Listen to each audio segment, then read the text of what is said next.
The Inimitable Jeeves, by P.G. Wodehouse. Chapter 1.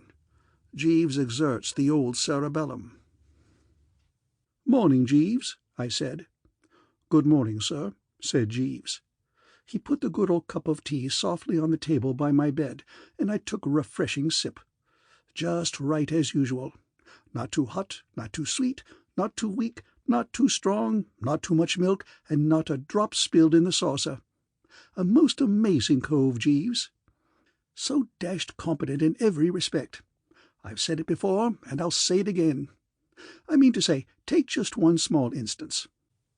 Every other valet I've ever had used to barge into my room in the morning while I was still asleep, causing much misery. But Jeeves seems to know when I'm awake by a sort of telepathy. He always floats in with the cup exactly 2 minutes after I come to life. Makes a deuce of a lot of difference to a fellow's day. How's the weather, Jeeves?" "Exceptionally clement, sir." "Anything in the papers?" "Some slight friction threatening the Balkans, sir. Otherwise, nothing."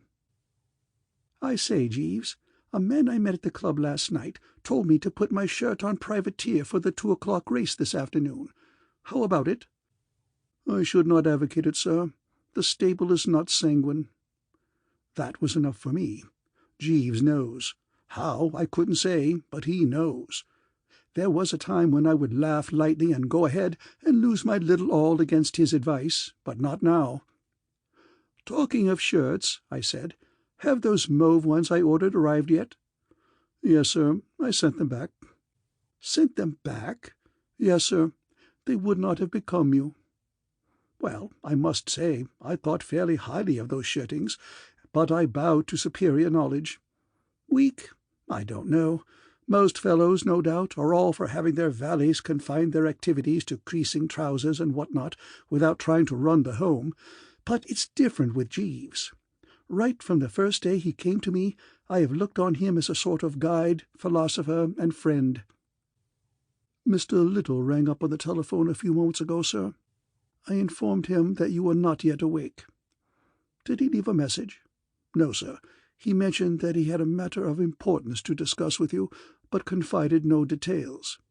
"Oh, well, I expect I shall be seeing him at the club." "No doubt, sir." I wasn't what you might call in a fever of impatience. Bingo Little is a chap I was at school with, and we see a lot of each other still.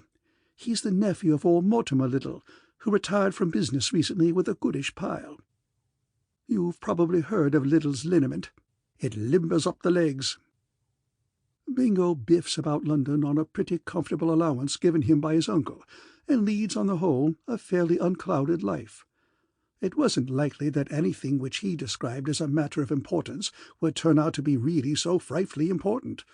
I took it that he had discovered some new brand of cigarette which he wanted me to try, or something like that, and didn't spoil my breakfast by worrying. After breakfast I lit a cigarette and went to the open window to inspect the day. It certainly was one of the best and brightest. "Jeeves," I said. "Sir," said Jeeves. He had been clearing away the breakfast things, but at the sound of the young master's voice cheesed it courteously. "You were absolutely right about the weather. It's a juicy morning." "Decidedly, sir." "Spring and all that." "Yes, sir." "In the spring, Jeeves, a livelier iris gleams upon the burnished dove." "So I have been informed, sir." "Right-ho. Then bring me my whangee, my yellowest shoes, and the old green Homburg. I'm going into the park to do pastoral dances." I don't know if you know that sort of feeling you get on these days round about the end of April and the beginning of May, when the sky's a light blue, with cotton-wool clouds, and there's a bit of breeze blowing from the west. Kind of uplifted feeling. Romantic, if you know what I mean. I'm not much of a ladies' man, but on this particular morning it seemed to me that what I really wanted was some charming girl to buzz up and ask me to save her from assassins or something. So that it was a bit of an anti-climax when I merely ran into young Bingo Little, looking perfectly foul in a crimson satin tie decorated with horseshoes. "Hello, Bertie," said Bingo. "My God, man," I gargled, "the cravat! The gent's neckwear! Why? For what reason?" "Oh, the tie?" He blushed. I was given it." He seemed embarrassed, so I dropped the subject. We toddled along a bit and sat down on a couple of chairs by the Serpentine. "Jeeves tells me you want to talk to me about something," I said. "Eh?" said Bingo with a start. "Oh, yes, yes, yes." I waited for him to unleash the topic of the day, but he didn't seem to want to get going. Conversation languished. He stared straight ahead of him in a glassy sort of manner. "I say, Bertie," he said after a pause of about an hour and a quarter. "Hello. Do you like the name Mabel?" "No." "No? No. You don't think there's a kind of music in the word, like the wind rustling gently through the tree-tops?" "No." He seemed disappointed for a moment, then cheered up. "Of course you wouldn't. You always were a fat-headed worm without any soul, weren't you?" "Just as you say. Who is she? Tell me all." For I realized now that poor old Bingo was going through it once again. Ever since I've known him, and we were at school together, he has been perpetually falling in love with someone, generally in the spring, which seems to act on him like magic. At school he had the finest collection of actresses' photographs of any one of his time, and at Oxford his romantic nature was a byword. "You'd better come along and meet her at lunch," he said, looking at his watch. "A ripe suggestion," I said. "Where are you meeting her? At the Ritz?" "Near the Ritz." He was geographically accurate. About 50 yards east of the Ritz there is one of those blighted tea and bun shops you see dotted about all over London, and into this, if you believe me, young Bingo dived like a homing rabbit. And before I had time to say a word, we were wedged in at a table, on the brink of a silent pool of coffee left there by an early luncher. I'm bound to say I couldn't quite follow the development of the scenario. Bingo, while not absolutely rolling in the stuff, has always had a fair amount of the ready. Apart from what he got from his uncle, I knew that he had finished up the jumping season well on the right side of the ledger. Why, then, was he lunching the girl at this god-forsaken eatery? It couldn't be because he was hard up. Just then the waitress arrived, rather a pretty girl. "Aren't we going to wait?" I started to say to Bingo, thinking it somewhat thick that, in addition to asking the girl to lunch with him in a place like this, he should fling himself on the foodstuffs before she turned up, when I caught sight of his face and stopped. The man was goggling. His entire map was suffused with a rich blush. He looked like the soul's awakening done in pink. "Hello, Mabel," he said with a sort of gulp. "Hello," said the girl. "Mabel," said Bingo, "this is Bertie Wooster, a pal of mine." "Pleased to meet you," she said. "Nice morning." "Fine," I said. "You see, I'm wearing the tie," said Bingo. "It suits you beautiful," said the girl. Personally, if anyone had told me that a tie like that suited me, I should have risen and struck them on the mazzard, regardless of their age and sex. But poor old Bingo simply got all flustered with gratification and smirked in the most gruesome manner. "Well, what's it going to be today?" asked the girl, introducing the business touch into the conversation. Bingo studied the menu devoutly. "I'll have a cup of cocoa, cold veal and ham pie, slice of fruit cake, and a macaroon. Same for you, Bertie?" I gazed at the man revolted. That he could have been a pal of mine all these years and think me capable of insulting the old Tom with this sort of stuff cut me to the quick. "Or how about a bit of hot steak pudding, with a sparkling limeado to wash it down?" said Bingo. "You know, the way love can change a fellow is really frightful to contemplate. This chappie before me, who spoke in that absolutely careless way of macaroons and limeado, was the man I had seen in happier days telling the head waiter at Claridge's exactly how he wanted the chef to prepare the sole frite au gourmet au champignon, and saying he would jolly well sling it back if it wasn't just right. Ghastly, ghastly. A roll and butter and a small coffee seemed the only things on the list that hadn't been specially prepared by the nastier-minded members of the Borgia family for people they had a particular grudge against, so I chose them, and Mabel hopped it. "Well?" said Bingo rapturously. I took it that he wanted my opinion of the female poisoner who had just left us. "Very nice," I said. He seemed dissatisfied. "You don't think she's the most wonderful girl you ever saw?" he said wistfully. "Oh, absolutely," I said, to appease the blighter. "Where did you meet her?" "At a subscription dance at Camberwell." "What on earth were you doing at a subscription dance at Camberwell?" "Your man Jeeves asked me if I would buy a couple of tickets. It was in aid of some charity or other." "Jeeves? I didn't know he went in for that sort of thing." "Well, I suppose he has to relax a bit every now and then. Anyway, he was there, swinging a dashed efficient shoe. I hadn't meant to go at first, but I turned up for a lark. Oh, Bertie, think what I might have missed." "What might you have missed?" I asked, the old lemon being slightly clouded. "Mabel, you chump! If I hadn't gone, I shouldn't have met Mabel. Oh, ah!" At this point, Bingo fell into a species of trance, and only came out of it to wrap himself round the pie and macaroon. "Bertie," he said, "I want your advice." "Carry on." "At least, not your advice, because that wouldn't be much good to anybody. I mean, you're a pretty consummate old ass, aren't you? Not that I want to hurt your feelings, of course." No, I see that." "What I wish you would do is to put the whole thing to that fellow Jeeves of yours, and see what he suggests. You've often told me that he has helped other pals of yours out of messes. From what you tell me, he's by way of being the brains of the family." "He's never let me down yet." "Then put my case to him." "What case?" "My problem." "What problem?" "Why, you poor fish, my uncle, of course. What do you think my uncle's going to say to all this? If I sprang it on him cold, he'd tie himself in knots on the hearth-rug." "One of these emotional Johnnies, eh?" "Somehow or other his mind has got to be prepared to receive the news. But how?" "Ah." "That's a lot of help, that 'ah.' You see, I'm pretty well dependent on the old boy. If he cut off my allowance, I should be very much in the soup. So you put the whole binge to Jeeves, and see if he can't scare up a happy ending somehow. Tell him my future is in his hands, and that if the wedding bells ring out, he can rely on me even unto half my kingdom. Well, call it 10 quid. Jeeves would exert himself with 10 quid on the horizon, what?" "Undoubtedly," I said. I wasn't in the least surprised at Bingo wanting to lug Jeeves into his private affairs like this.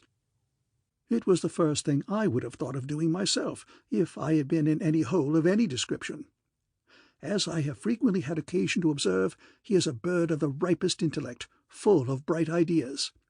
If anybody could fix things for poor old Bingo, he could. I stated the case to him that night after dinner. "Jeeves." "Sir." "Are you busy just now?" "No, sir." "I mean, not doing anything in particular?" "No, sir. It is my practice at this hour to read some improving book, but if you desire my services, this can easily be postponed, or indeed abandoned altogether." "Well, I want your advice. It's about Mr. Little." "Young Mr. Little, sir, or the elder Mr. Little, his uncle, who lives in Pounceby Gardens?" Jeeves seems to know everything. Most amazing thing. I'd been pally with Bingo practically all my life, and yet I didn't remember ever having heard that his uncle lived anywhere in particular. "How did you know he lived in Pounceby Gardens?" I said. "I'm on terms of some intimacy with the elder Mr. Little's cook, sir. In fact, there is an understanding." I'm bound to say that this gave me a bit of a start. Somehow I'd never thought of Jeeves going in for that sort of thing. "Do you mean you're engaged?" "It may be said to amount to that, sir." "Well, well." "She is a remarkably excellent cook, sir," said Jeeves, as though he felt called on to give some explanation. "What was it you wished to ask me about Mr. Little?" I sprang the details on him. "And that's how the matter stands, Jeeves," I said. "I think we ought to rally round a trifle and help poor old Bingo put the thing through. Tell me about old Mr. Little. What sort of a chap is he?" "A somewhat curious character, sir. Since retiring from business he has become a great recluse, and now devotes himself almost entirely to the pleasures of the table." "Greedy hog, you mean?" "I would not, perhaps, take the liberty of describing him in precisely those terms, sir. He is what is usually called a gourmet, very particular about what he eats, and for that reason sets a high value on Miss Watson's services." "The cook?" "Yes, sir." "Well, it looks to me as though our best plan would be to shoot young Bingo in on him after dinner one night. Melting mood, I mean to say, and all that." "The difficulty is, sir, that at the moment Mr. Little is on a diet, owing to an attack of gout." "Things begin to look wobbly." "No, sir. I fancy that the elder Mr. Little's misfortune may be turned to the younger Mr. Little's advantage. I was speaking only the other day to Mr. Little's valet, and he was telling me that it has become his principal duty to read to Mr. Little in the evenings. If I were in your place, sir, I would send young Mr. Little to read to his uncle." "Nephew's devotion, you mean? Old man touched by kindly action, what?" "Partly that, sir, but I would rely more on young Mr. Little's choice of literature." "That's no good. Jolly old Bingo has a kind face, but when it comes to literature he stops at the Sporting Times." "That difficulty may be overcome. I would be happy to select books for Mr. Little to read. Perhaps I might explain my idea further. I can't say I quite grasp it yet. The method which I advocate is what, I believe, the advertisers call direct suggestion, sir, consisting as it does of driving an idea home by constant repetition. You may have had experience of the system?" "You mean they keep on telling you that some soap or other is the best, and after a bit you come under the influence and charge round the corner and buy a cake?" "Exactly, sir. The same method was the basis of all the most valuable propaganda during the recent war. I see no reason why it should not be adopted to bring about the desired result with regard to the subject's views on class distinctions. If young Mr. Little were to read day after day to his uncle a series of narratives in which marriage with young persons of an inferior social status was held up as both feasible and admirable, I fancy it would prepare the elder Mr. Little's mind for the reception of the information that his nephew wishes to marry a waitress in a tea-shop." "Are there any books of that sort nowadays? The only ones I ever see mentioned in the papers are about married couples who find life grey and can't stick each other at any price." "Yes, sir, there are a great many, neglected by the reviewers, but widely read. You have never encountered All for Love by Rosie M. Banks?" "No." "Nor A Red, Red Summer Rose by the same author?" "No." "I have an aunt, sir, who owns an almost complete set of Rosie M. Banks. I could easily borrow as many volumes as young Mr. Little might require. They make very light, attractive reading." "Well, it's worth trying." "I should certainly recommend the scheme, sir." "All right, then. Toddle round to your aunt's tomorrow and grab a couple of the fruitiest. We can but have a dash at it." "Precisely, sir." End of Chapter 1.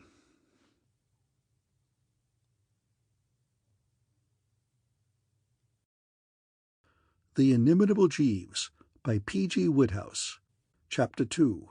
No Wedding Bells for Bingo.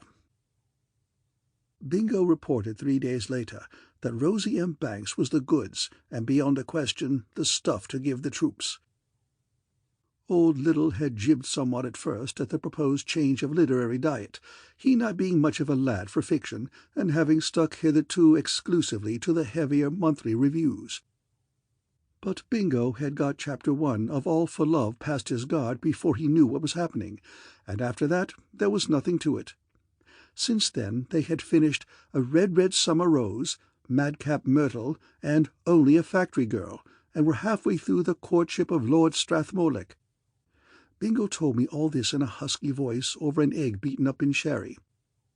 The only blot on the thing from his point of view was that it wasn't doing a bit of good to the old vocal cords, which were beginning to show signs of cracking under the strain.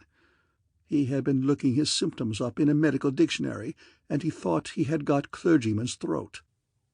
But against this you had to set the fact that he was making an undoubted hit in the right quarter, and also that after the evening's reading he always stayed on to dinner.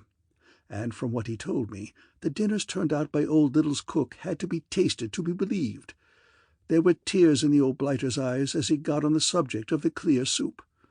I suppose to a fellow who for weeks had been tackling macaroons and limado, it must have been like heaven. Old Little wasn't able to give any practical assistance at these banquets, but Bingo said that he came to the table and had his whack of arrowroot, and sniffed the dishes and told stories of entrees he had had in the past, and sketched out scenarios of what he was going to do to the bill of fare in the future, when the doctor put him in shape. So I suppose he enjoyed himself too, in a way. Anyhow, things seemed to be buzzing along quite satisfactorily, and Bingo said he had got an idea which he thought was going to clinch the thing. He wouldn't tell me what it was, but he said it was a pippin. "We make progress, Jeeves," I said. "That is very satisfactory, sir. Mr. Little tells me that when he came to the big scene in Only a Factory Girl, his uncle gulped like a stricken bull-pup." "Indeed, sir?" "Well, Lord Claude takes the girl in his arms, you know, and says—" "I am familiar with the passage, sir. It is distinctly moving. It was a great favourite of my aunt's." "I think we're on the right track." "It would seem so, sir. In fact, this looks like being another of your successes. I've always said, and I always shall say, that for sheer brain, Jeeves, you stand alone. All the other great thinkers of the age are simply in the crowd watching you go by." "Thank you very much, sir. I endeavour to give satisfaction." About a week after this, Bingo blew in with the news that his uncle's gout had ceased to trouble him, and that on the morrow he would be back at the old stand working away with knife and fork as before. "And by the way," said Bingo, "he wants you to lunch with him tomorrow." "Me? Why me? He doesn't know I exist." "Oh, yes, he does. I've told him about you." "What have you told him?" "Oh, various things. Anyhow, he wants to meet you. And take my tip, laddie, you go. I should think lunch tomorrow would be something special." I don't know why it was, but even then it struck me that there was something dashed odd, almost sinister, if you know what I mean, about young Bingo's manner. The old egg had the air of one who has something up his sleeve. "There is more in this than meets the eye," I said. "Why should your uncle ask a fellow to lunch whom he's never seen?" "My dear old fathead, haven't I just said that I've been telling him all about you, that you're my best pal, at school together, and all that sort of thing? But even then... And another thing, why are you so dashed keen on my going?" Bingo hesitated for a moment. "Well, I told you I'd got an idea. This is it. I want you to spring the news on him. I haven't the nerve myself." "What? I'm hanged if I do." "And you call yourself a pal of mine." "Yes, I know, but there are limits." "Bertie," said Bingo reproachfully, "I saved your life once." "When?" "Didn't I? It must have been some other fellow then. Well, anyway, we were boys together and all that. You can't let me down." "Oh, all right," I said. "But when you say you haven't nerve enough for any dashed thing in the world, you misjudge yourself. A fellow who—" "Cheerio," said young Bingo. 1:30 tomorrow. Don't be late." I'm bound to say that the more I contemplated the binge, the less I liked it. It was all very well for Bingo to say that I was slated for a magnificent lunch, but what good is the best possible lunch to a fellow if he is slung out into the street on his ear during the soup course? However, the word of a Wooster is his bond and all that sort of rot, so at 1:30 next day I tottered up the steps of No. 16 Pounceby Gardens and punched the bell. And half a minute later I was up in the drawing-room, shaking hands with the fattest man I'd ever seen in my life.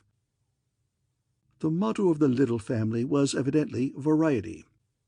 Young Bingo is long and thin, and hasn't had a superfluous ounce on him since we first met.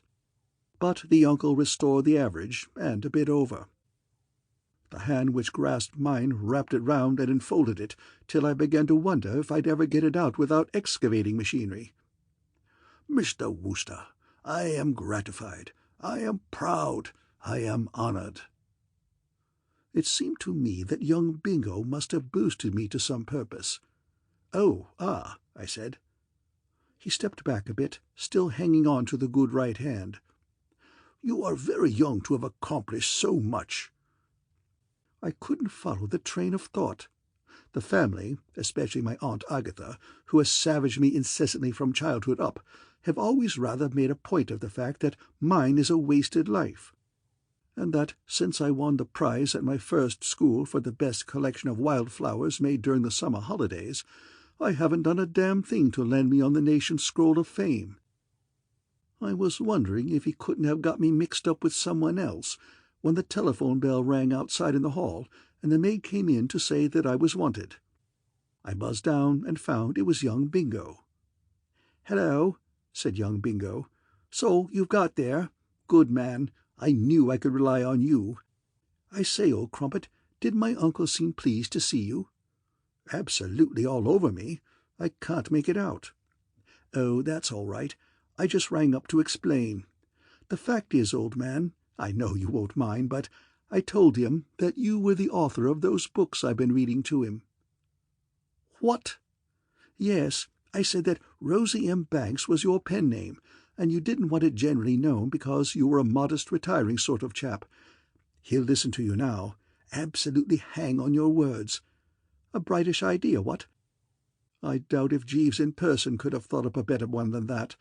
Well, pitch it strong, old lad, and keep steadily before you the fact that I must have my allowance raised. I can't possibly marry on what I've got now. If this film is to end with the slow fade-out on the embrace, at least double is indicated. Well, that's that. Cheerio." And he rang off. At that moment the gong sounded, and the genial host came tumbling downstairs like the delivery of a ton of coals. I always look back to that lunch with a sort of aching regret. It was the lunch of a lifetime, and I wasn't in a fit state to appreciate it. Subconsciously, if you know what I mean, I could see it was pretty special, but I had got the wind up to such a frightful extent over the ghastly situation in which young Bingo had landed me that its deeper meaning never really penetrated.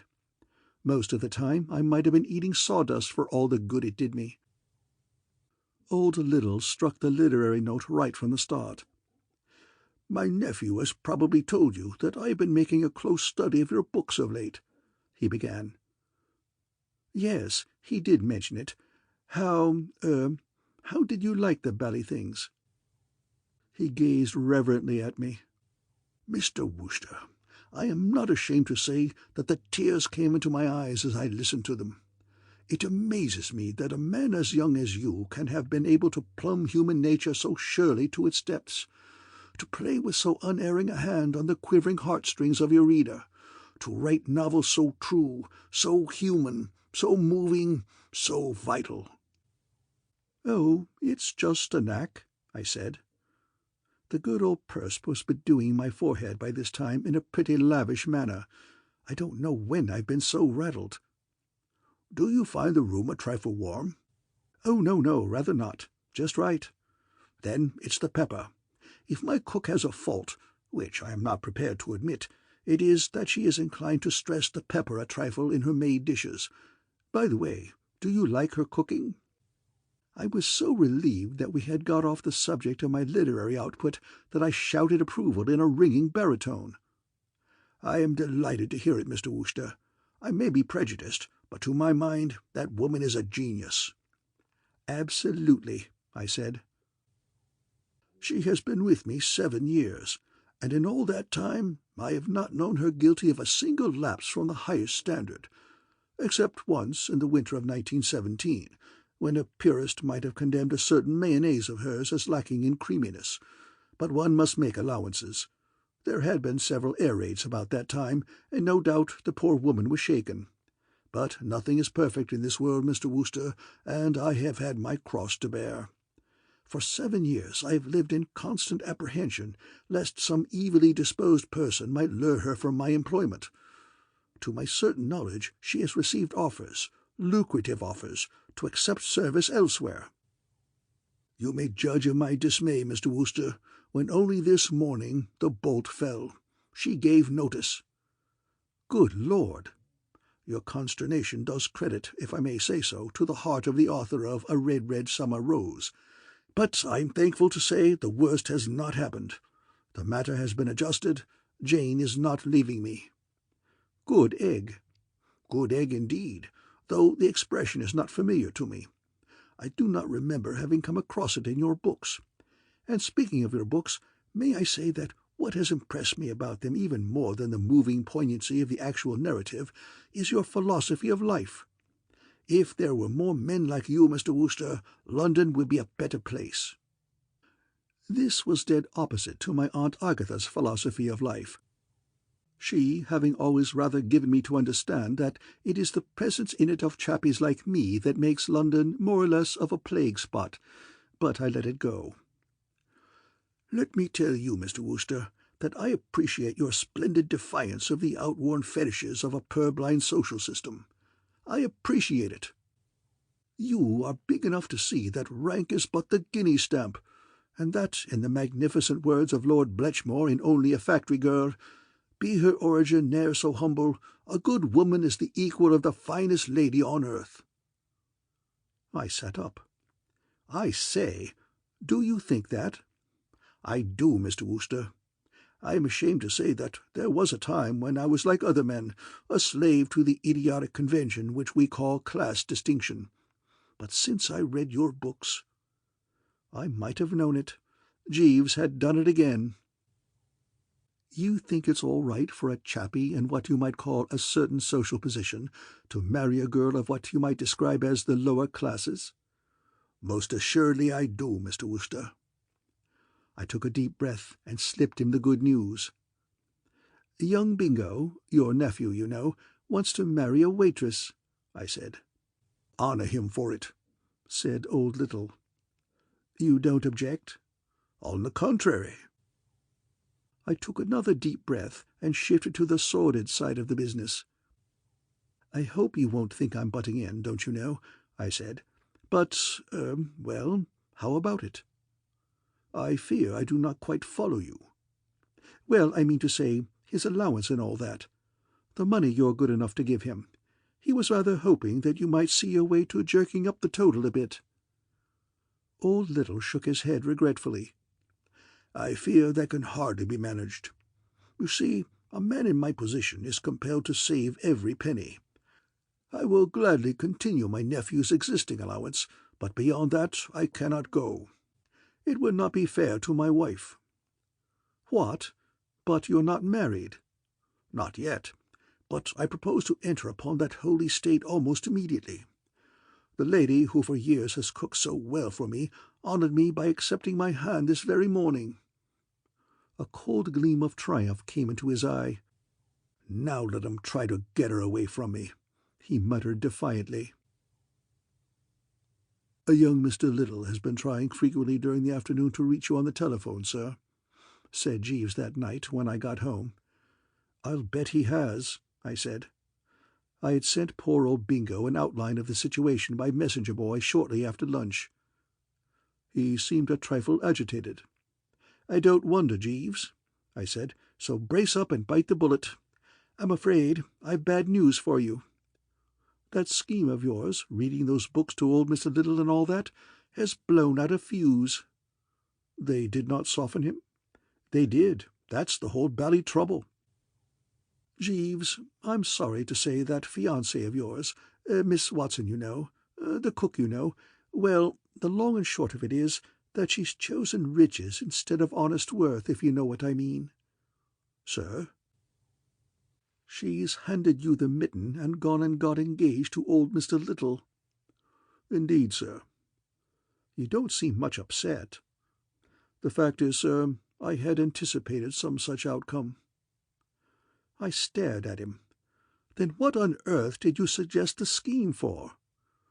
To tell you the truth, sir, I was not wholly averse from a severance of my relations with Miss Watson. In fact, I greatly desired it. I respect Miss Watson exceedingly, but I have seen for a long time that we are not suited. Now, the other young person with whom I have an understanding— Great Scott, Jeeves, there isn't another? Yes, sir. How long has this been going on?" "For some weeks, sir. I was greatly attracted by her when I first met her at a subscription dance at Camberwell." "My sainted aunt! Not—" Jeeves inclined his head gravely. "Yes, sir. By an odd coincidence, it is the same young person that young Mr. Little. I have placed the cigarettes on the small table. Good night, sir." End of Chapter 2.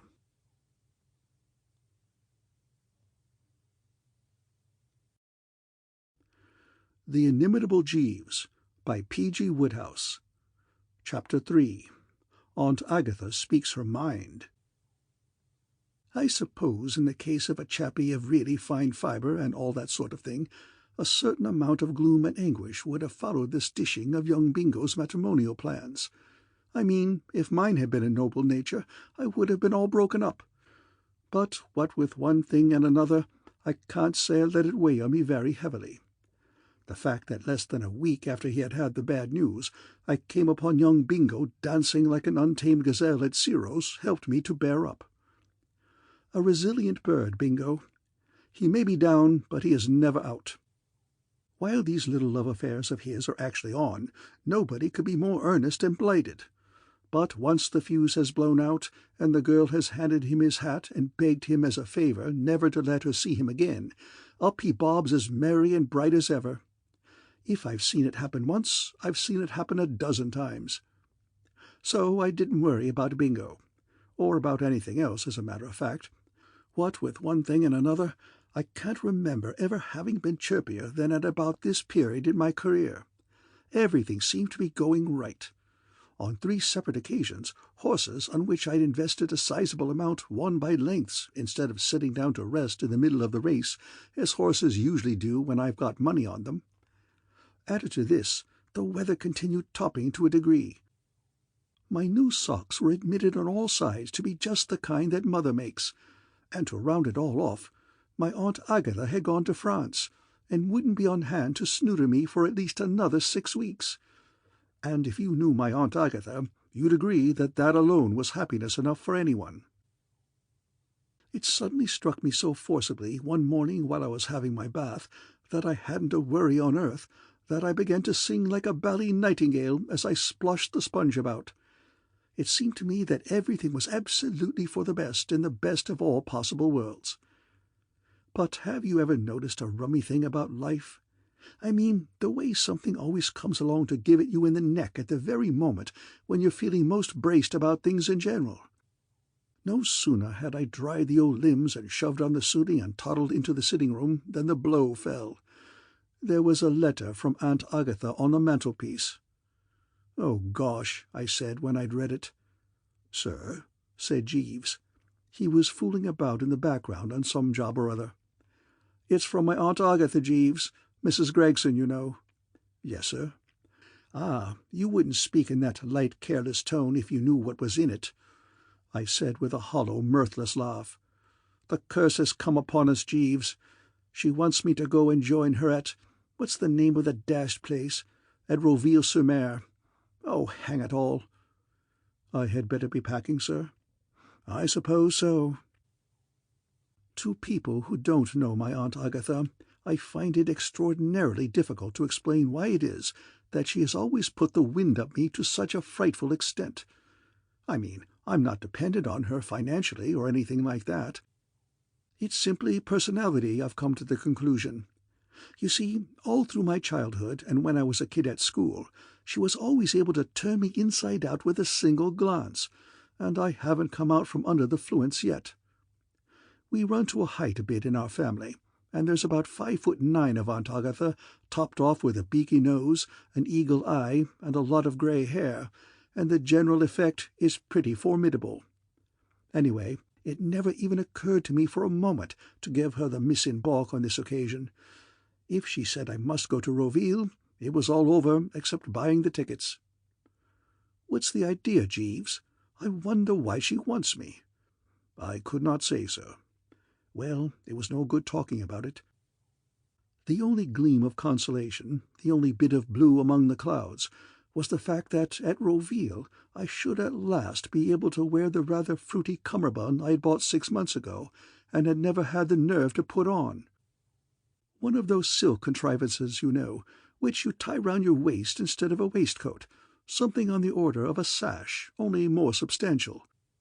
I had never been able to muster up the courage to put it on so far, for I knew that there would be trouble with Jeeves when I did, it being a pretty brightish scarlet. Still, at a place like Roville, presumably dripping with the gaiety and joie de vivre of France, it seemed to me that something might be done. Roville, which I reached early in the morning after a beastly choppy crossing and a jerky night in the train, is a fairly nifty spot where a chappie without encumbrances in the shape of aunts might spend a somewhat genial week or so. It is like all these French places, many sands and hotels and casinos. The hotel which had had the bad luck to draw Aunt Agatha's custom was the Splendide, and by the time I got there wasn't a member of the staff who didn't seem to be feeling it deeply. I sympathized with them. I've had experience of Aunt Agatha at hotels before. Of course, the real rough work was all over when I arrived, but I could tell by the way everyone grovelled before her that she had started by having her first room changed because it hadn't a southern exposure, and her next because it had a creaking wardrobe, and that she had said her say on the subject of the cooking, the waiting, the chambermaiding, and everything else, with perfect freedom and candour. She had got the whole gang nicely under control by now. The manager, a whiskered cove who looked like a bandit, simply tied himself into knots whenever she looked at him. All this triumph had produced a sort of grim geniality in her, and she was almost motherly when we met. "I'm so glad you were able to come, Bertie," she said. "The air will do you so much good. Far better for you than spending your time in stuffy London night-clubs." "Oh, I said. "You will meet some pleasant people, too.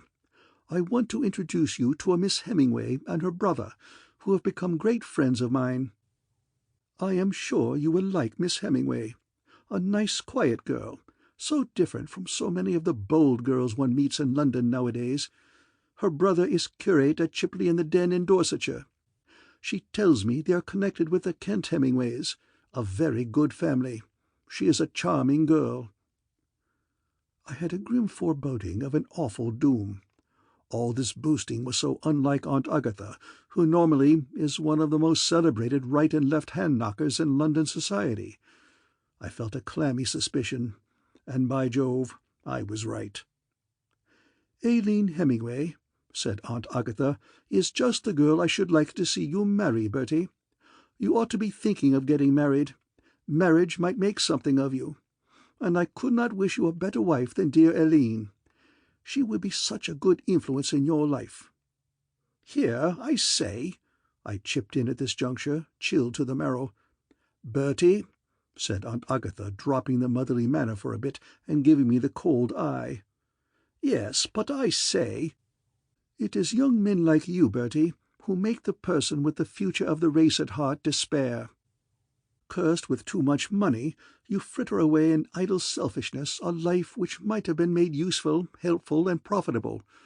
You do nothing but waste your time on frivolous pleasures. You are simply an antisocial animal, a drone. Bertie, it is imperative that you marry." "But, dash it all—" "Yes, you should be breeding children to—" "No, really, I say please," I said, blushing richly. Aunt Agatha belongs to 2 or 3 of these women's clubs, and she keeps forgetting she isn't in the smoking-room. "Bertie," she resumed, and would no doubt have hauled up her slacks at some length, had we not been interrupted. "Ah, here they are," she said. "Aileen, dear." And I perceived a girl and a chappie bearing down on me, smiling in a pleased sort of manner. "I want you to meet my nephew Bertie Wooster," said Aunt Agatha. "He has just arrived. Such a surprise! I had no notion that he intended coming to Roville." I gave the couple the wary up and down, feeling rather like a cat in the middle of a lot of hounds. Sort of trapped feeling, you know what I mean. An inner voice was whispering that Bertram was up against it. The brother was a small round cove with a face rather like a sheep. He wore pince-nez, His expression was benevolent, and he had on one of those collars which button at the back. "Welcome to Roville, Mr. Wooster," he said. "Oh, Sidney," said the girl, "doesn't Mr. Wooster remind you of Canon Blenkinsop, who came to Chipley to preach last Easter?" "My dear, the resemblance is most striking." They peered at me for a while as if I was something in a glass case, and I goggled back and had a good look at the girl. There's no doubt about it, she was different from what Aunt Agatha had called the bold girls one meets in London nowadays. No bobbed hair and gaspers about her. I don't know when I've met anybody who looked so— respectable is the only word. She had on a kind of plain dress, and her hair was plain, and her face was sort of mild and saint-like. I don't pretend to be a Sherlock Holmes or anything of that order, but the moment I looked at her I said to myself, "The girl plays the organ in a village church." Well, we gazed at one another for a bit, and there was a certain amount of chit-chat, and then I tore myself away. But before I went, I had been booked up to take brother and the girl for a nice drive that afternoon, and the thought of it depressed me to such an extent that I felt there was only one thing to be done. I went straight back to my room, dug out the cummerbund, and draped it round the old tum. I turned round, and Jeeves shied like a startled mustang. "I beg your pardon, sir," he said in a sort of hushed voice. "You are surely not proposing to appear in public in that thing?" "The cummerbund?" I said in a careless, debonair way, passing it off. "Oh, rather." "I should not advise it, sir. Really I shouldn't." "Why not?" "The effect, sir, is loud in the extreme." I tackled the blighter squarely. I mean to say, nobody knows better than I do that Jeeves is a mastermind and all that, but, dash it, a fellow must call his soul his own. You can't be a serf to your valet. Besides, I was feeling pretty low, and the cummerbund was the only thing which could cheer me up. "You know the trouble with you, Jeeves," I said, "is that you're too—what's the word I want? Too bally insular. You can't realize that you aren't in Piccadilly all the time. In a place like this, a bit of colour and touch of the poetic is expected of you. Why, I've just seen a fellow downstairs in a morning suit of yellow velvet." "Nevertheless, sir—" "Jeeves," I said firmly, "my mind is made up. I am feeling a little low-spirited and need cheering. Besides, what's wrong with it? This cummerbund seems to me to be called for. I consider that it has rather a Spanish effect, a touch of the Hidalgo, sort of Vicente y Blasco what's-his-name stuff, the jolly old Hidalgo off to the bullfight." "Very good, sir," said Jeeves coldly. Dashed upsetting, this sort of thing. If there's one thing that gives me the pip, it's unpleasantness in the home, and I could see that relations were going to be pretty fairly strained for a while. And coming on top of Aunt Agatha's bombshell about the Hemingway girl, I don't mind confessing, it made me feel more or less as though nobody loved me. The drive that afternoon was about as mouldy as I had expected. The curate chappie prattled on of this and that. The girl admired the view, and I got a headache early in the proceedings, which started at the soles of my feet and got worse all the way up. I tottered back to my room to dress for dinner, feeling like a toad under the harrow.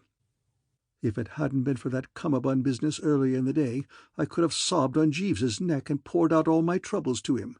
Even as it was, I couldn't keep the thing entirely to myself. "I say, Jeeves," I said. "Sir?" "Mix me a stiffish brandy and soda." "Yes, sir." "Stiffish, Jeeves. Not too much soda, but splash the brandy about a bit." "Very good, sir." After imbibing, I felt a shade better. "Jeeves," I said. "Sir?" "I rather fancy I'm in the soup, Jeeves." "Indeed, sir." I eyed the man narrowly. Dashed aloof his manner was, still brooding over the cummerbund. "Yes, right up to the hocks," I said, suppressing the pride of the Woosters and trying to induce him to be a bit matier. "Have you seen a girl popping about here with a parson brother?" "Miss Hemingway, sir?" "Yes, sir." "Aunt Agatha wants me to marry her." "Indeed, sir?" "Well, what about it?" "Sir?" "I mean, have you anything to suggest?" "No, sir." The blighter's manner was so cold and unchummy that I bit the bullet and had a dash at being airy. "Oh, well, tra-la-la," I said. "Precisely, sir," said Jeeves. And that was, so to speak, that. End of Chapter 3.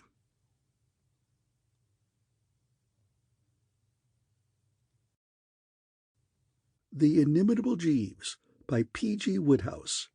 Chapter 4. Pearls Mean Tears. I remember, it must have been when I was at school, because I don't go in for that sort of thing very largely nowadays, reading a poem or something, about something or other, in which there was a line which went, if I've got it rightly, "Shades of the prison house begin to close upon the growing boy." Well, what I'm driving at is that during the next 2 weeks that's exactly how it was with me. I mean to say, I could hear the wedding bells chiming faintly in the distance, and getting louder and louder every day, and how the deuce to slide out of it was more than I could think. Jeeves, no doubt, could have dug up a dozen brainy schemes in a couple of minutes, but he was still aloof and chilly, and I couldn't bring myself to ask him point-blank. I mean, he could see easily enough that the young master was in a bad way, and if that wasn't enough to make him overlook the fact that I was still gleaming brightly about the waistband, well, what it amounted to was that the old feudal spirit was dead in the blighter's bosom, and there was nothing to be done about it. It really was rummy the way the Hemingway family had taken to me. I wouldn't have said offhand that there was anything particularly fascinating about me. In fact, most people look on me rather an ass, but there was no getting away from the fact that I went like a breeze with this girl and her brother. They didn't seem happy if they were away from me. I couldn't move a step, dash it, without one of them popping out from somewhere and freezing on. In fact, I'd got into the habit now of retiring to my room when I wanted to take it easy for a bit. I had managed to get a rather decent suite on the 3rd floor, looking down onto the promenade. I had gone to earth in my suite one evening, and for the first time that day was feeling that life wasn't so bad after all.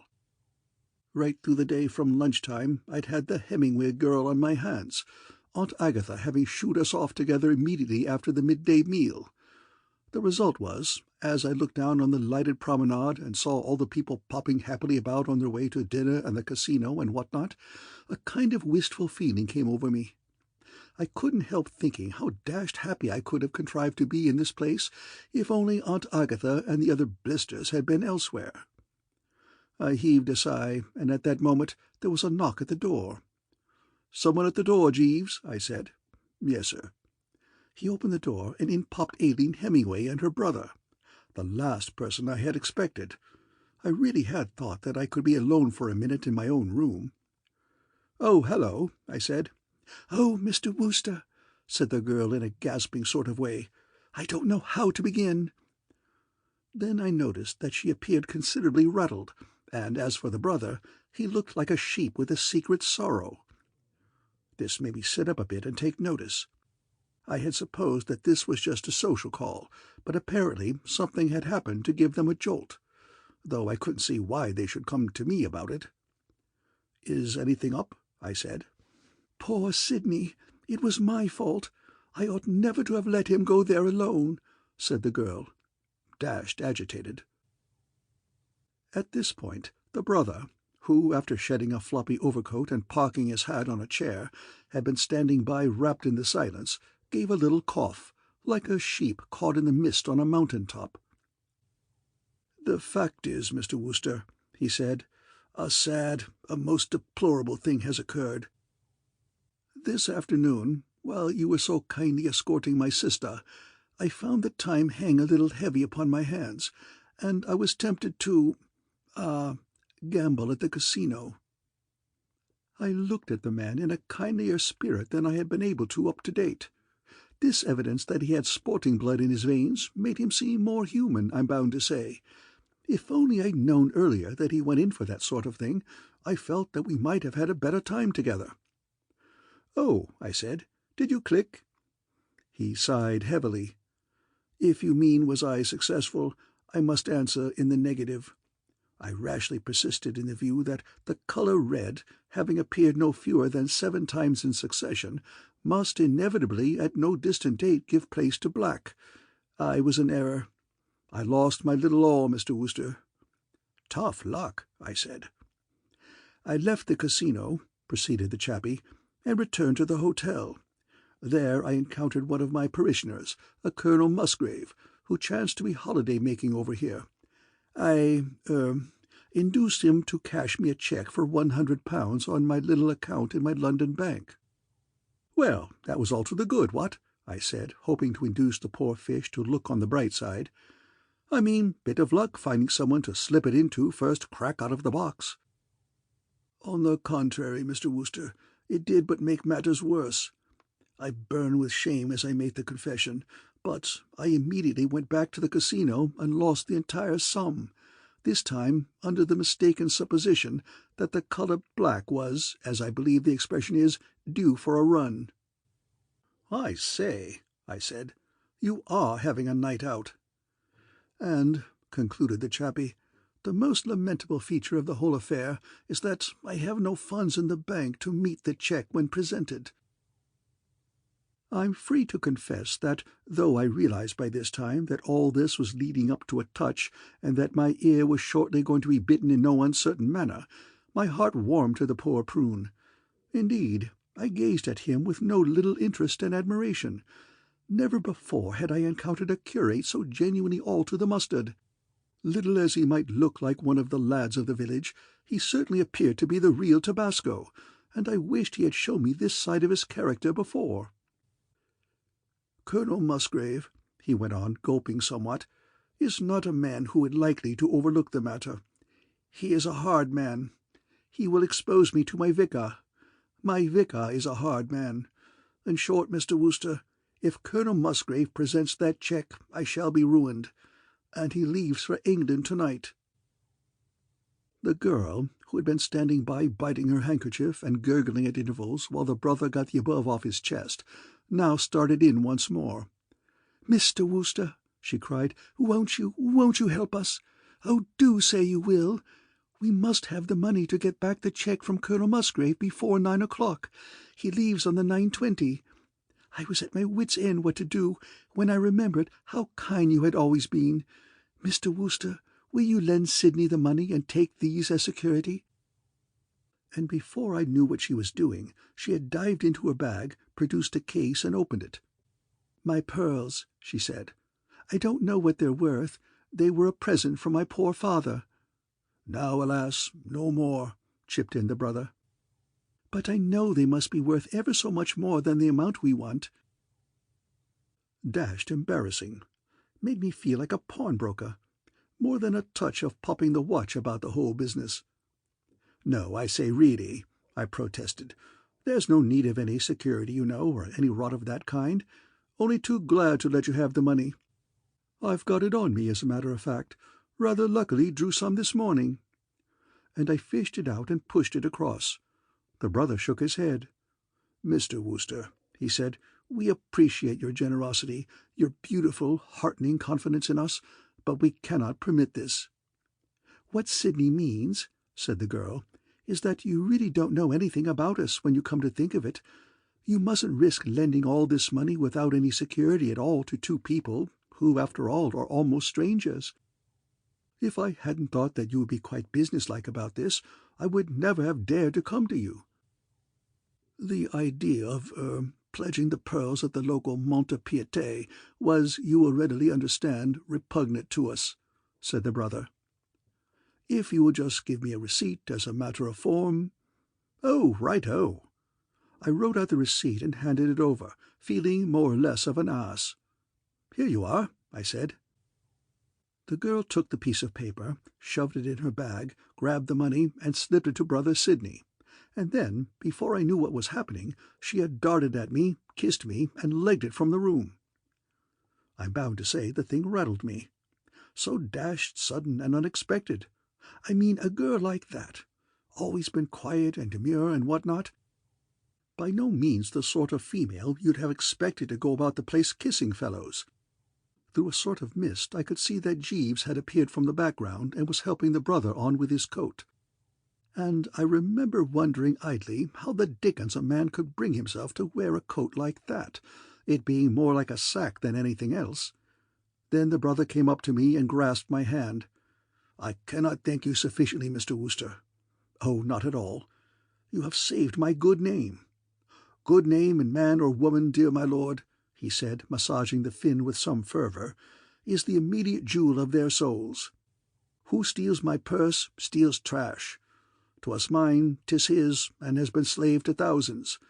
But he that filches from me my good name robs me of that which enriches not him, and makes me poor indeed. I thank you from the bottom of my heart. Good night, Mr. Wooster." "Good night, old thing," I said. I blinked at Jeeves as the door shut.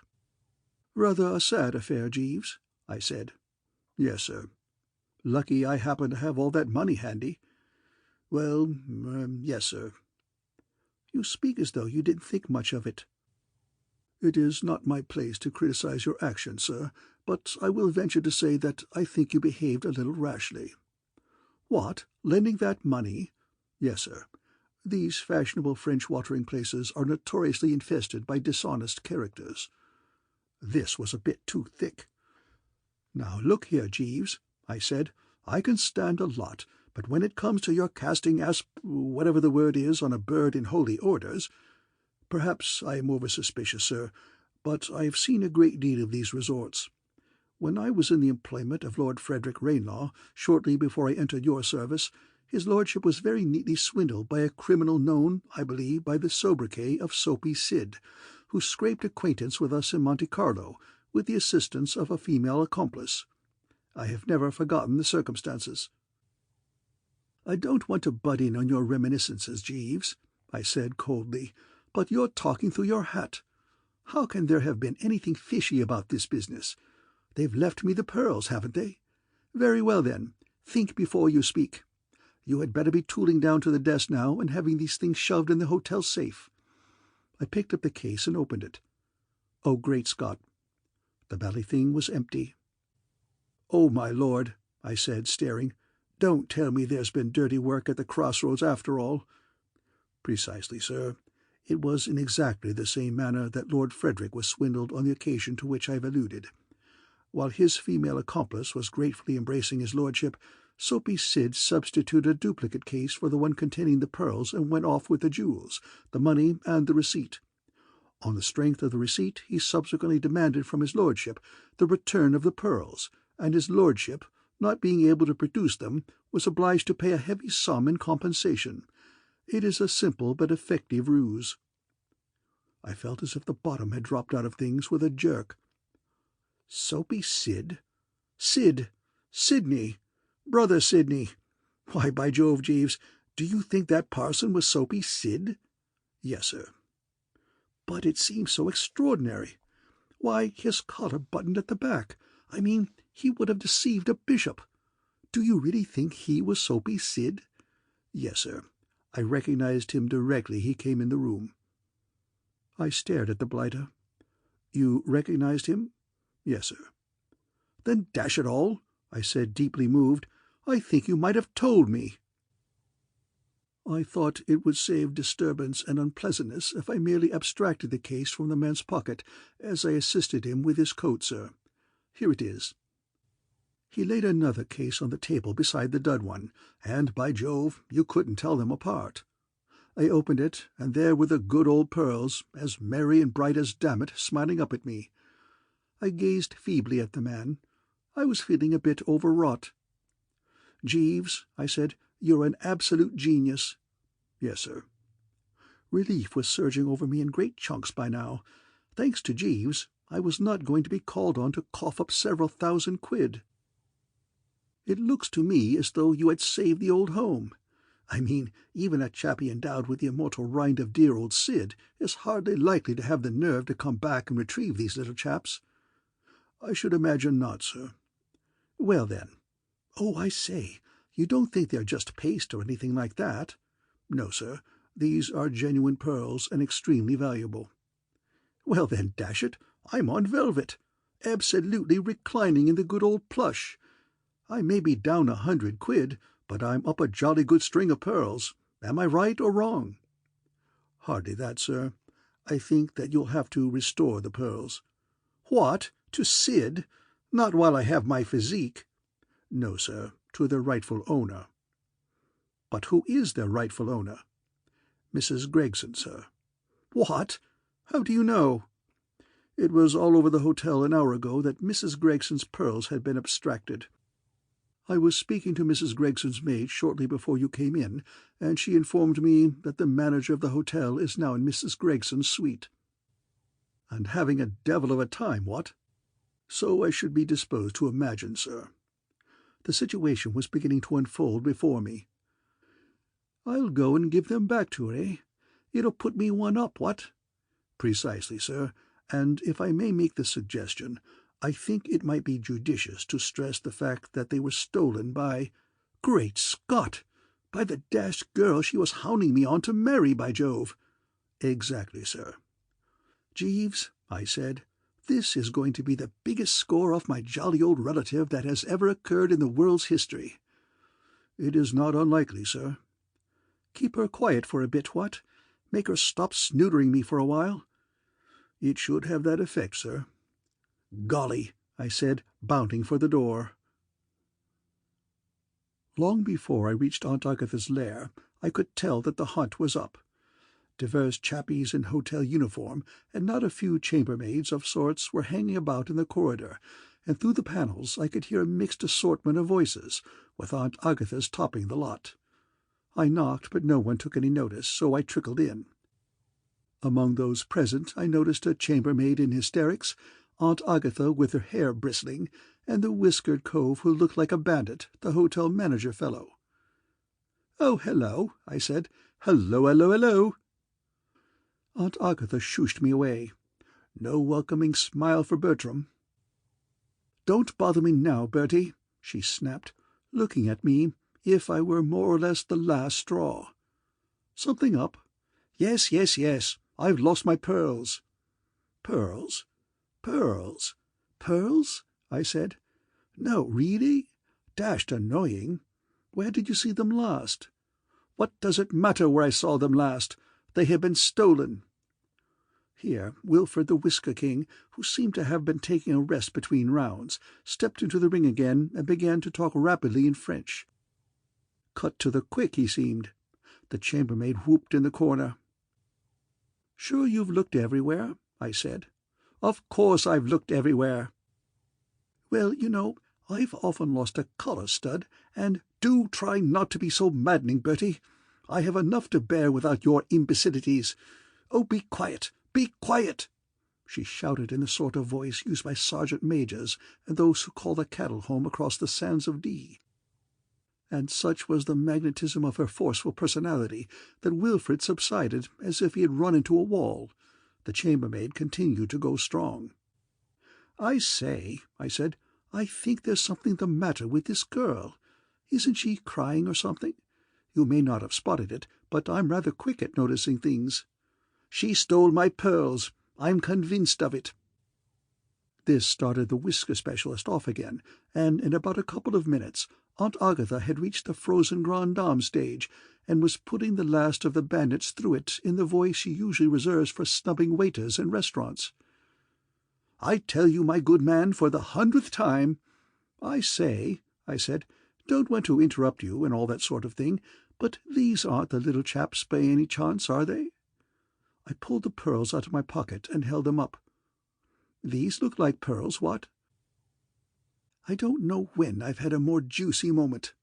It was one of those occasions about which I shall prattle to my grandchildren, if I ever have any, which at the moment of going to press seems more or less of 100 to 1 shot. Aunt Agatha simply deflated before my eyes. It reminded me of when I once saw some chappies letting the gas out of a balloon. Where, where, she gurgled. "I got them from your friend, Miss Hemingway." Even now she didn't get it. "From Miss Hemingway. Miss Hemingway? But how did they come into her possession?" "How?" I said. "Because she jolly well stole them, pinched them, swiped them.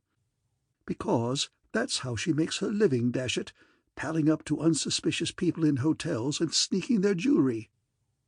I don't know what her alias is, but her bally brother, the chap whose collar buttons at the back, is known in criminal circles as Soapy Sid." She blinked.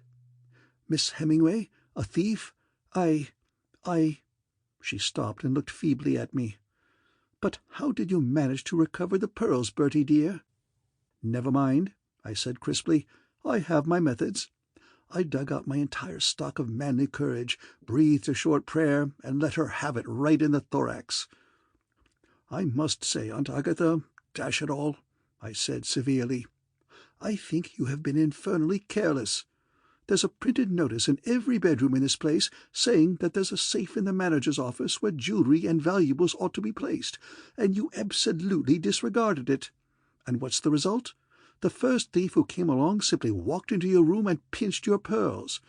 And instead of admitting that it was all your fault, you started biting this poor man here in the gizzard. You have been very, very unjust to this poor man." "Yes, yes," moaned the poor man. "And this unfortunate girl, what about her? Where does she get off? You've accused her of stealing the things on absolutely no evidence. I think she would be jolly well advised to bring an action for whatever it is and soak you for substantial damages." Mais oui, c'est trop fort," shouted the bandit chief, backing me up like a good 'un, and the chambermaid looked up inquiringly, as if the sun were breaking through the clouds. "I shall recompense her," said Aunt Agatha feebly. "If you take my tip, you jolly well will, and that eftsoons or right speedily. She's got a cast-iron case, and if I were her, I wouldn't take a penny under 20 quid. But what gives me the pip most is the way you've unjustly abused this poor man here and tried to give his hotel a bad name." "Yes, by damn, it's too bad," cried the whiskered marvel. "You careless old woman, you give my hotel bad names, would you, or wasn't it? Tomorrow you leave my hotel, by great Scotland." And more to the same effect, all good ripe stuff. And presently, having said his say, he withdrew, taking the chambermaid with him, the latter with a crisp tenner clutched in a vice-like grip. I suppose she and the bandit split it outside. A French hotel manager wouldn't be likely to let real money wander away from him without counting himself in on the division. I turned to Aunt Agatha, whose demeanour was now rather like that of one who, picking daisies on the railway, has just caught the down express in the small of the back. "I don't want to rub it in, Aunt Agatha," I said coldly, "but I should just like to point out before I go that the girl who stole your pearls is the girl you've been hounding me on to marry ever since I got here. Good heavens! Do you realize that if you had brought the thing off, I should probably have had children who would have sneaked my watch while I was dandling them on my knee? I'm not a complaining sort of chap as a rule, but I must say that another time I do think you might be more careful how you go about egging me on to marry females." I gave her one look, turned on my heel, and left the room. 10 o'clock, a clear night, and all's well, Jeeves," I said, breezing back into the good old suite. "I am gratified to hear it, sir." "If 20 quid would be of any use to you, Jeeves." "I am much obliged, sir." There was a pause, and then, well, it was a wrench, but I did it. I unstripped the cummerbund and handed it over. "Do you wish me to press this, sir?" I gave the thing one last longing look. It had been very dear to me. "No," I said, "take it away. Give it to the deserving poor. I shall never wear it again." "Thank you very much, sir," said Jeeves. End of Chapter 4.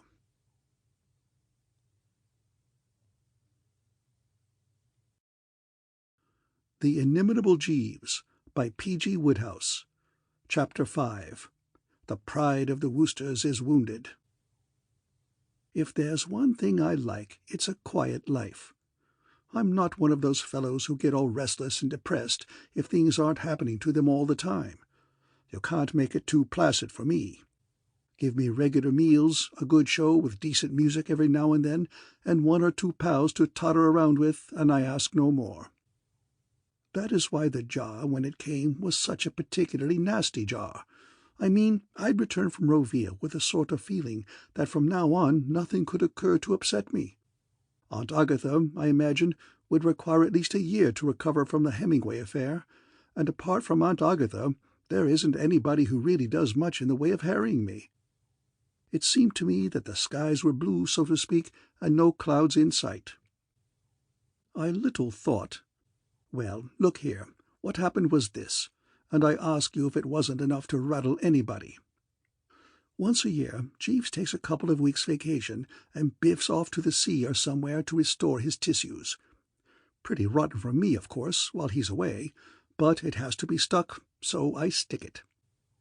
And I must admit that he usually manages to get hold of a fairly decent fellow to look after me in his absence.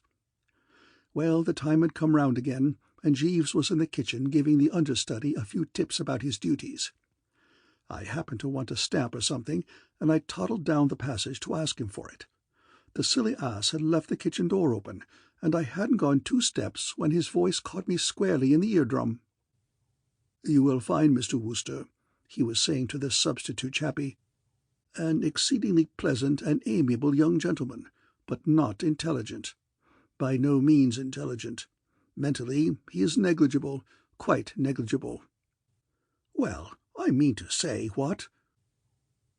I suppose, strictly speaking, I ought to have charged in and ticked the blighter off properly in no uncertain voice. But I doubt whether it's humanly possible to tick Jeeves off. Personally, I didn't even have a dash at it. I merely called for my hat and stick in a marked manner and legged it. But the memory rankled, if you know what I mean. We Woosters don't lightly forget. At least we do, some things. Appointments and people's birthdays and letters to the post and all that, but not an absolutely bally insult like the above. I brooded like the dickens. I was still brooding when I dropped in at the oyster bar at Buck's for a quick bracer. I needed a bracer rather particularly at the moment, because I was on my way to lunch with Aunt Agatha. A pretty frightful ordeal, believe me or believe me not, even though I took it that after what had happened at Roville, she would be in a fairly subdued and amiable mood. I had just had one quick and another rather slower, and was feeling about as cheerio as was possible under the circs, when a muffled voice hailed me from the northeast, and turning round, I saw young Bingo Little propped up in a corner, wrapping himself round a sizable chunk of bread and cheese. "Hello, hello, hello," I said. "Haven't seen you for ages. You haven't been in here lately, have you?" "No, I've been living out in the country." "Eh?" I said, for Bingo's loathing for the country was well known. "Whereabouts?" "Down in Hampshire, at a place called Ditteridge." "No, really? I know some people who've got a house there. The Glossops. Have you met them?" "Why, that's where I'm staying," said young Bingo. "I'm tutoring the Glossop kid." "What for?" I said. I couldn't seem to see young Bingo as a tutor, though, of course, he did get a degree of sorts at Oxford, and I suppose you can always fool some of the people some of the time. "What for? For money, of course. An absolute sitter came unstitched in the second race at Haydock Park," said young Bingo with some bitterness, "and I dropped my entire month's allowance. I hadn't the nerve to touch my uncle for any more, so it was a case of buzzing around to the agents and getting a job. I've been down there 3 weeks. "I haven't met the Glossop kid." "Don't," advised Bingo briefly. "The only one of the family I really know is the girl." I had hardly spoken these words when the most extraordinary change came over young Bingo's face. His eyes bulged, his cheeks flushed, and his Adam's apple hopped about like one of those India-rubber balls on the top of the fountain in a shooting gallery. "Oh, Bertie," he said in a strangled sort of voice. I looked at the poor fish anxiously. I knew that he was always falling in love with someone, but it didn't seem possible that even he could have fallen in love with Honoria Glossop. To me, the girl was simply nothing more nor less than a pot of poison. One of those dashed, large, brainy, strenuous, dynamic girls you see so many of these days. She had been at Girton, where, in addition to enlarging her brain to the most frightful extent, she had gone in for every kind of sport and developed the physique of a middleweight catch-as-catch-can wrestler. I'm not sure she didn't box for the varsity when she was up. The effect she had on me whenever she appeared was to make me want to slide into a cellar and lie low till they blew the all clear. Yet here was young Bingo obviously all for her. There was no mistaking it. The love-light was in the blighter's eyes. "I worship her, Bertie. I worship the very ground she treads on," continued the patient in a loud, penetrating voice. Fred Thompson and one or two fellows had come in, and McGarry, the chappie behind the bar, was listening with his ears flapping. But there's no reticence about Bingo. He always reminds me of the hero of a music comedy who takes the centre of the stage, gathers the boys around him in a circle, and tells them all about his love at the top of his voice. "Have you told her?" "No, I haven't had the nerve. But we walk together in the garden most evenings, and it sometimes seems to me that there is a look in her eyes." "I know that look, like a sergeant major." "Nothing of the kind, like a tender goddess." "Have a second, old thing," I said. "Are you sure we're talking about the same girl? The one I mean is Honoria. Perhaps there's a younger sister or something I've not heard of." "Her name is Honoria," bawled Bingo reverently. "And she strikes you as a tender goddess?" "She does." "God bless you," I said. "She walks in beauty like the night of cloudless climes and starry skies, and all that's best of dark and bright meet in her aspect and her eyes." "Another bit of bread and cheese?" he said to the lad behind the bar. "You're keeping your strength up," I said. "This is my lunch. I've got to meet Oswald at Waterloo at 1:15 to catch the train back. I brought him up to town to see the dentist." "Oswald? Is that the kid?" "Yes, pestilential to a degree." "Pestilential? That reminds me, I'm lunching with my Aunt Agatha. I'll have to pop off now, or I'll be late." I hadn't seen Aunt Agatha since that little affair of the pearls, and while I didn't anticipate any great pleasure from gnawing a bone in her society, I must say that there was one topic of conversation I felt pretty confident she wouldn't touch on, and that was the subject of my matrimonial future. I mean, when a woman's made a bloomer like the one Aunt Agatha made at Roville, you'd naturally think that a decent shame would keep her off it for, at any rate, a month or two. But women beat me. I mean to say, as regards nerve. You'll hardly credit it, but she actually started in on me with the fish. Absolutely with the fish, I give you my solemn word. We'd hardly exchanged a word about the weather when she let me have it without a blush. "Bertie," she said, "I've been thinking again about you and how necessary it is that you should get married. I quite admit that I was dreadfully mistaken in my opinion of that terrible hypocritical girl at Roville, but this time there is no danger of an error. By great good luck I have found the very wife for you, a girl whom I have only recently met, but whose family is above suspicion. She has plenty of money, too, though that does not matter in your case. The great point is that she is strong, self-reliant, and sensible, and will counterbalance the deficiencies and weaknesses of your character. She has met you, and while there is naturally much in you of which she disapproves, she does not dislike you. I know this, for I have sounded her, guardedly of course, and I am sure that you have only to make the first advances." "Who is it?" I would have said it long before, but the shock had made me swallow a bit of roll the wrong way, and I had only just finished turning purple and trying to get a bit of air back into the old windpipe. "Who is it?" "Sir Roderick Glossop's daughter, Honoria." "No, no," I cried, paling beneath the tan. "Don't be silly, Bertie. She is just the wife for you." "Yes, but look here. She will mould you." "But I don't want to be moulded." Aunt Agatha gave me the kind of look she used to give me when I was a kid and had been found in the jam cupboard. "Bertie, I hope you are not going to be troublesome." "Well, but I mean, Lady Glossop has very kindly invited you to Ditteridge Hall for a few days. I told her you would be delighted to come down tomorrow." "I'm sorry, but I've got a dashed important engagement tomorrow." "What engagement?" "Well, you have no engagement, and even if you had, you must put it off. I shall be very seriously annoyed, Bertie, if you do not go to Ditteridge Hall tomorrow." "Oh, right-o," I said. It wasn't 2 minutes after I'd parted from Aunt Agatha before the old fighting spirit of the Woosters reasserted itself. Ghastly as the peril was which loomed before me, I was conscious of a rummy sort of exhilaration. It was a tight corner, but the tighter the corner I felt, the more juicily should I score off Jeeves when I got myself out of it without a bit of help from him. Ordinarily, of course, I should have consulted him and trusted to him to solve the difficulty, but after what I had heard him saying in the kitchen, I was dashed if I was going to demean myself. When I got home, I addressed the man with light abandon. "Jeeves," I said, "I'm in a bit of a difficulty." "I'm sorry to hear that, sir." "Yes, quite a bad hole. In fact, you might say on the brink of a precipice and faced by an awful doom." "If I could be of any assistance, sir—" "Oh, no, no, no. Thanks very much, but no, no. I won't trouble you. I've no doubt I shall be able to get out of it all right by myself." "Very good, sir." So that was that.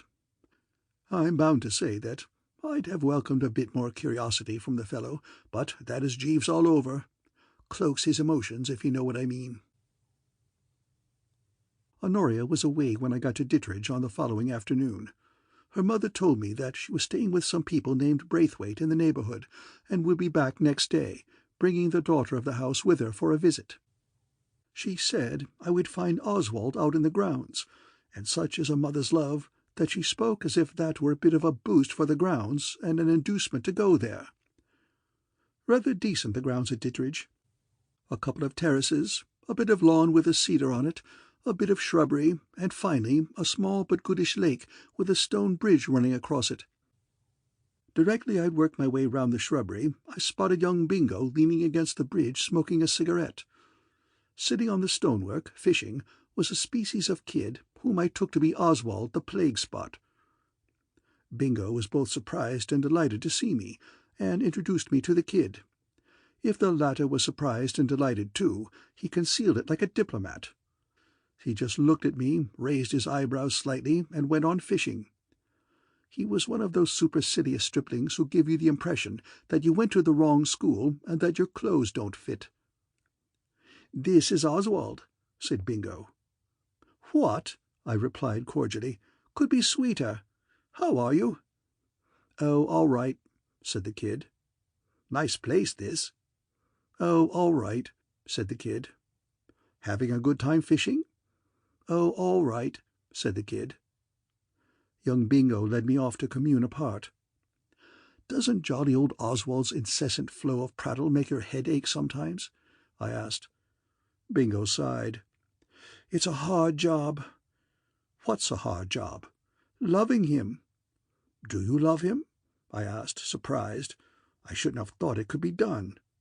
"I try to," said young Bingo, "for her sake. She's coming back tomorrow, Bertie." "So I heard." "She is coming, my love, my own." "Absolutely," I said. "But touching on young Oswald once more, do you have to be with him all day? How do you manage to stick it?" "Oh, he doesn't give much trouble. When we aren't working, he sits on that bridge all the time, trying to catch tiddlers." "Why don't you shove him in?" "Shove him in? It seems to me distinctly the thing to do," I said, regarding the stripling's back with a good deal of dislike. "It would wake him up a bit, and make him take an interest in things." Bingo shook his head a bit wistfully. "Your proposition attracts me," he said, "but I'm afraid it can't be done. You see, she would never forgive me. She is devoted to the little brute." "Great Scott!" I cried. "I've got it!" I don't know if you know that feeling when you get an inspiration and tingle all down your spine from the soft collar as now worn to the very soles of the old Waukeesis. Jeeves, I suppose, feels that way more or less all the time, but it isn't often it comes to me. But now all nature seemed to be shouting at me, "You've clicked," and I grabbed young Bingo by the arm in a way that must have made him feel as if a horse had bitten him.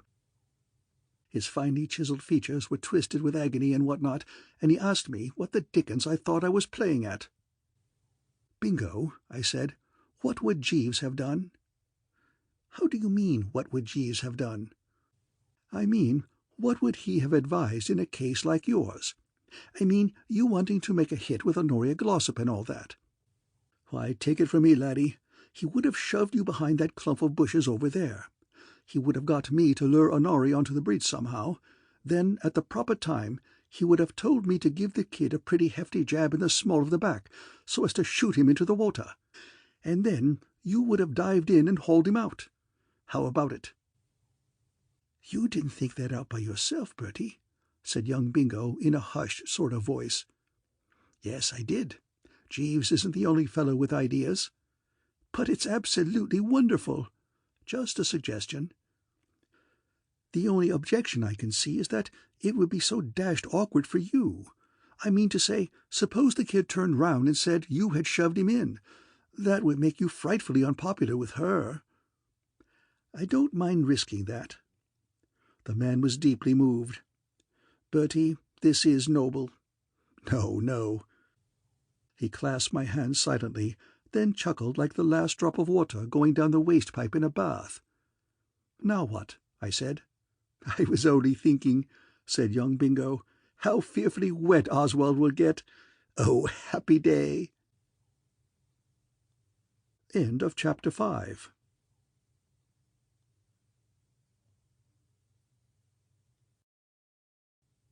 The Inimitable Jeeves by P.G. Wodehouse. Chapter 6. The Hero's Reward. I don't know if you've noticed it, but it's rummy how nothing in this world ever seems to be absolutely perfect. The drawback to this otherwise singularly fruity binge was, of course, the fact that Jeeves wouldn't be on the spot to watch me in action. Still, apart from that, there wasn't a flaw. The beauty of the thing was, you see, that nothing could possibly go wrong. You know how it is as a rule, when you want to get Chappie A on spot B at exactly the same moment when Chappie C is on spot D. There's always a chance of a hitch. Take the case of a general, I mean to say, who's planning out a big movement. He tells one regiment to capture the hill with the windmill on it at the exact moment when another regiment is taking the bridgehead or something down in the valley. And everything gets all messed up. And then, when they're chatting the thing over in camp that night, the colonel of the 1st Regiment says, "Oh, sorry, did you say the hill with the windmill? I thought you said the one with the flock of sheep." And there you are. But in this case nothing like that could happen, because Oswald and Bingo would be on the spot right along, so that all I had to worry about was getting Honoria there in due season. And I managed that all right first shot, by asking her if she would come for a stroll in the grounds with me, as I had something particular to say to her. She had arrived shortly after lunch in the car with the Braithwaite girl. I was introduced to the latter, a tallish girl with blue eyes and fair hair. I rather took to her. She was so unlike Honoria, and if I had been able to spare the time, I shouldn't have minded talking to her for a bit. But business was business. I had fixed it up with Bingo to be behind the bushes at 3 sharp, so I got hold of Honoria and steered her out through the grounds in the direction of the lake. "You're very quiet, Mr. Wooster," she said. Made me jump a bit. I was concentrating pretty tensely at the moment. We had just come in sight of the lake, and I was casting a keen eye over the ground to see that everything was in order. Everything appeared to be as arranged. The kid Oswald was hunched up on the bridge, and as Bingo wasn't visible, I took it that he had got into position. My watch made it 2 minutes after the hour. "Eh?" I said. Yes. I was just thinking." "You said you had something important to say to me?" "Absolutely." I had decided to open the proceedings by sort of paving the way for young Bingo. I mean to say, without actually mentioning his name, I wanted to prepare the girl's mind for the fact that, surprising as it might seem, there was someone who had long loved her from afar and all that sort of rot. "It's like this," I said. "It may sound rummy and all that, but there's somebody who's frightfully in love with you and so forth. A friend of mine, you know." "Oh, a friend of yours?" "Yes." She gave a kind of a laugh. "Well, why doesn't he tell me so?" "Well, you see, that's the sort of chap he is. Kind of shrinking, diffident kind of fellow. Hasn't got the nerve. Thinks you so much above him, don't you know. Looks on you as a sort of goddess. Worships the ground you tread on, but can't whack up the ginger to tell you so." "This is very interesting." "Yes, he's not a bad chap, you know, in his way. Rather an ass, perhaps, but well-meaning. Well, that's the position. You might just bear it in mind, what?" "How funny you are!" She chucked back her head and laughed with considerable vim. She had a penetrating sort of laugh, rather like a train going into a tunnel. It didn't sound over-musical to me, and on the kid Oswald it appeared to jar not a little. He gazed at us with a good deal of dislike. "I wish the dickens you wouldn't make that row," he said, "scaring all the fish away." It broke the spell a bit. Honoria changed the subject. "I do wish Oswald wouldn't sit on the bridge like that," she said. "I'm sure it isn't safe. He might easily fall in." "I'll go and tell him," I said. I suppose the distance between the kid and me at this juncture was about 5 yards, and I got the impression that it was nearer 100. And as I started to toddle across the intervening space, I had a rummy feeling that I'd done this very thing before. Then I remembered. Years ago, at a country-house party, I had been roped in to play the part of a butler in some amateur theatricals in aid of some ghastly charity or other, and I had to open the proceedings by walking across the empty stage from left upper entrance and shoving a tray on a table down right. They had impressed it on me at rehearsals that I mustn't take the course at a quick heel and toe, like a chappie finishing strongly in a walking race, and the result was that I kept the brakes on to such an extent that it seemed to me as if I was never going to get to the bally table at all. The stage seemed to stretch out in front of me like a trackless desert, and there was a kind of breathless hush, as if all nature had paused to concentrate its attention on me personally. Well, I felt just like that now. I had a kind of dry gulping in my throat, and the more I walked, the farther away the kid seemed to get, till suddenly I found myself standing just behind him without quite knowing how I'd got there.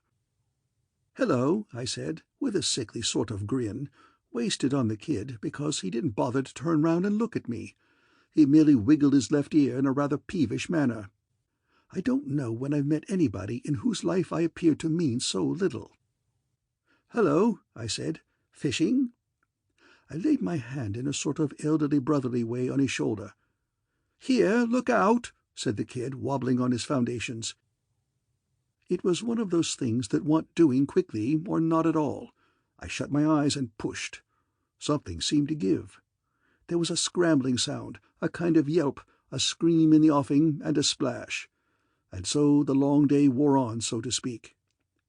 I opened my eyes. The kid was just coming to the surface.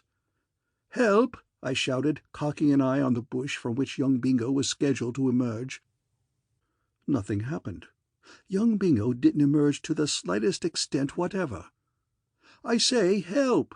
I shouted again. I don't want to bore you with reminiscences of my theatrical career, but I must just touch once more on that appearance of mine as the butler. The scheme on that occasion had been that when I put the tray on the table, the heroine would come on and say a few words to get me off. Well, on the night the misguided female forgot to stand by, and it was a full minute before the search party located her and shot her onto the stage. And all the time I had to stand there waiting. A rotten sensation, believe me, and this was just the same, only worse. I understood what these writer chappies mean when they talk about time standing still. Meanwhile, the kid Oswald was presumably being cut off in his prime, and it began to seem to me that some sort of steps ought to be taken about it. What I had seen of the lad hadn't particularly endeared him to me, but it was undoubtedly a bit thick to let him pass away. I don't know when I've seen anything more grubby and unpleasant than the lake as viewed from the bridge, but the thing apparently had to be done. I chucked off my coat and vaulted over. It seems rummy that water should be so much wetter when you go into it with your clothes on than when you're just bathing, but take it from me that it is. I was only under about 3 seconds, I suppose, but I came of feeling like the bodies you read of in the paper, which had evidently been in the water several days. I felt clammy and bloated. At this point the scenario struck another snag. I had assumed that directly I came to the surface I should get hold of the kid and steer him courageously to shore, but he hadn't waited to be steered. When I had finished getting the water out of my eyes and had time to take a look round, I saw him about 10 yards away, going strongly and using, I think, the Australian crawl. The spectacle took all the heart out of me. I mean to say, the whole essence of a rescue, if you know what I mean, is that the party of the second part shall keep fairly still and in one spot. If he starts swimming off on his own account and can obviously give you at least 40 yards in the 100, where are you? The whole thing falls through. It didn't seem to me that there was much to be done except get ashore, so I got ashore. By the time I had landed, the kid was halfway to the house. Look at it from whatever angle you like, the thing was a washout. I was interrupted in my meditations by a noise like the Scotch Express going under a bridge. It was Honoria Glossop laughing. She was standing at my elbow, looking at me in a rummy manner. "Oh, Bertie, you are funny," she said. And even in that moment there seemed to me something sinister in the words. She had never called me anything except Mr. Wooster before. "How wet you are!" "Yes, I am wet." "You had better hurry into the house and change." "Yes." I wrung a gallon or two of water out of my clothes. "You are funny," she said again. "First proposing in that extraordinarily roundabout way, and then pushing poor little Oswald into the lake so as to impress me by saving him." I managed to get the water out of my throat sufficiently to try to correct this fearful impression. "No, no. He said you pushed him in, and I saw you do it. Oh, I'm not angry, Bertie. I think it was too sweet of you. But I'm quite sure it's time that I took you in hand. You certainly want someone to look after you. You've been seeing too many moving pictures. I suppose the next thing you would have done would have been to set the house on fire as to rescue me." She looked at me in a proprietary sort of way. "I think," she said, "I shall be able to make something of you, Bertie. It is true yours has been a wasted life up to the present, but you are still young, and there is a lot of good in you." "No, really there isn't." "Oh, yes, there is. It simply wants bringing out. You run straight up to the house and change your wet clothes, or you'll catch cold." And, if you know what I mean, there was a sort of motherly note in her voice which seemed to tell me, even more than her actual words, that I was for it. As I was coming downstairs after changing, I ran into young Bingo, looking festive to a degree. "Bertie," he said, "just the man I wanted to see. Bertie, a wonderful thing has happened." "You blighter!" I cried. "What became of you? Do you know—" "Oh, you mean about being in those bushes? I hadn't time to tell you about that. It's all off." "All off?" "Bertie, I was actually starting to hide in those bushes when the most extraordinary thing happened. Walking across the lawn, I saw the most radiant, the most beautiful girl in the world. There is none like her, none. Bertie, do you believe in love at first sight? You do believe in love at first sight, don't you, Bertie, old man? Directly I saw her, she seemed to draw me like a magnet. I seemed to forget everything. We two were alone in a world of music and sunshine. I joined her. I got into conversation. She is a Miss Braithwaite, Bertie, Daphne Braithwaite. Directly our eyes met, I realized that what I had imagined to be my love for Honoria Glossop had been a mere passing whim. Bertie, you do believe in love at first sight, don't you? She is so wonderful, so sympathetic, like a tender goddess." At this point I left the blighter. 2 days later I got a letter from Jeeves.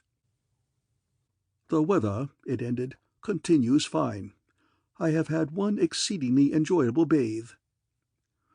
I gave one of those hollow, mirthless laughs, and went downstairs to join Honoria. I had an appointment with her in the drawing-room. She was going to read Ruskin to me. End of Chapter 6.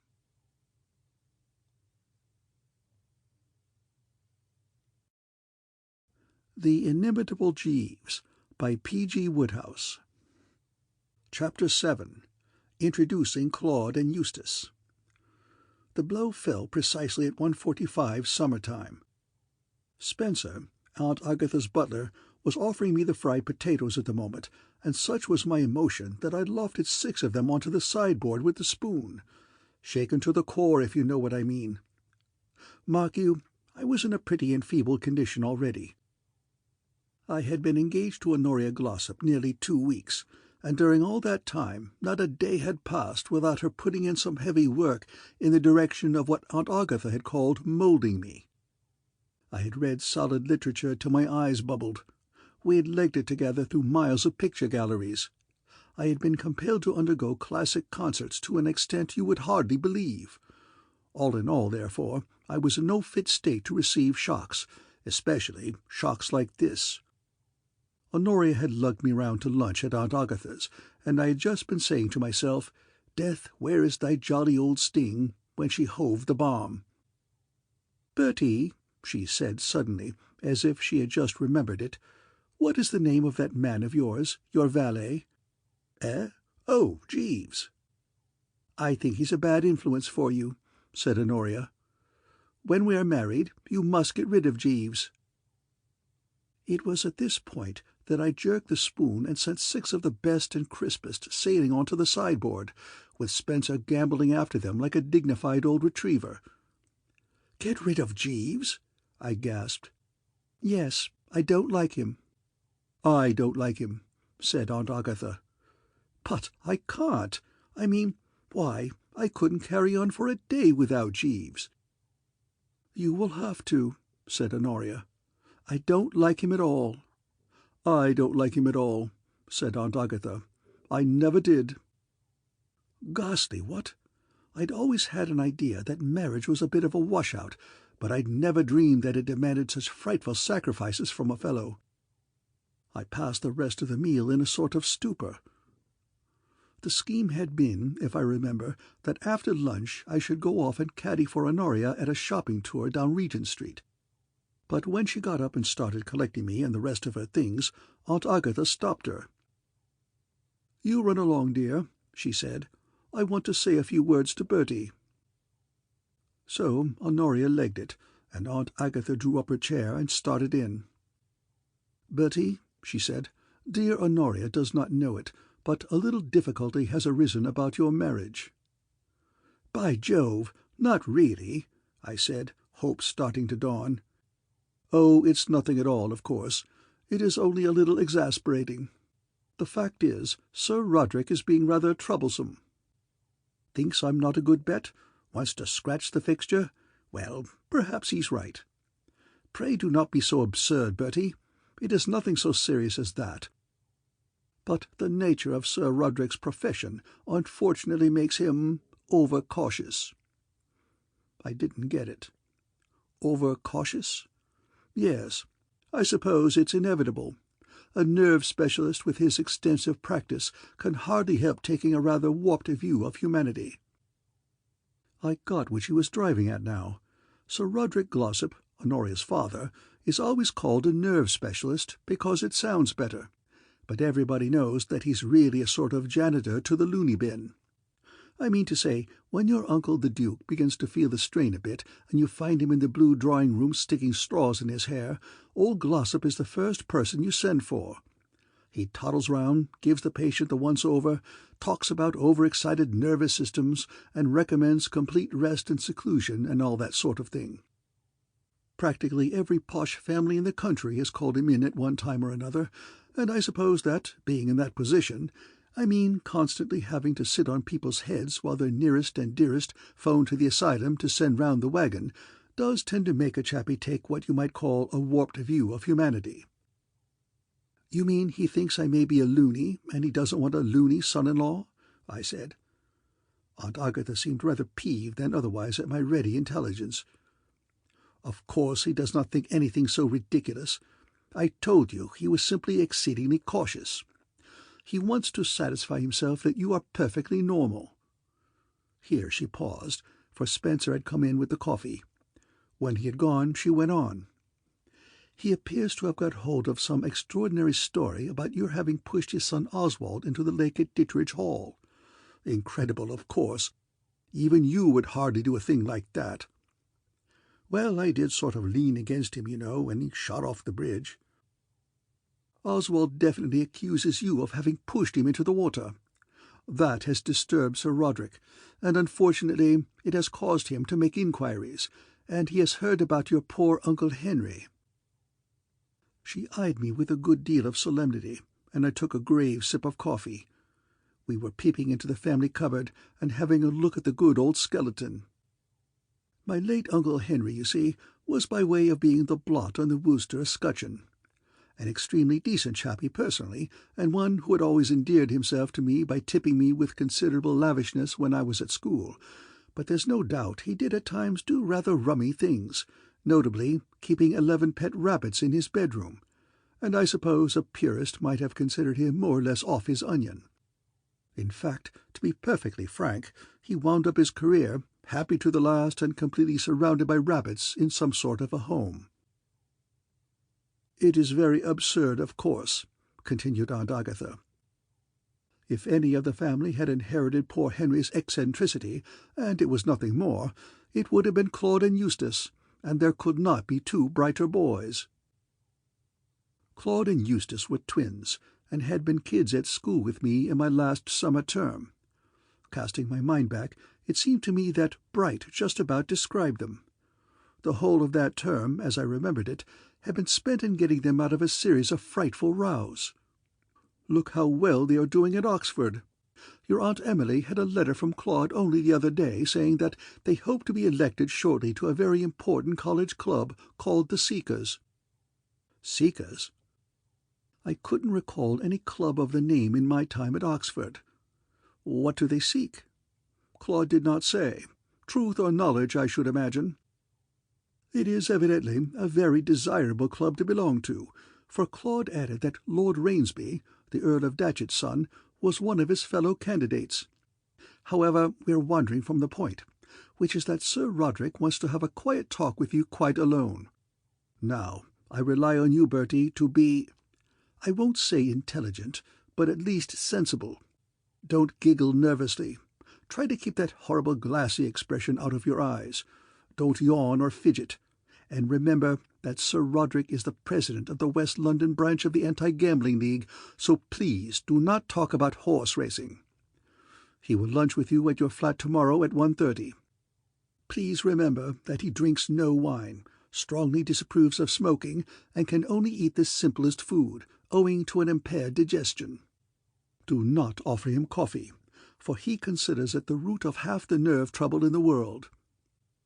I should think a dog biscuit and a glass of water would about meet the case, what? Bertie! Oh, all right, merely persiflage. Well, it is precisely that sort of idiotic remark that would be calculated to arouse Sir Roderick's worst suspicions. Do please try to refrain from any misguided flippancy when you are with him. He is a very serious-minded man. Are you going? Well, please remember all I have said. I rely on you, and if anything goes wrong, I shall never forgive you." "Right-o," I said. And so home, with a jolly day to look forward to. I breakfasted pretty late next morning, and went for a stroll afterwards. It seemed to me that anything I could do to clear the old lemon ought to be done, and a bit of fresh air generally relieves that rather foggy feeling that comes over a fellow early in the day. I had taken a stroll in the park, and got back as far as Hyde Park Corner, when some blighter sloshed me between the shoulder-blades. It was young Eustace, my cousin. He was arm in arm with two other fellows, the one on the outside being my cousin Claude, and the one in the middle a pink-faced chappie with light hair and an apologetic sort of look. "Bertie, old egg," said young Eustace affably. "Hello," I said, not frightfully chirpily. "Fancy running into you, the one man in London who can support us in the style we are accustomed to. By the way, you never met old Dog-Face, have you? Dog-Face, this is my cousin Bertie. Lord Rainsby, Mr. Wooster. We've just been round to your flat, Bertie. Bitterly disappointed that you were out, but were hospitably entertained by old Jeeves. That man's a corker, Bertie. Stick to him." "What are you doing in London?" I asked. "Oh, buzzing round. We're just up for the day. Flying visit, strictly unofficial. We oil back on the 3:10. And now, touching that lunch you very decently volunteered to stand us, Which shall it be? Ritz, Savoy, Carlton? Or if you're a member of Ciro's or the Embassy, that would do just as well." "I can't give you lunch. I've got an engagement myself. And by Jove," I said, taking a look at my watch, "I'm late." I hailed a taxi. "Sorry." "As man to man, then," said Eustace, "lend us a fiver." I hadn't time to stop and argue. I unbelted the fiver and hopped into the cab. It was 20 to 2 when I got to the flat. I bounded into the sitting-room, but it was empty. Jeeves shimmied in. "Sir Roderick has not yet arrived, sir." "Good egg," I said. "I thought I should find him smashing up the furniture." My experience is that the less you want a fellow, the more punctual he's bound to be, and I had had a vision of the old lad pacing the rug in my sitting-room, saying, "He cometh not," and generally hotting up. "Is everything in order?" "I fancy you'll find the arrangements quite satisfactory, sir." "What are you giving us?" "Cold consommé, a cutlet, and a savoury, sir, with lemon squash, iced." "Well, I don't see how that can hurt him." "Don't go getting carried away by the excitement of the thing and start bringing in coffee." "No, sir." "And don't let your eyes get glassy, because if you do, you're apt to find yourself in a padded cell before you know where you are." "Very good, sir." There was a ring at the bell. "Stand by, Jeeves," I said. "We're off." End of Chapter 7.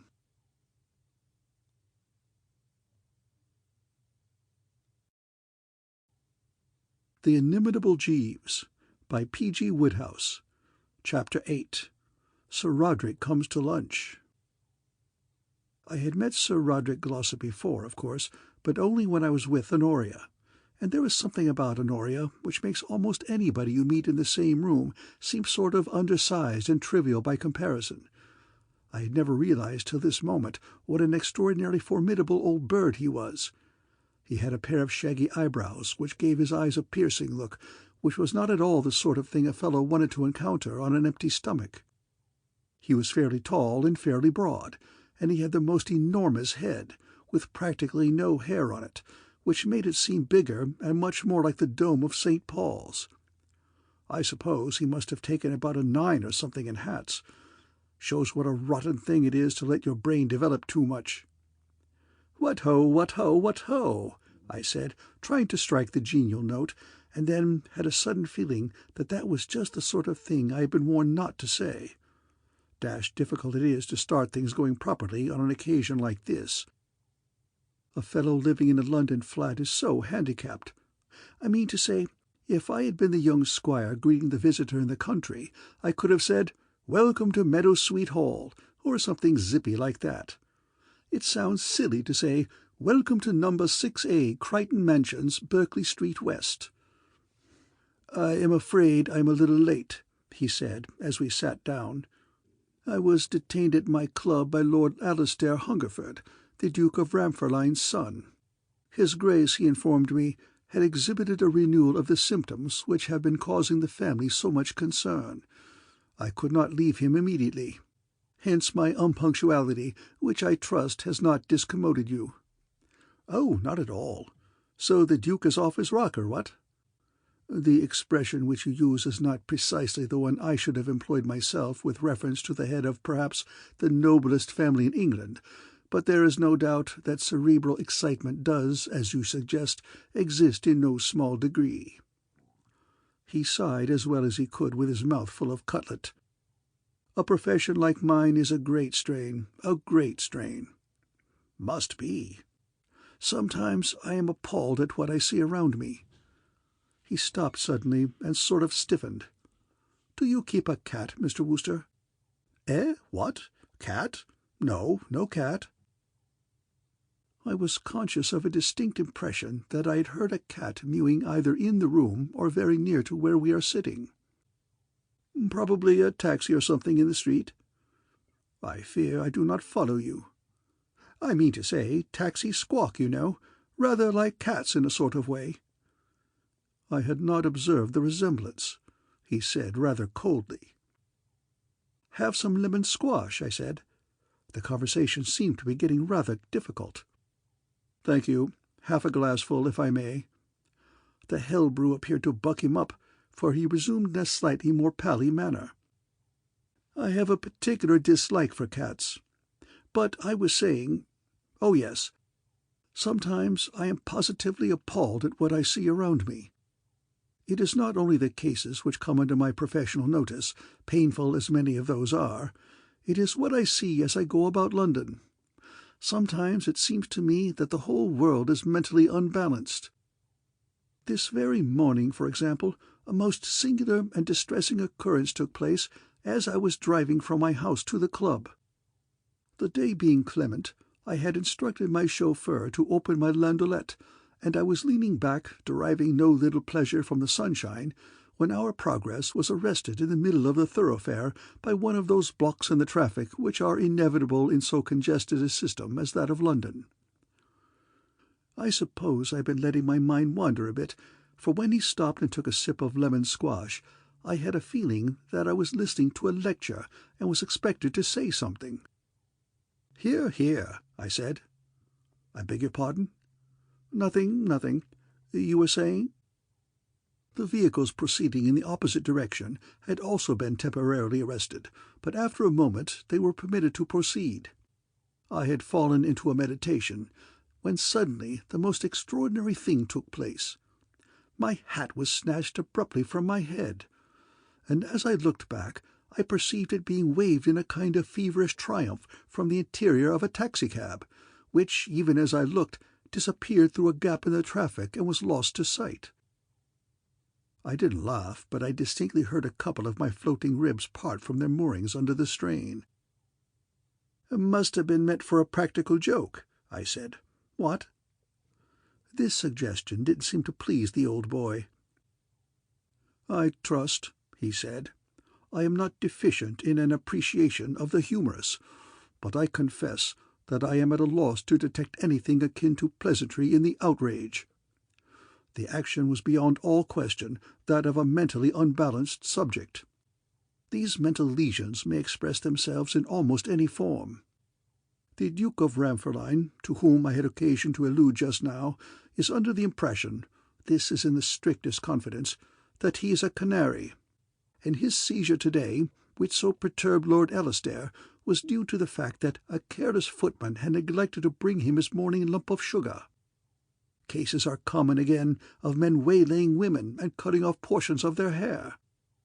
It is from a branch of this latter form of mania that I should be disposed to imagine that my assailant was suffering. I can only trust that he will be placed under proper control before he— Mr. Wooster, there is a cat close at hand. It is not in the street. The mewing appears to come from the adjoining room." This time I had to admit there was no doubt about it. There was a distinct sound of mewing coming from the next room. I punched the bell for Jeeves, who drifted in and stood waiting with an air of respectful devotion. "Sir?" "Oh, Jeeves," I said, "cats. What about it? Are there any cats in the flat?" "Only the 3 in your bedroom, sir." "What? Cats in his bedroom?" I heard Sir Roderick whisper in a kind of stricken way, and his eyes hit me amidships like a couple of bullets. "What do you mean?" I said. "Only the 3 in my bedroom." "The black one, the tabby, and the small lemon-coloured animal, sir." "What on earth—" I charged round the table in the direction of the door. Unfortunately, Sir Roderick had just decided to edge in that direction himself, with the result that we collided in the doorway with a good deal of force, and staggered out into the hall together. He came smartly out of the clinch and grabbed an umbrella from the rack. "Stand back!" he shouted, waving it overhead. "Stand back, sir. I am armed." It seemed to me that the moment had come to be soothing. "Awfully sorry I barged into you," I said. "Wouldn't have had it happen for worlds. I was just dashing out to have a look into things." He appeared a trifle reassured, and lowered the umbrella. But just then the most frightful shindy started in the bedroom. It sounded as though all the cats in London, assisted by delegates from outlying suburbs, had got together to settle their differences once and for all. A sort of augmented orchestra of cats. "This noise is unendurable. yelled Sir Roderick. "I cannot hear myself speak." "I fancy, sir," said Jeeves respectfully, "that the animals may have become somewhat exhilarated as the result of having discovered the fish under Mr. Wooster's bed." The old boy tottered. "Fish? Did I hear you rightly?" "Sir?" "Did you say that there was a fish under Mr. Wooster's bed?" "Yes, sir." Sir Roderick gave a low moan and reached for his hat and stick. "You aren't going?" I said. "Mr. Wooster, I am going. I prefer to spend my leisure time in less eccentric society." "But I say, here, I must come with you. I'm sure the whole business can be explained. Jeeves, my hat." Jeeves rallied round. I took the hat from him and shoved it on my head. Good heavens! Beastly shock it was. The bally thing had absolutely engulfed me, if you know what I mean. Even as I was putting it on, I got a sort of impression that it was a trifle roomy, and no sooner had I let go of it than it settled down over my ears like a kind of extinguisher. "I say, this isn't my hat." "It is my hat," said Sir Roderick in about the coldest, nastiest voice I'd ever heard. "The hat which was stolen from me this morning as I drove in my car. But I suppose Napoleon or somebody like that would have been equal to the situation, but I'm bound to say it was too much for me. I just stood there goggling in a sort of coma, while the old boy lifted the hat off me and turned to Jeeves. "I should be glad, my man," he said, "if you would accompany me a few yards down the street. I wish to ask you some questions." "Very good, sir." "Here, but I say—" I began, but he left me standing. He stalked out, followed by Jeeves, and at that moment the row in the bedroom started again, louder than ever. I was about fed up with the whole thing. I mean, cats in your bedroom? A bit thick, what? I didn't know how the dickens they had got in, but I was jolly well resolved that they weren't going to stay picnicking there any longer. I flung open the door. I got a momentary flash of about 115 cats of all sizes and colours scrapping in the middle of the room, and then they all shot past me with a rush and out of the front door. And all that was left of the mob scene was the head of a whacking big fish, lying on the carpet and staring up at me in a rather austere sort of way, as if it wanted a written explanation and apology. There was something about the thing's expression which absolutely chilled me, and I withdrew on tiptoe and shut the door. And as I did so, I bumped into someone. "Oh, sorry," he said. I spun round. It was the pink-faced chappie, Lord something or other, the fellow I'd met with Claude and Eustace. "I say," he said apologetically, "awfully sorry to bother you, but those weren't my cats I met just now legging it downstairs, were they? They looked like my cats." "They came out of my bedroom." "Then they were my cats," he said sadly. "Oh, dash it!" "Did you put cats in my bedroom?" "Your man, what's-his-name, did. He rather decently said I could keep them there till my train went. I'd just come to fetch them. And now they've gone. Oh, well, it can't be helped, I suppose. I'll take the hat and the fish anyway." I was beginning to dislike this chappie. "Did you put that bally fish there too?" "No, that was Eustace's. The hat was Claude's." I sank limply into a chair. "I say, you couldn't explain this, could you?" I said. The chappie gazed at me in mild surprise. "Why, don't you know all about it? I say!" He blushed profusely. "Why, if you don't know about it, I shouldn't wonder if the whole thing didn't seem rummy to you." "Rummy is the word." "It was for the Seekers, you know." "The Seekers?" "Rather a blood club, you know, up at Oxford, which your cousins and I are rather keen on getting into. You have to pinch something, you know, to get elected. Some sort of a souvenir, you know. A policeman's helmet, you know, or a door-knocker or something, you know. The room's decorated with the things at the annual dinner, and everybody makes speeches and all that sort of thing. Rather jolly. Well, we wanted rather to make a sort of special effort and do the thing in style, if you understand, so we came up to London to see if we couldn't pick up something here that would be a bit out of the ordinary. and we had the most amazing luck right from the start. Your cousin Claude managed to collect a quite decent top hat out of a passing car, and your cousin Eustace got away with a really goodish salmon or something from Harrod's, a nice snaffle 3 excellent cats all in the first hour. We were fearfully braced, I can tell you. And then the difficulty was to know where to park the things till our train went. You look so beastly conspicuous, you know, tooling about London with a fish and a lot of cats. And then Eustace remembered you, and we all came on here in a cab. You were out, but your man said it would be all right. When we met you, you were in such a hurry that we hadn't time to explain. Well, I think I'll be taking the hat, if you don't mind. It's gone. Gone? The fellow you pinched it from happened to be the man who was lunching here. He took it away with him. Oh, I say! Poor old Claude will be upset. Well, how about the goodish salmon or something? Would you care to view the remains? He seemed all broken up when he saw the wreckage. I doubt if the committee would accept that, he said sadly. There isn't a frightful lot of it left, what? The cats ate the rest. He sighed deeply. No cats, no fish, no hat. We've had all our trouble for nothing. I do call that hard. And on top of that, I say, I hate to ask you, but you couldn't lend me a tenner, could you? A tenner? What for? Well, the fact is, I've got to pop round and bail Claude and Eustace out. They've been arrested. Arrested? Yes. You see, what with the excitement of collaring the hat and the salmon or something, added to the fact that we had a rather festive lunch, they got a bit above themselves, poor chaps, and tried to pinch a motor lorry. Silly, of course, because I don't see how they could have got the thing to Oxford and shown it to the committee. Still, there wasn't any reasoning with them, and when the driver started making a fuss, there was a bit of a mix-up, and Claude and Eustace are more or less languishing in Vine Street Police Station, till I pop round and bail them out. So if you could manage a tenner— Oh, thanks, that's fearfully good of you.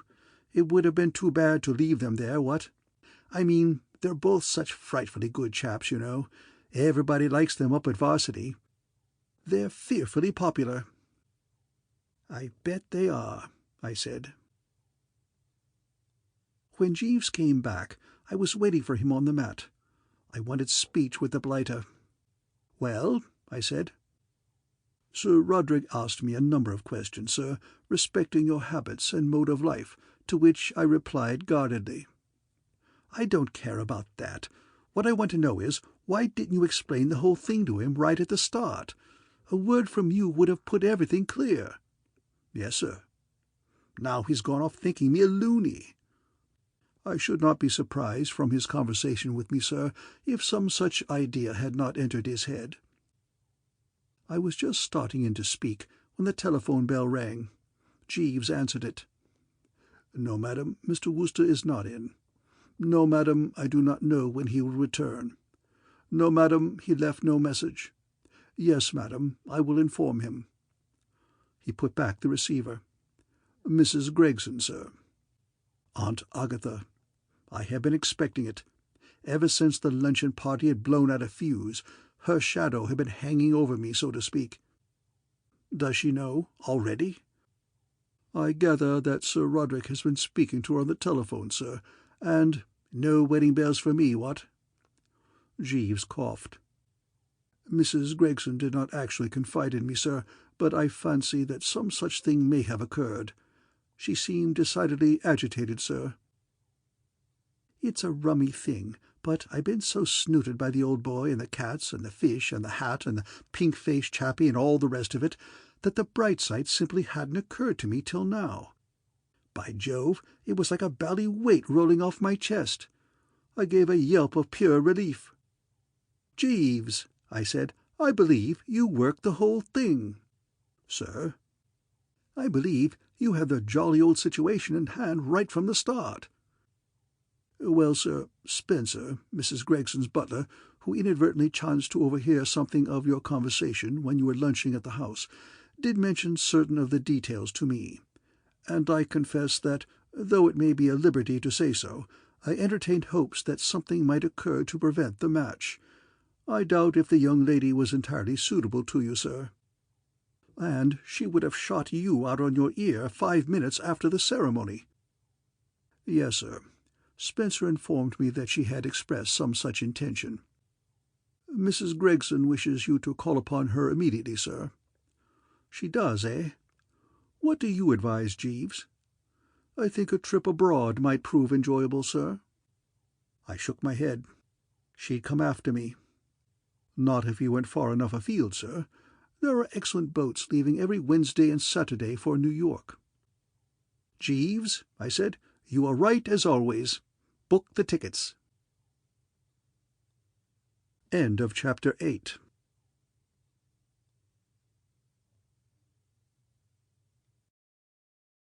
The Inimitable Jeeves by P.G. Wodehouse. Chapter 9.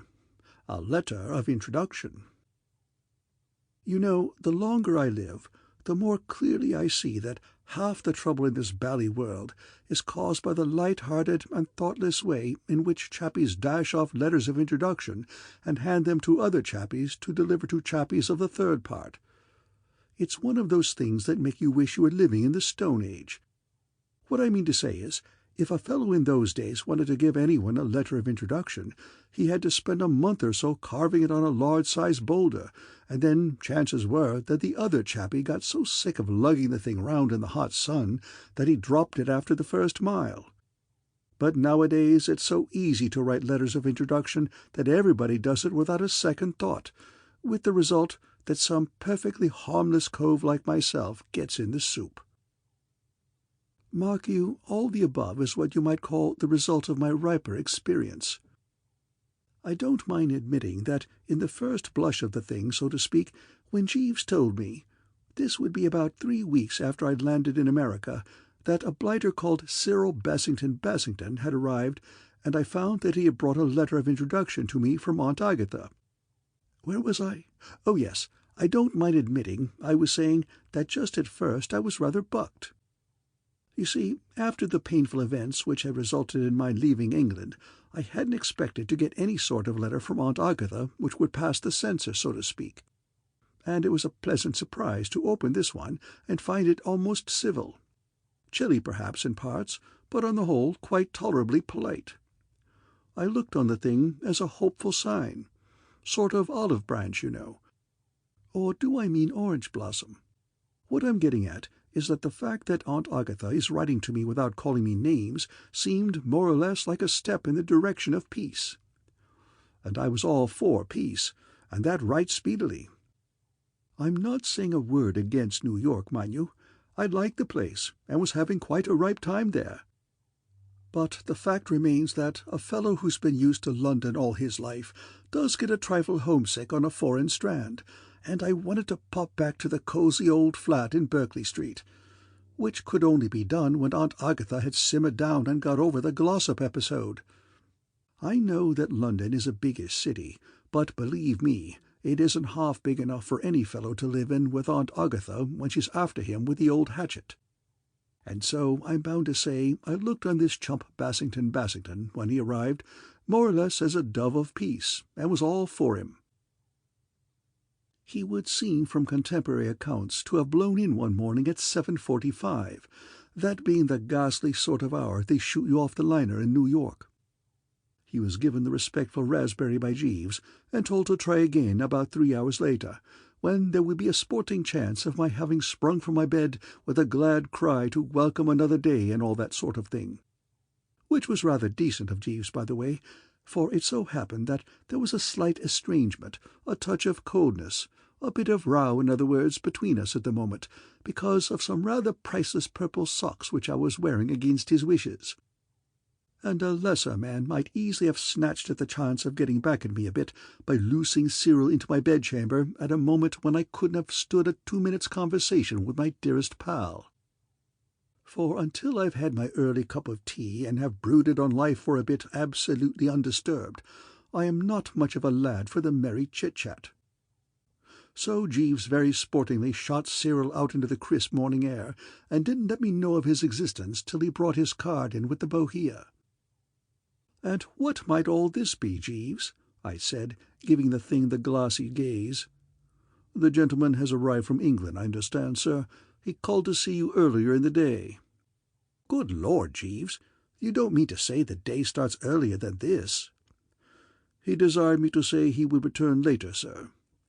"I've never heard of him. Have you ever heard of him, Jeeves?" "I am familiar with the name Bassington, sir. There are 3 branches of the Bassington family: the Shropshire Bassingtons, the Hampshire Bassingtons, and the Kent Bassingtons. England seems pretty well stocked up with Bassingtons." "Tolerably so, sir." "No chance of a sudden shortage, I mean, what?" "Presumably not, sir." "And what sort of a specimen is this one?" "I could not say, sir, on such short acquaintance." "Will you give me a sporting 2-to-1, Jeeves, judging from what you have seen of him, that this chappie is not a blighter or an excrescence?" "No, sir, I should not care to venture such a liberal odds." "I knew it. Well, the only thing that remains to be discovered is what kind of a blighter he is." "Time will tell, sir. The gentleman brought a letter for you, sir." "Oh, he did he?" I said, and grasped the communication. And then I recognized the handwriting. "I say, Jeeves, this is from my Aunt Agatha." "Indeed, sir?" "Don't dismiss it in that light way. Don't you see what this means? She says she wants me to look after this excrescence while he's in New York. By Jove, Jeeves, if I only fawn on him a bit, so that he sends back a favourable report to headquarters, I may yet be able to get back to England in time for Goodwood. Now is certainly the time for all good men to come to the aid of the party, Jeeves. We must rally round and cosset this cove in no uncertain manner." "Yes, sir." "He isn't going to stay in New York long," I said, taking another look at the letter. "He's headed for Washington. Going to give the nibs there the once-over, apparently, before taking a whirl at the diplomatic service. I should say that we can win this lad's esteem and affection with a lunch and a couple of dinners, what?" "I fancy that will be entirely adequate, sir." "This is the jolliest thing that's happened since we left England. It looks to me as if the sun were breaking through the clouds." "Very possibly, sir." He started to put out my things, and there was an awkward sort of silence.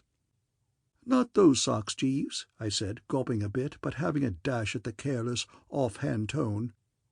"Give me the purple ones." "I beg your pardon, sir." "Those jolly purple ones." "Very good, sir."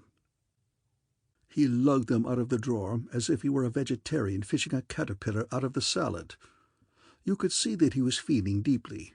Deuced painful and all that, this sort of thing, but a chappie has got to assert himself every now and then. Absolutely. I was looking for Cyril to show up again any time after breakfast, but he didn't appear. So towards 1 o'clock I trickled out to the Lambs Club, where I had an appointment to feed the Wooster face with a cove of the name of Caffin I'd got pally with since my arrival. George Caffin, a fellow who wrote plays and what not. I'd made a lot of friends during my stay in New York, the city being crammed with bonhomous lads who one and all extended a welcoming hand to the stranger in their midst. Caffin was a bit late, but bobbed up finally, saying that he had been kept at a rehearsal of his new musical comedy, Ask Dad, and we started in. We had just reached for the coffee when the waiter came up and said that Jeeves wanted to see me. Jeeves was in the waiting-room. He gave the socks one pained look as I came in, then averted his eyes. "Mr. Bassington has just telephoned, sir." "Oh?" "Yes, sir." "Where is he?" "In prison, sir." I reeled against the wallpaper. A nice thing to happen to Aunt Agatha's nominee on his first morning under my wing, I did not think. "In prison?" "Yes, sir. He said on the telephone that he had been arrested and would be glad if you would step round and bail him out." "Arrested? What for?" "He did not favour me with his confidence in that respect, sir." "This is a bit thick, Jeeves." "Precisely, sir." I collected old George, who very decently volunteered to stagger along with me, and we hopped into a taxi. We sat around at the police station for a bit on a wooden bench in a sort of ante-room, and presently a policeman appeared, leading in Cyril. "Hello, hello, hello," I said. "What?" My experience is that a fellow never really looks his best just after he's come out of a cell. When I was up at Oxford, I used to have a regular job bailing out a pal of mine who never failed to get pinched every boat race night, and he always looked like something that had been dug up by the roots. Cyril was in pretty much the same sort of shape. He had a black eye and a torn collar, and altogether was nothing to write home about, especially if one was writing to Aunt Agatha. He was a thin, tall chappie, with a lot of light hair and pale blue goggly eyes, which made him look like one of the rarer kinds of fish. "I got your message," I said. "Oh, are you Bertie Wooster?" "Absolutely, and this is my pal George Caffin. Writes plays and what not, don't you know?" We all shook hands, and the policeman, having retrieved a piece of chewing gum from the underside of a chair, where he had parked it against a rainy day, went off into a corner and began to contemplate the infinite. "This is a rotten country," said Cyril. "Oh, I don't know, don't you know?" I said. "We do our best," said George. "Old George is an American," I explained. "Writes plays, don't you know, and what not." "Of course, I didn't invent the country," said George. "That was Columbus. But I shall be delighted to consider any improvements you may suggest and lay them before the proper authorities." "Well, why don't the policemen in New York dress properly?" George took a look at the chewing officer across the room. "I don't see anything missing," he said. "I mean to say, why don't they wear helmets like they do in London? Why do they look like postmen? It isn't fair on a fellow. Makes it dashed confusing. I was simply standing on the pavement looking at things, when a fellow who looked like a postman prodded me in the ribs with a club. I didn't see why I should have postmen prodding me. Why the dickens should a fellow come 3,000 miles to be prodded by postmen?" "The point is well taken," said George. "What did you do?" "I gave him a shove, you know. I've got a frightfully hasty temper, you know. All the Bassingtons have got frightfully hasty tempers, don't you know. And then he biffed me in the eye and lugged me off to this beastly place." "I'll fix it, old son," I said. And I hauled out the bankroll and went off to open negotiations, leaving Cyril to talk to George. I don't mind admitting that I was a bit perturbed. There were furrows in the old brow, and I had a kind of foreboding feeling. As long as this chump stayed in New York, I was responsible for him, and he didn't give me the impression of being the species of cove a reasonable chappie would care to be responsible for more than about 3 minutes. I mused with a considerable amount of tensity over Cyril that night when I got home and Jeeves had brought me the final whiskey. I couldn't help feeling that this visit of his to America was going to be one of those times that try men's souls and what not. I hauled out Aunt Agatha's letter of introduction and reread it, and there was no getting away from the fact that she undoubtedly appeared to be somewhat wrapped up in this blighter, and to consider it my mission in life to shield him from harm while on the premises. I was deuced thankful that he had taken such a liking for George Caffin, old George being a steady sort of cove. After I had got him out of his dungeon cell, he and old George had gone off together, as chummy as brothers, to watch the afternoon rehearsal of Ask Dad. There was some talk, I gathered, of their dining together. I felt pretty easy in my mind while George had his eye on him. I had got about as far as this in my meditations when Jeeves came in with a telegram. At least it wasn't a telegram, it was a cable, from Aunt Agatha, and this is what it said. "Has Cyril Bassington called yet? On no account introduce him into theatrical circles. Vitally important. Letter follows." I read it a couple of times. "This is rummy, Jeeves." "Yes, sir." "Very rummy, and dashed disturbing." "Will there be anything further tonight, sir?" Of course, if he was going to be as bally unsympathetic as that, there was nothing to be done. My idea had been to show him the cable and ask his advice. But if he was letting those purple socks rankle to that extent, the good old noblesse oblige of the Woosters couldn't lower itself to the extent of pleading with the man. Absolutely not. So I gave it a miss. "Nothing more, thanks." "Good night, sir." "Good night." He floated away, and I sat down to think the thing over. I had been directing the best efforts of the old bean to the problem for a matter of half an hour when there was a ring at the bell. I went to the door, and there was Cyril, looking pretty festive. "I'll come in for a bit, if I may," he said. "Got something rather priceless to tell you." He curveted past me into the sitting-room, and when I got there, after shutting the front door, I found him reading Aunt Agatha's cable and giggling in a rummy sort of manner. Ought to have looked at this, I suppose. Caught sight of my name and read it without thinking. "I say, Wooster, old friend of my youth, this is rather funny. Do you mind if I have a drink? Thanks awfully, and all that sort of rot. Yes, it's rather funny, considering what I came to tell you. Jolly old Caffin has given me a small part in that musical comedy of his, Ask Dad. Only a bit, you know, but quite tolerably ripe. I'm feeling frightfully braced, don't you know." He drank his drink and went on. He didn't seem to notice that I wasn't jumping about the room yapping with joy. "You know, I've always wanted to go on the stage, you know," he said. "But my jolly old governor wouldn't stick it at any price. Put the old Wachisi down with a bang, and turned bright purple whenever the subject was mentioned. That's the real reason I came over here, if you want to know. I knew there wasn't a chance of my being able to work this stage wheeze in London without somebody getting on to it and tipping off the governor, so I rather brainily sprang the scheme of popping over to Washington to broaden my mind.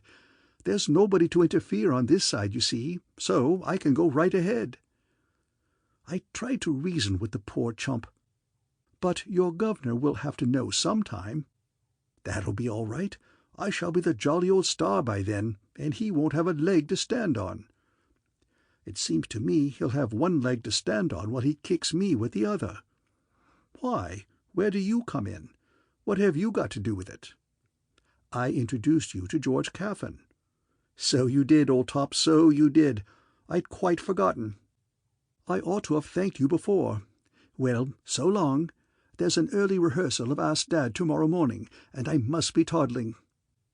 Rummy the thing should be called Ask Dad, when that's just what I'm not going to do. See what I mean, what? Well, pip-pip. "Toodaloo," I said sadly, and the blighter scudded off. I dived for the phone and called up George Caffin.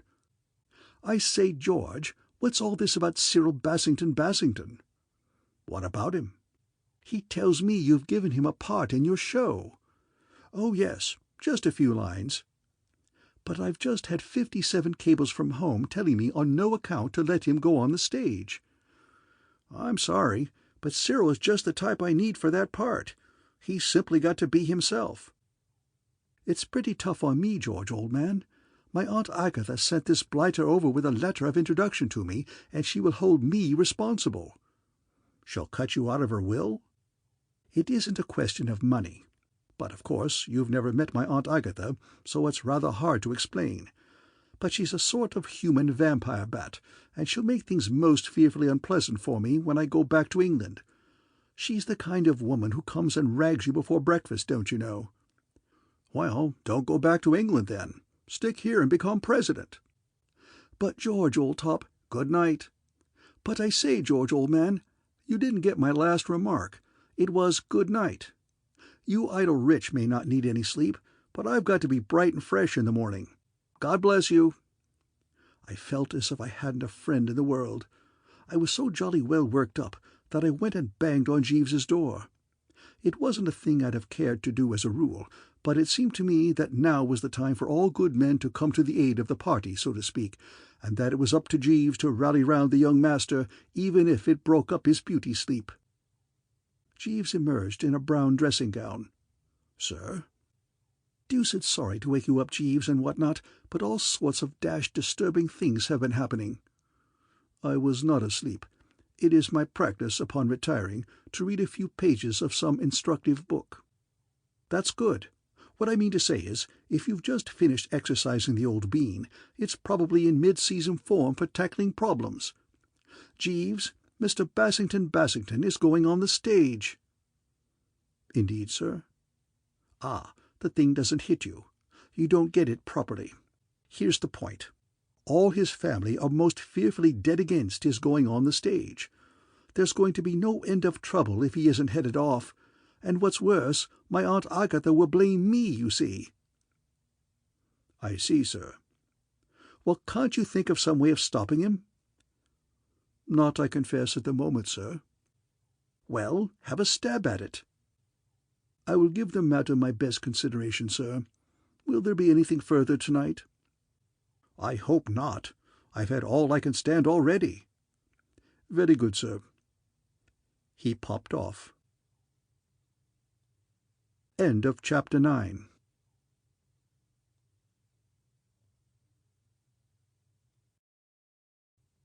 The Inimitable Jeeves, by P.G. Wodehouse. Chapter 10. Startling Dressiness of a Lift Attendant. The part which old George had written for the chump Cyril took up about 2 pages of typescript, but it might have been Hamlet the way that poor misguided Pinhead worked himself to the bone over it. I suppose if I heard him his lines once, I did it a dozen times in the first couple of days. He seemed to think that my only feeling about the whole affair was one of enthusiastic admiration, and that he could rely on my support and sympathy. What with trying to imagine how Aunt Agatha was going to take this thing, and being woken up out of the dreamless in the small hours every other night to give my opinion of some new bit of business which Cyril had invented, I became more or less the good old Shadow. And all the time Jeeves remained still pretty cold and distant about the purple socks. It's this sort of thing that ages a chappie, don't you know, and makes his youthful joie de vivre go a bit groggy at the knees. In the middle of it Aunt Agatha's letter arrived. It took her about 6 pages to do justice to Cyril's father's feelings in regard to his going on the stage, and about 6 more to give me a kind of sketch of what she would say, think, and do if I didn't keep him clear of injurious influences while he was in America. The letter came by the afternoon mail, and left me with a pretty firm conviction that it wasn't a thing I ought to keep to myself. I didn't even wait to ring the bell. I whizzed for the kitchen, bleeding for Jeeves, and butted into the middle of a regular tea-party of sorts. Seated at the table were a depressed-looking cove who might have been a valet or something, and a boy in a Norfolk suit. The valet chappie was drinking a whisky and soda, and the boy was being tolerably rough with some jam and cake. "Oh, I say, Jeeves," I said, "sorry to interrupt the feast of reason and flow of soul and so forth, but—" At this juncture the small boy's eye hit me like a bullet and stopped me in my tracks. It was one of those cold, clammy, accusing sort of eyes, the kind that makes you reach up and see if your tie is straight. And he looked at me as if I were some sort of unnecessary product which Cuthbert the cat had brought in after a ramble among the local ash-cans. He was a stoutish infant with a lot of freckles and a good deal of jam on his face. "Hello, hello, hello," I said. "What?" There didn't seem much else to say. The stripling stared at me in a nasty sort of way through the jam. He may have loved me at first sight, but the impression he gave me was that he didn't think a lot of me and wasn't betting much that I would improve a great deal on acquaintance. I had a kind of feeling that I was about as popular with him as a cold Welsh rabbit. "What's your name?" he asked. "My name? Oh, Wooster, don't you know, and what not." "My pop's richer than you are." That seemed to be all about me. The child, having said his say, started in on the jam again. I turned to Jeeves. "I say, Jeeves, can you spare a moment? I want to show you something." "Very good, sir." We toddled into the sitting-room. "Who is your little friend, Sidney the Sunbeam, Jeeves?" "The young gentleman, sir?" "It's a loose way of describing him, but I know what you mean." "I trust I was not taking a liberty in entertaining him, sir?" "Not a bit. If that's your idea of a large afternoon, go ahead." "I happened to meet the young gentleman taking a walk with his father's valet, sir, whom I used to know somewhat intimately in London, and I venture to invite them both to join me here. Well, never mind about him, Jeeves. Read this letter." He gave it the up and down. "Very disturbing, sir," was all he could find to say. "What are we going to do about it?" "Time may provide a solution, sir." "On the other hand, it mayn't, what?" "Extremely true, sir." We'd got as far as this when there was a ring at the door. Jeeves shimmered off, and Cyril blew in, full of good cheer and blitheringness. "I say, Wooster, old thing," he said, "I want your advice. You know this jolly old part of mine?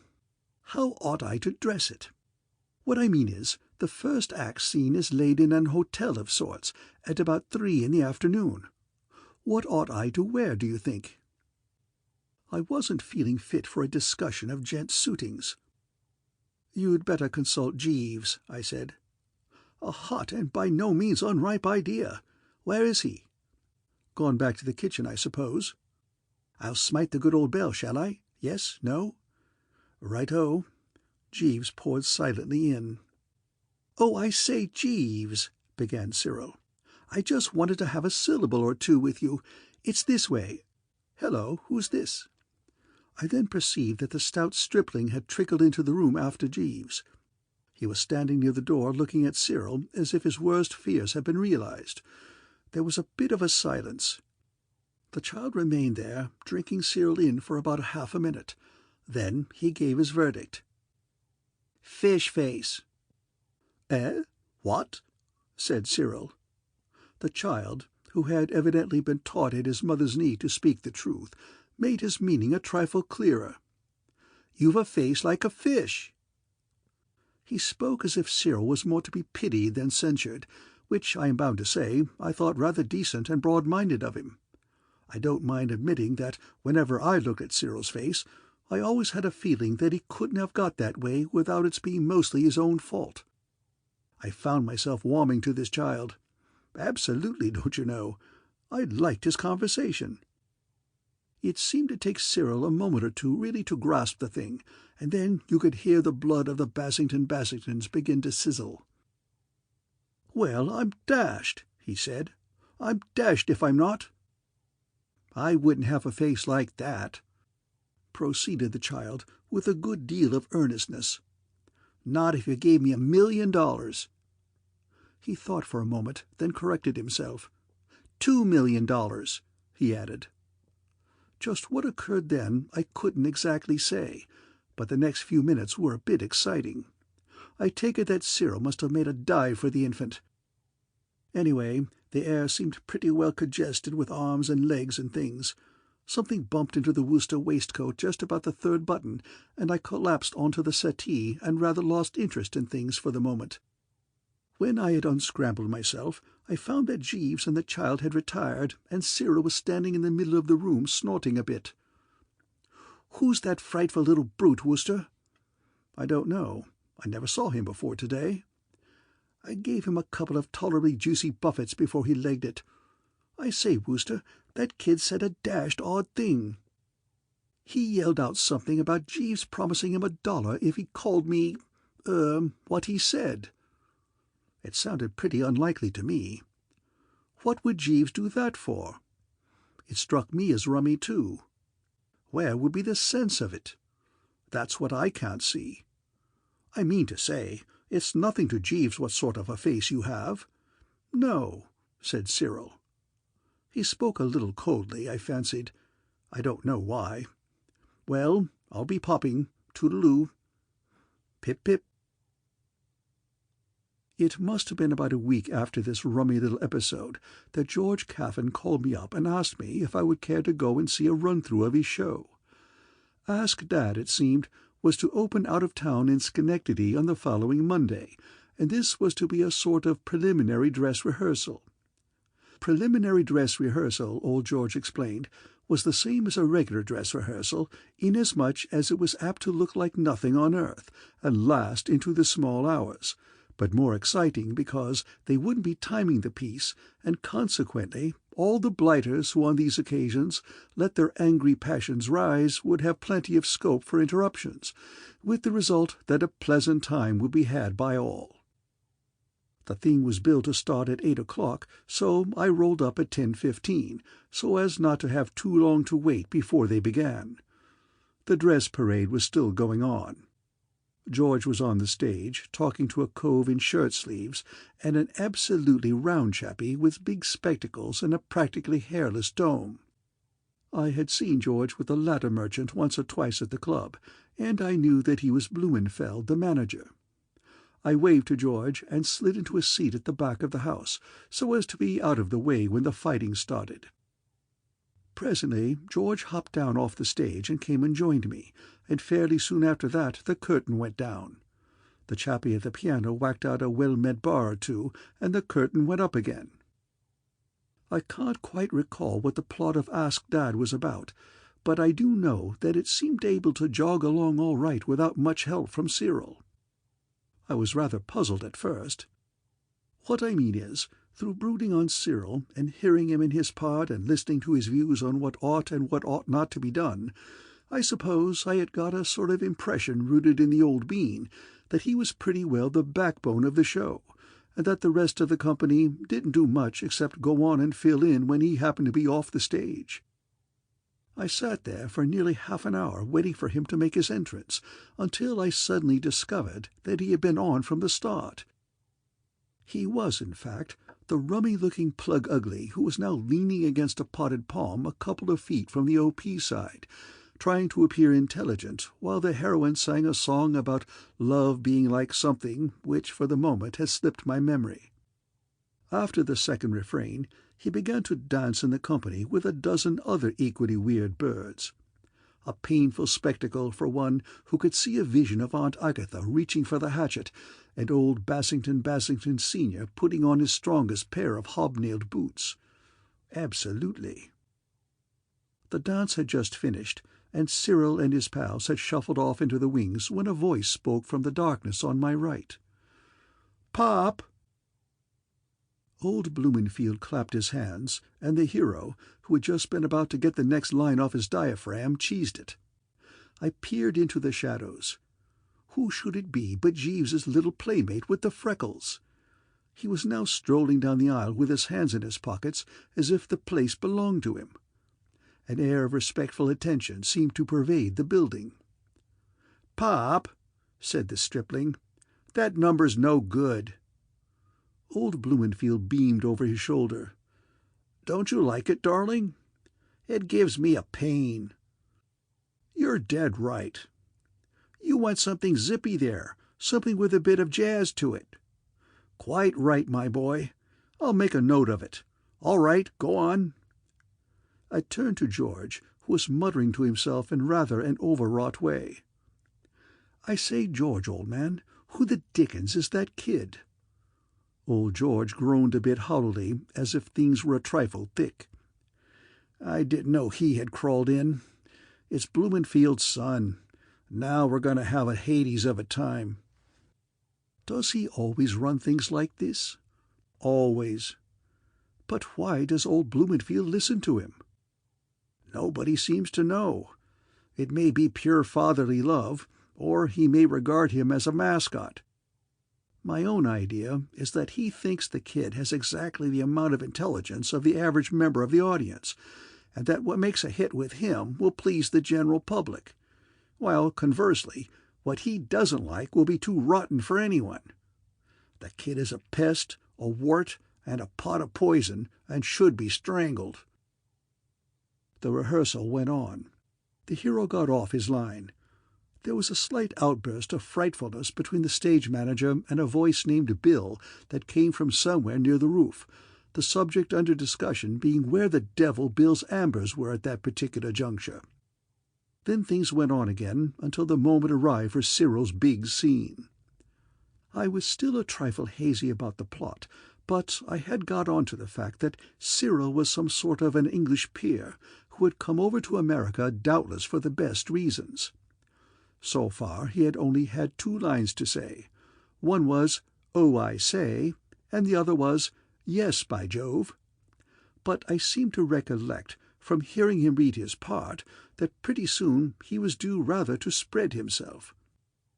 I sat back in my chair and waited for him to bob up. He bobbed up about 5 minutes later. Things had got a bit stormy by that time. The voice and the stage director had had another of their love feasts, this time something to do with why Bill's blues weren't on the job or something. And almost as soon as that was over, there was a bit of unpleasantness because a flower-pot fell off a window ledge and nearly brained the hero. The atmosphere was consequently more or less hotted up when Cyril, who had been hanging about at the back of the stage, breezed down center and toed the mark for his most substantial chunk of entertainment. The heroine had been saying something, I forget what, and all the chorus, with Cyril at their head, had begun to surge round her in the restless sort of way those chappies always do when there's a number coming along. Cyril's first line was, "Oh, I say, you know, you mustn't say that, really." And it seemed to me he passed it over the larynx with a goodish deal of vim and je ne sais quoi.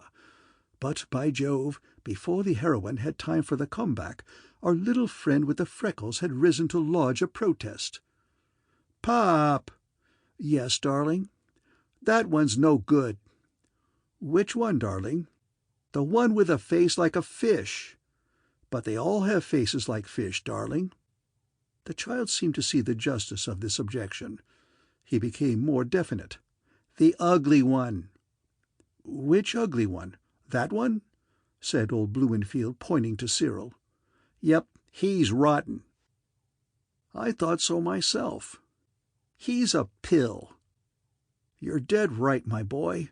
I've noticed it for some time." Cyril had been gaping a bit while these few remarks were in progress.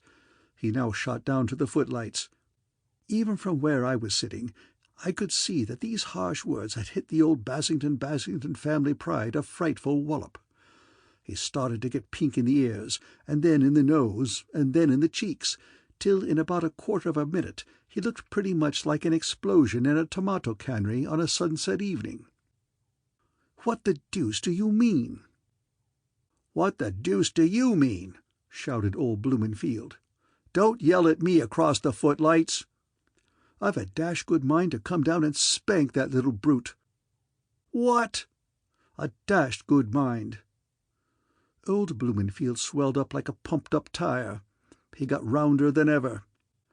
"See here, mister, I don't know your darn name." "My name's Bassington, and the jolly old Bassingtons— I mean the Bassingtons aren't accustomed—" Old Blumenfield told him in a few brief words pretty much what he thought of the Bassingtons and what they weren't accustomed to. The whole strength of the company rallied round to enjoy his remarks. You could see them jutting out from the wings and protruding from behind trees. "You got to work good for my pop," said the stout child, waggling his head reprovingly at Cyril. "I don't want any bally cheek from you," said Cyril, gurgling a bit. "What's that?" barked old Blumenfield. "Do you understand that this boy is my son?" "Yes, I do," said Cyril, "and you both have my sympathy." "You're fired," bellowed old Blumenfield, swelling a good bit more. "Get out of my theatre." About 10:30 next morning, just after I had finished lubricating the good old interior with a soothing cup of oolong, Jeeves filtered into my bedroom and said that Cyril was waiting to see me in the sitting-room. "How does he look, Jeeves?" "Sir?" "What does Mr. Bassington look like?" "It is hardly my place, sir, to criticize the facial peculiarities of your friends." "I don't mean that. I mean, does he appear peeved and what not?" "Not noticeably, sir. His manner is tranquil." "That's rum." "Sir?" "Nothing. Show him in, will you?" I'm bound to say I had expected to see Cyril showing a few more traces of last night's battle. I was looking for a bit of the overwrought soul and the quivering ganglions, if you know what I mean. He seemed pretty ordinary and quite fairly cheerful. "Hello, Wooster, old thing." "Cheero." "I just looked in to say good-bye." "Good-bye?" "Yes, I'm off to Washington in an hour." He sat down on the bed.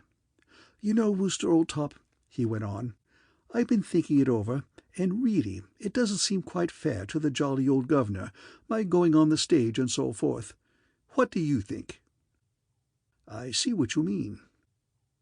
"I mean to say, he sent me over here to broaden my jolly old mind in words to that effect, don't you know, and I can't help thinking it would be a bit of a jar for the old boy if I gave him the bird and went on the stage instead. I don't know if you understand me, but what I mean to say is, it's a sort of question of conscience." "Can you leave the show without upsetting everything?" "Oh, that's all right. I've explained everything to old Blumenfield, and he quite sees my position. Of course, he's sorry to lose me, said he didn't see how he could fill my place and all that sort of thing. But, after all, even if it does land him in a bit of a hole, I think I'm right in resigning my part, don't you?" "Oh, absolutely." "I thought you'd agree with me. Well, I ought to be shifting.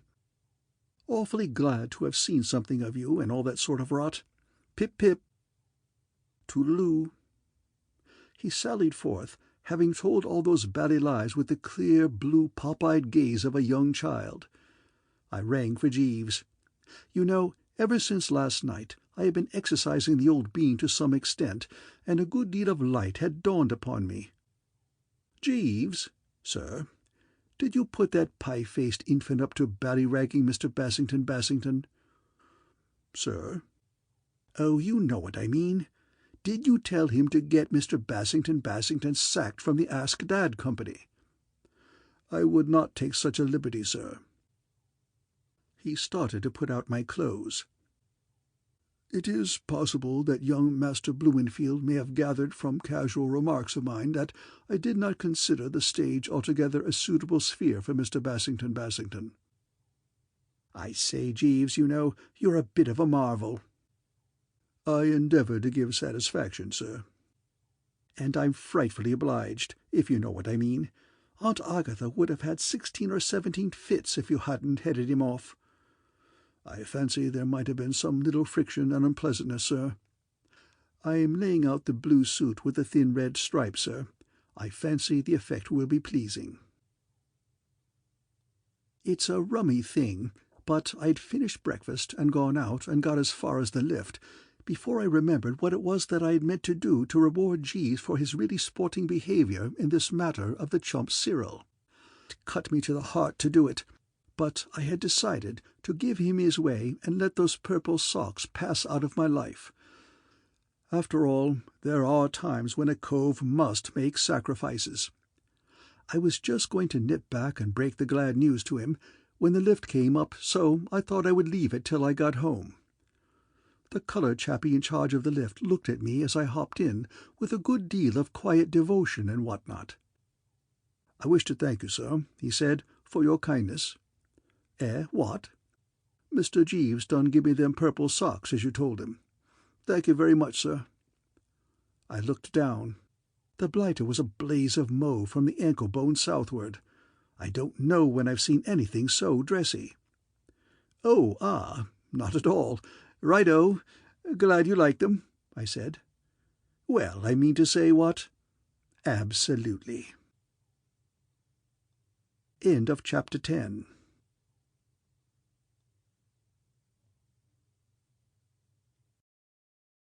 The Inimitable Jeeves, by P.G. Wodehouse. Chapter 11.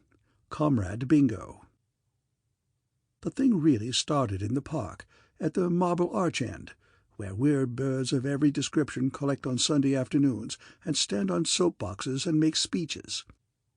It isn't often you'll find me there, but it so happened that on the Sabbath after my return to the good old Metrop, I had a call to pay in Manchester Square, and taking a stroll round in that direction so as not to arrive too early, I found myself right in the middle of it. Now that the Empire isn't the place it was, I always think the Park on a Sunday is the centre of London, if you know what I mean. I mean to say, that's the spot that makes the returned exile really sure he's back again. After what you might call my enforced sojourn in New York, I'm bound to say that I stood there fairly lapping it all up. It did me good to listen to the lads giving tongue and realize that all had ended happily and Bertram was home again. On the edge of the mob farthest away from me, a gang of top-hatted chappies was starting an open-air missionary service.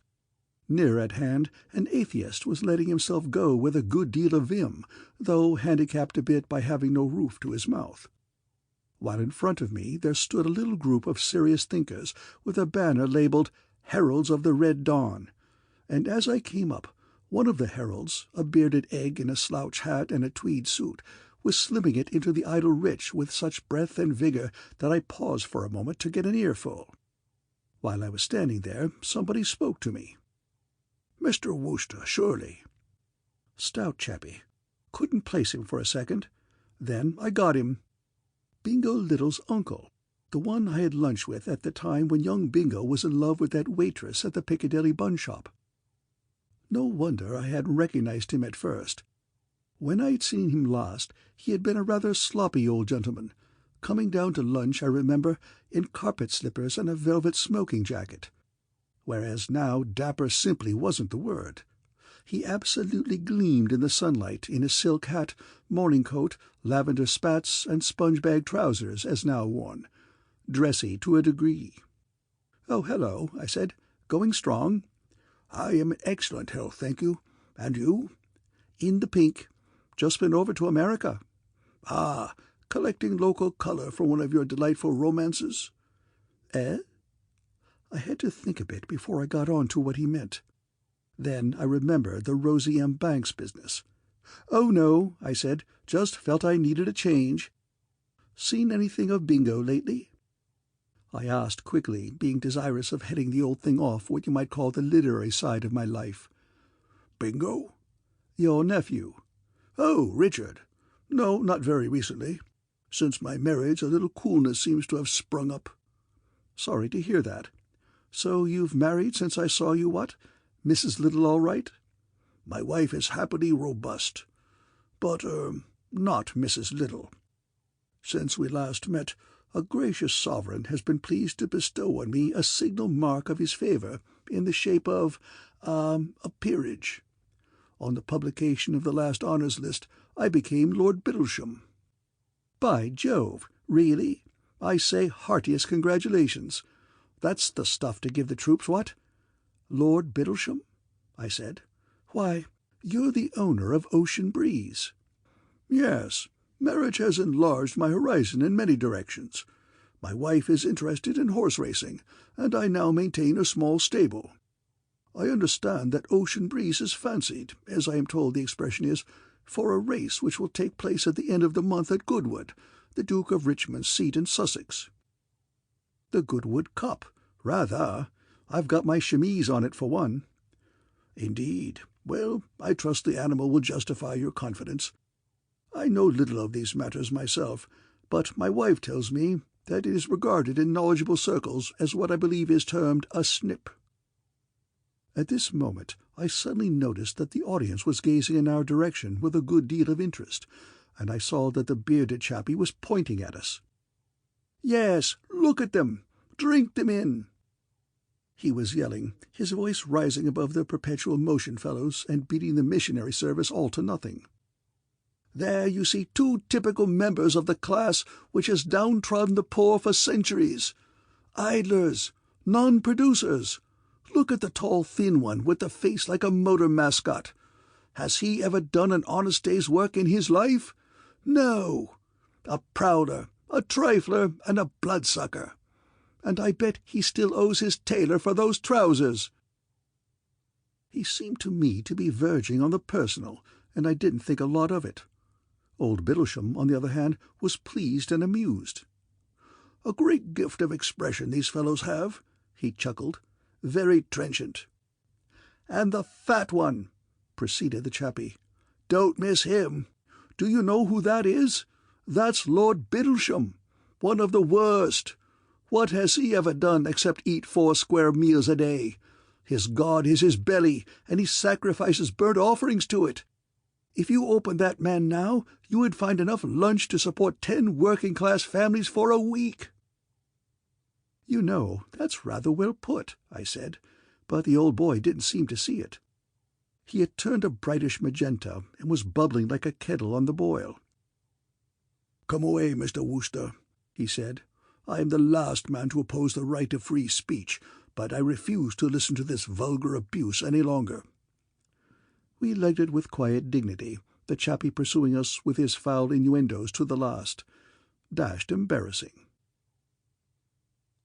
Next day I looked in at the club, and found young Bingo in the smoking-room. "Hello, Bingo," I said, toddling over to his corner full of bonhomie, for I was glad to see the chump. "How's the boy?" "Jogging along. I saw your uncle yesterday." Young Bingo unleashed a grin that split his face in half. "I know you did, you trifler. Well, sit down, old thing, and suck a bit of blood. How's the prowling these days?" "Good Lord, you weren't there." "Yes, I was." "I didn't see you." "Yes, you did. But perhaps you didn't recognize me in the shrubbery." "The shrubbery?" "The beard, my boy. Worth every penny I paid for it. Defies detection. Of course, it's a nuisance having people shouting 'Beaver' at you all the time, but one's got to put up with that." I goggled at him. "I don't understand." "It's a long story. Have a martini or a small Gorin soda, and I'll tell you all about it." "Before we start, give me your honest opinion. Isn't she the most wonderful girl you ever saw in your puff?" He had produced a photograph from somewhere, like a conjurer taking a rabbit out of a hat, and was waving it in front of me. It appeared to be a female of sorts, all eyes and teeth. "Oh, great Scott," I said. "Don't tell me you're in love again." He seemed aggrieved. "What do you mean, again?" "Well, to my certain knowledge, you've been in love with at least half a dozen girls since the spring, and it's only July now. There was that waitress, and Honoria Glossop, and, oh, tush, not to say pish. Those girls, mere passing fancies. This is the real thing." "Where did you meet her?" "On top of a bus. Her name is Charlotte Corday Robotham." "My God! It's not her fault, poor child. Her father had her christened like that because he's all for the Revolution, and it seems that the original Charlotte Corday used to go about stabbing oppressors in their baths, which entitles her to consideration and respect. You must meet old Robotham, Bertie. A delightful chap. Wants to massacre the bourgeoisie, sack Park Lane, and disembowel the hereditary aristocracy. Well, nothing could be fairer than that, what? But about Charlotte. We were on top of the bus, and it started to rain. I offered her my umbrella, and we chatted of this and that. I fell in love and got her address, and a couple of days later I bought the beard and toddled round and met the family." "But why the beard?" "Well, she had told me all about her father on the bus, and I saw that to get any footing at all in the home I should have to join these Red Dawn blighters, and naturally, if I was to make speeches in the park, where at any moment I might run into a dozen people I knew, something in the nature of a disguise was indicated. So I bought the beard, and by Jove, old boy, I've become dashed attached to the thing. When I take it off to come in here, for instance, I feel absolutely nude. It's done me a lot of good with old Robotham. He thinks I'm a Bolshevist of sorts who has to go about disguised because of the police. You really must meet old Robotham, Bertie. I tell you what, are you doing anything tomorrow afternoon?" "Nothing special. Why?" "Good. Then you can have us all to tea at your flat. I had promised to take the crowd to Lyon's Popular Cafe after a meeting we're holding down in Lambeth, but I can save money this way. And believe me, laddie, nowadays, as far as I'm concerned, a penny saved is a penny earned. My uncle told you he got married?" "Yes, and he said there was a coolness between you." "Coolness? I'm down to zero. Ever since he married, he's been launching out in every direction and economizing on me. I suppose that peerage cost the old devil the deuce of a sum. Even baronetcies have gone up frightfully nowadays, I'm told. And he started a racing stable. By the way, put your last collar stud on Ocean Breeze for the Goodwood Cup. It's a cert." "I'm going to." "It can't lose. I mean to win enough on it to marry Charlotte with. You're going to Goodwood, of course?" "Rather." "So are we. We're holding a meeting on Cup Day just outside the paddock." "But I say, aren't you taking frightful risks? Your uncle's sure to be at Goodwood. Suppose he spots you? He'll be fed to the gills if he finds out that you're the fellow who ragged him in the park." "How the deuce is he to find out? Use your intelligence, you prowling inhaler of red corpuscles. If he didn't spot me yesterday, why should he spot me at Goodwood? Well, thanks for your cordial invitation for tomorrow, old thing. We shall be delighted to accept. Do us well, laddie, and blessing shall reward you. By the way, I may have misled you by using the word tea. None of your wafer slices of bread and butter. We're good trenchermen, we of the Revolution. What we shall require will be something on the order of scrambled eggs, muffins, jam, ham, cake, and sardines. Expect us at 5 sharp." "But I say, I'm not quite sure—" "Yes, you are. Silly ass, don't you see that this is going to do you a bit of good when the revolution breaks loose? When you see old Robotham sprinting up Piccadilly with a dripping knife in each hand, you'll be jolly thankful to be able to remind him that he once ate your tea and shrimps. There will be 4 of us: Charlotte, Seraph, the old man, and Comrade Butt. I suppose he will insist on coming along." "Who the devil's Comrade Butt?" "Did you notice a fellow standing on my left in our little troop yesterday? Small, shriveled chap. Looks like a haddock with lung trouble. That's Butt. My rival, dash him. He's sort of semi-engaged to Charlotte at the moment. Till I came along, he was the blue-eyed boy. He's got a voice like a foghorn, and old Robotham thinks a lot of him. But hang it, if I can't thoroughly encompass this Butt and cut him out and put him where he belongs among the discards, well, I'm not the man I was, that's all. He may have a big voice, but he hasn't my gift of expression. Thank heaven I was once cox of my college boat. Well, I must be pushing now. I say, you don't know how I could raise 50 quid somehow, do you?" "Why don't you work?" "Work?" said young Bingo, surprised. "What, me?" "No, I shall have to think of some way. I must put at least 50 on Ocean Breeze. Well, see you tomorrow. God bless you, old sort, and don't forget the muffins." I don't know why, ever since I first knew him at school, I should have felt a rummy feeling of responsibility for young Bingo. I mean to say, he's not my son, thank goodness, or my brother, or anything like that. He's got absolutely no claim on me at all, and yet a large-sized chunk of my existence seems to be spent in fussing over him like a bally old hen and hauling him out of the soup. I suppose it must be some rare beauty in my nature or something. At any rate, this latest affair of his worried me. He seemed to be doing his best to marry into a family of pronounced loonies, and how the deuce he thought he was going to support even a mentally afflicted wife on nothing a year beat me. Old Bittlesham was bound to knock off his allowance if he did anything of the sort, and with a fellow like young Bingo, if you knocked off his allowance, you might just as well hit him on the head with an axe and make a clean job of it. "Jeeves," I said when I got home, "I'm worried." "Sir?" "About Mr. Little. I won't tell you about it now, because he's bringing some friends of his to tea tomorrow, and then you will be able to judge for yourself. I want you to observe closely, Jeeves, and form your decision." "Very good, sir." "And about the tea. Get in some muffins." "Yes, sir." "And some jam, ham, cake, scrambled eggs, and 5 or 6 wagon-loads of sardines." "Sardines, sir?" said Jeeves with a shudder. "Sardines." There was an awkward pause. "Don't blame me, Jeeves," I said. "It isn't my fault." "No, sir." "Well, that's that." "Yes, sir." I could see the man was brooding tensely. I found, as a general rule in life, that the things you think are going to be the scaliest nearly always turn out not so bad after all. But it wasn't that way with Bingo's tea-party. From the moment he invited himself, I felt that the thing was going to be blue round the edges, and it was. And I think the most gruesome part of the whole affair was the fact that, for the first time since I'd known him, I saw Jeeves come very near to being rattled. I suppose there's a chink in everyone's armour, and young Bingo found Jeeves's right at the drop of the flag, when he breezed in with 6 inches or so of brown beard hanging onto his chin. I had forgotten to warn Jeeves about the beard, and it came on him absolutely out of a blue sky.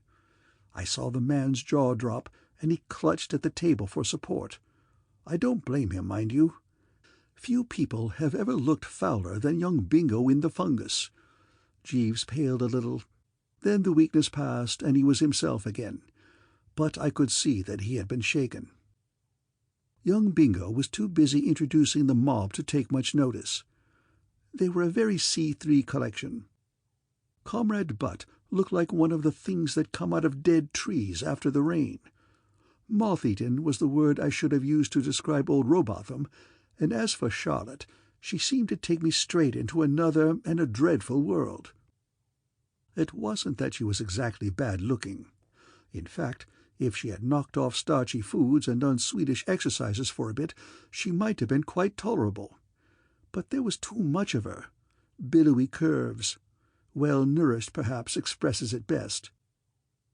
And while she may have had a heart of gold, the thing you noticed about her first was that she had a tooth of gold. I knew that young Bingo, when in form, could fall in love with practically anything of the other sex, but this time I couldn't see any excuse for him at all. "My friend Mr. Wooster," said Bingo, completing the ceremonial.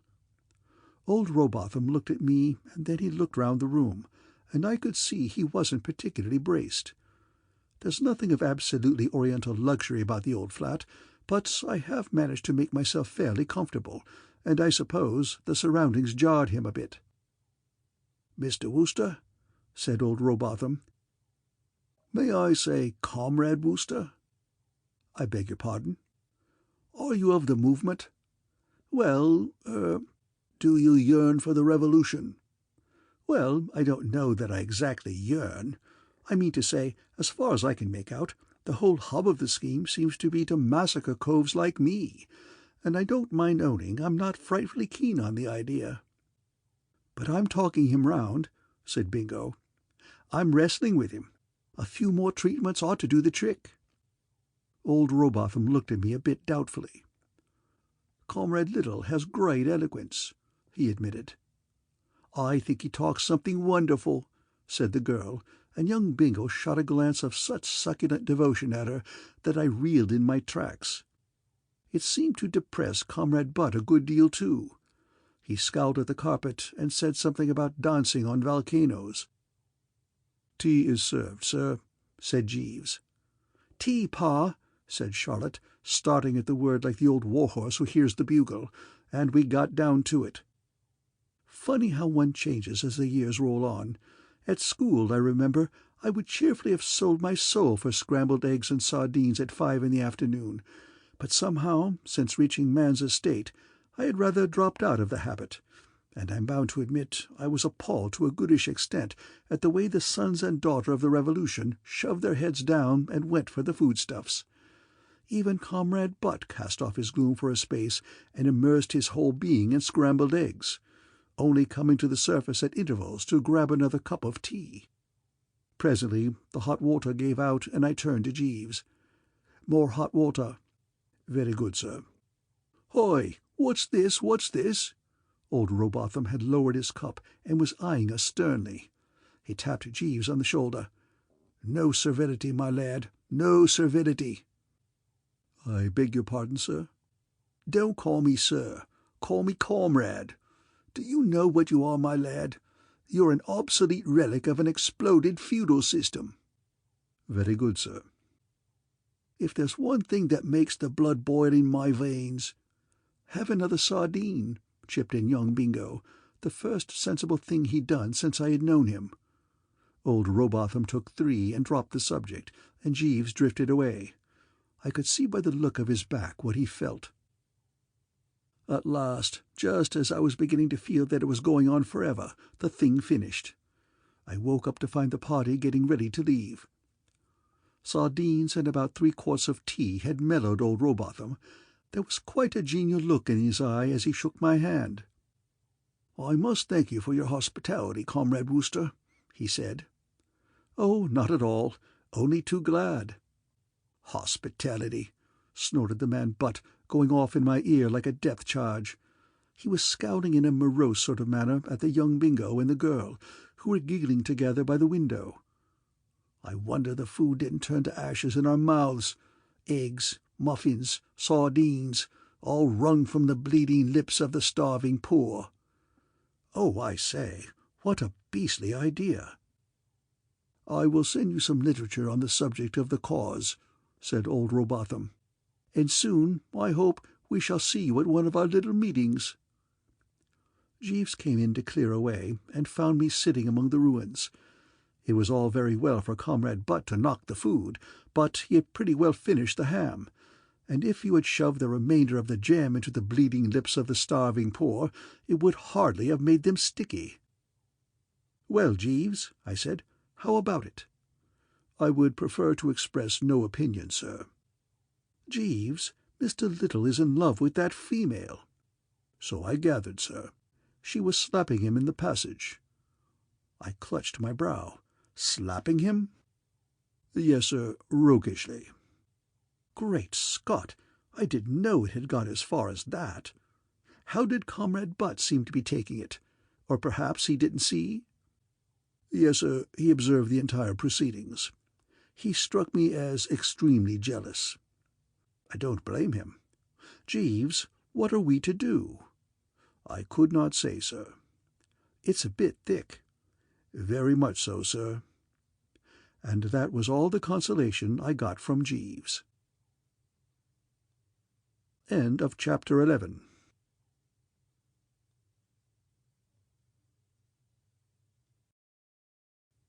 The Inimitable Jeeves, by P.G. Wodehouse. Chapter 12. Bingo has a bad Goodwood. I had promised to meet young Bingo next day, to tell him what I thought of his infernal Charlotte, and I was mooching slowly up St. James's Street, trying to think how the dickens I could explain to him, without hurting his feelings, that I considered her one of the world's foulest, when who should come toddling out of the Devonshire Club but old Bittlesham and Bingo himself. I hurried on and overtook them. "What ho!" I said. The result of this simple greeting was a bit of a shock. Old Bittlesham quivered from head to foot like a poleaxed blancmange. His eyes were popping, and his face had gone sort of greenish. "Mr. Wooster." He seemed to recover somewhat, as if I wasn't the worst thing that could have happened to him. "You gave me a severe start." "Oh, sorry." "My uncle," said young Bingo in a hushed, bedside sort of voice, "isn't feeling quite himself this morning. He's had a threatening letter."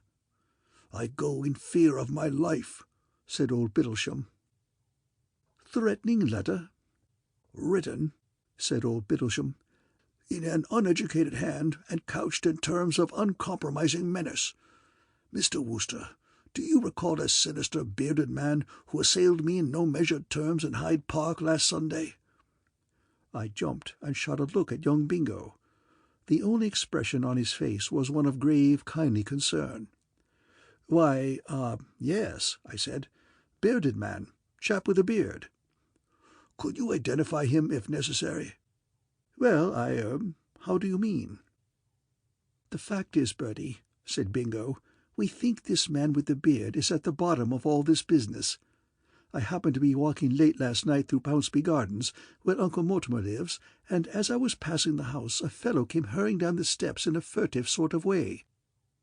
Probably he had just been shoving the letter in at the front door. I noticed that he had a beard.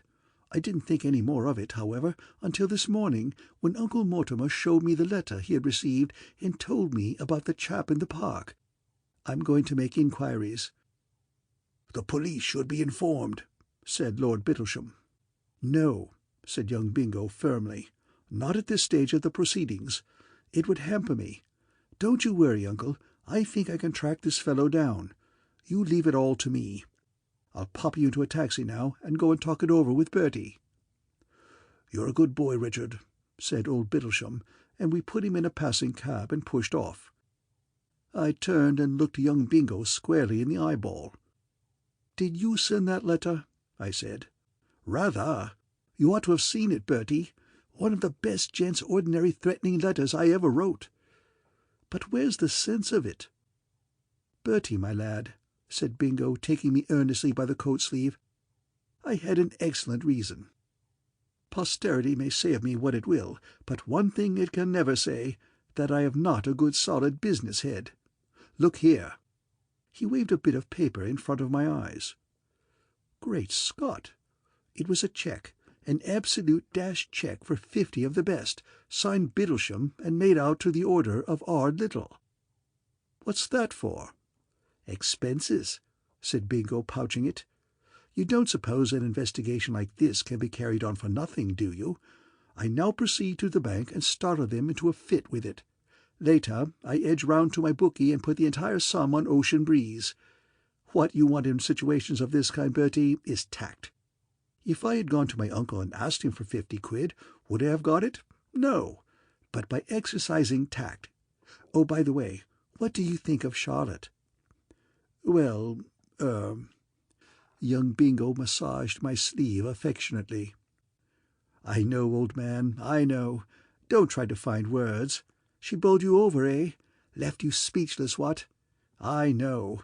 That's the effect she has on everybody. Well, I leave you here, laddie. Oh, before we part, Butt.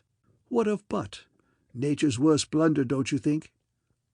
"I must say I've seen cheerier souls." "I think I've got him licked, Bertie. Charlotte is coming to the zoo with me this afternoon. Alone. And later on to the pictures. That looks like the beginning of the end, what? Well, toodaloo, friend of my youth. If you've nothing better to do this morning, you might take a stroll along Bond Street and be picking out a wedding present." I lost sight of Bingo after that. I left messages a couple of times at the club, asking him to ring me up, but they didn't have any effect. I took it that he was too busy to respond.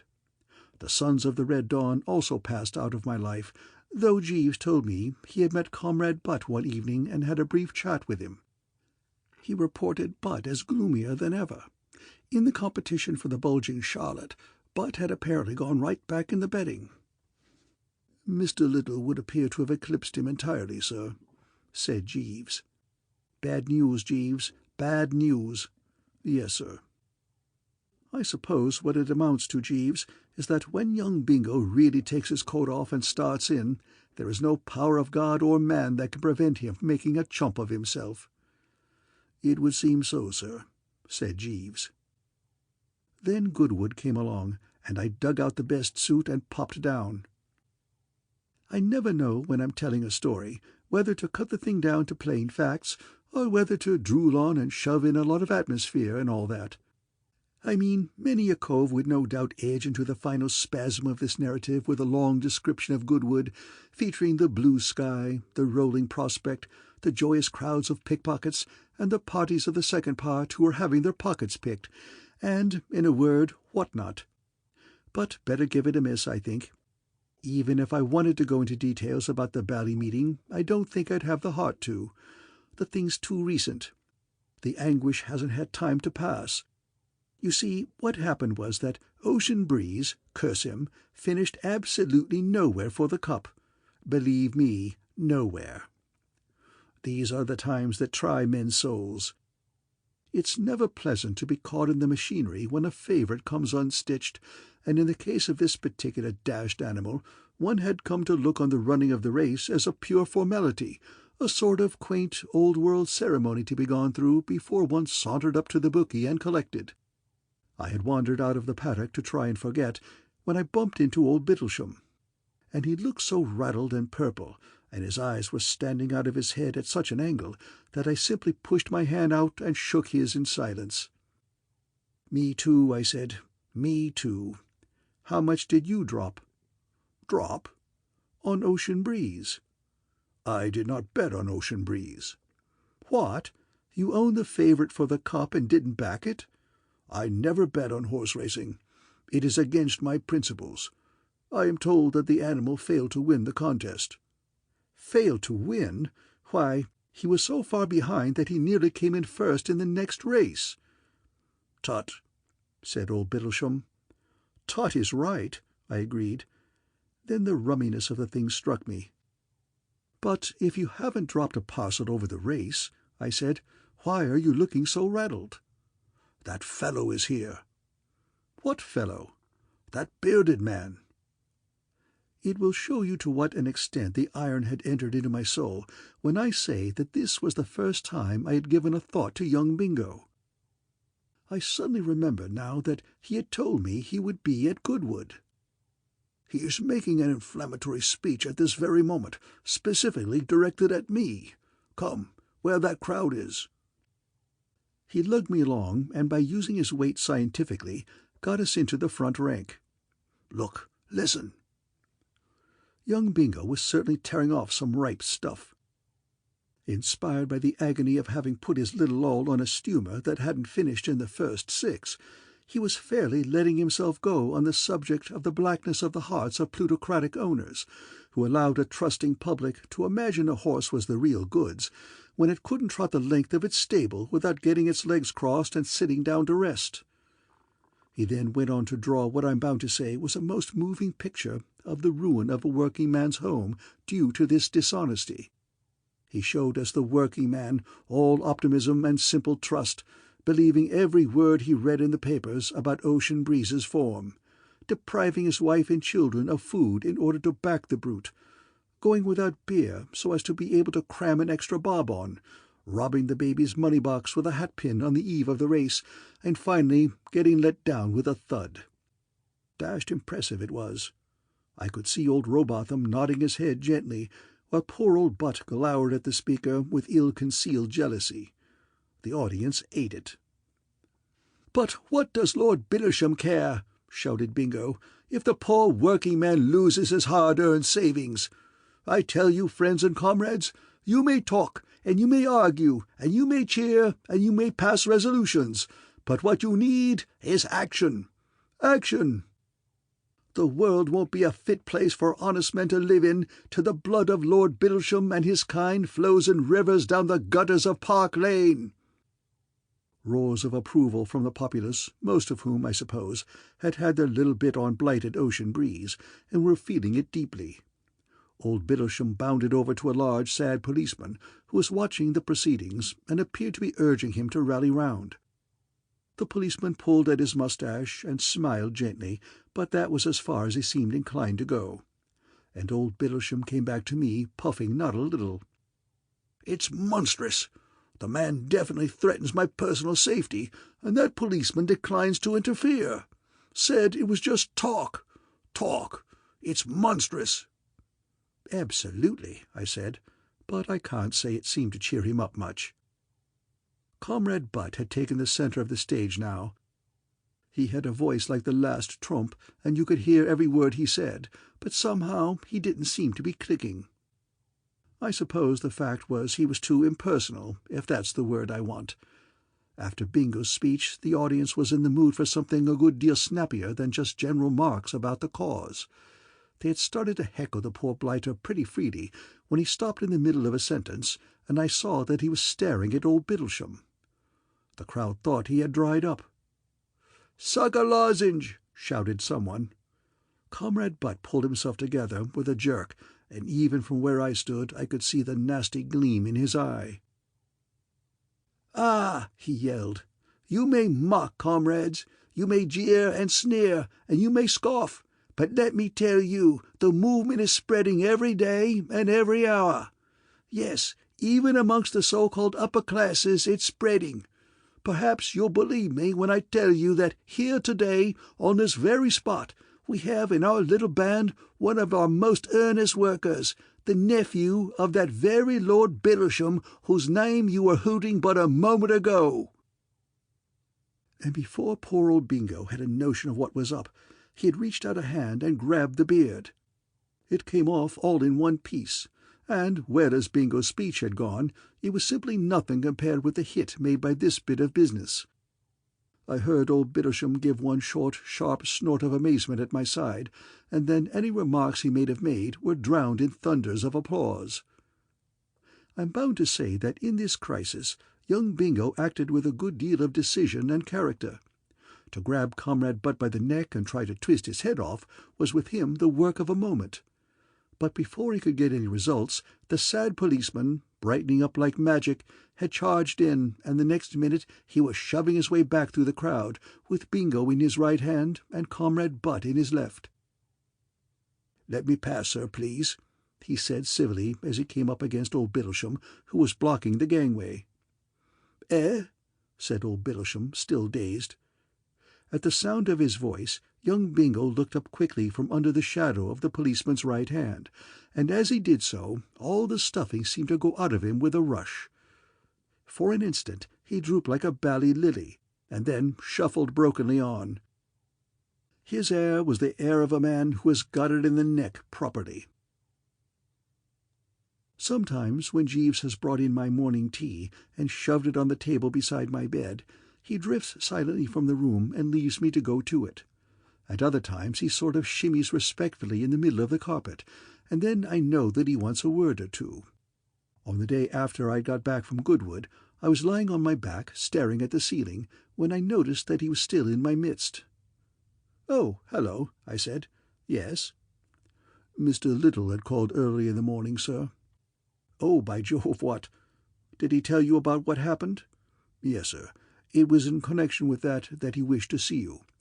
He proposes to retire to the country and remain there for some little while." "Dashed sensible." "That was my opinion also, sir. There was, however, a slight financial difficulty to be overcome. I took the liberty of advancing him £10 on your behalf to meet current expenses. I trust that meets with your approval, sir?" "Oh, of course. Take a tenner off the dressing-table." "Very good, sir." "Jeeves," I said.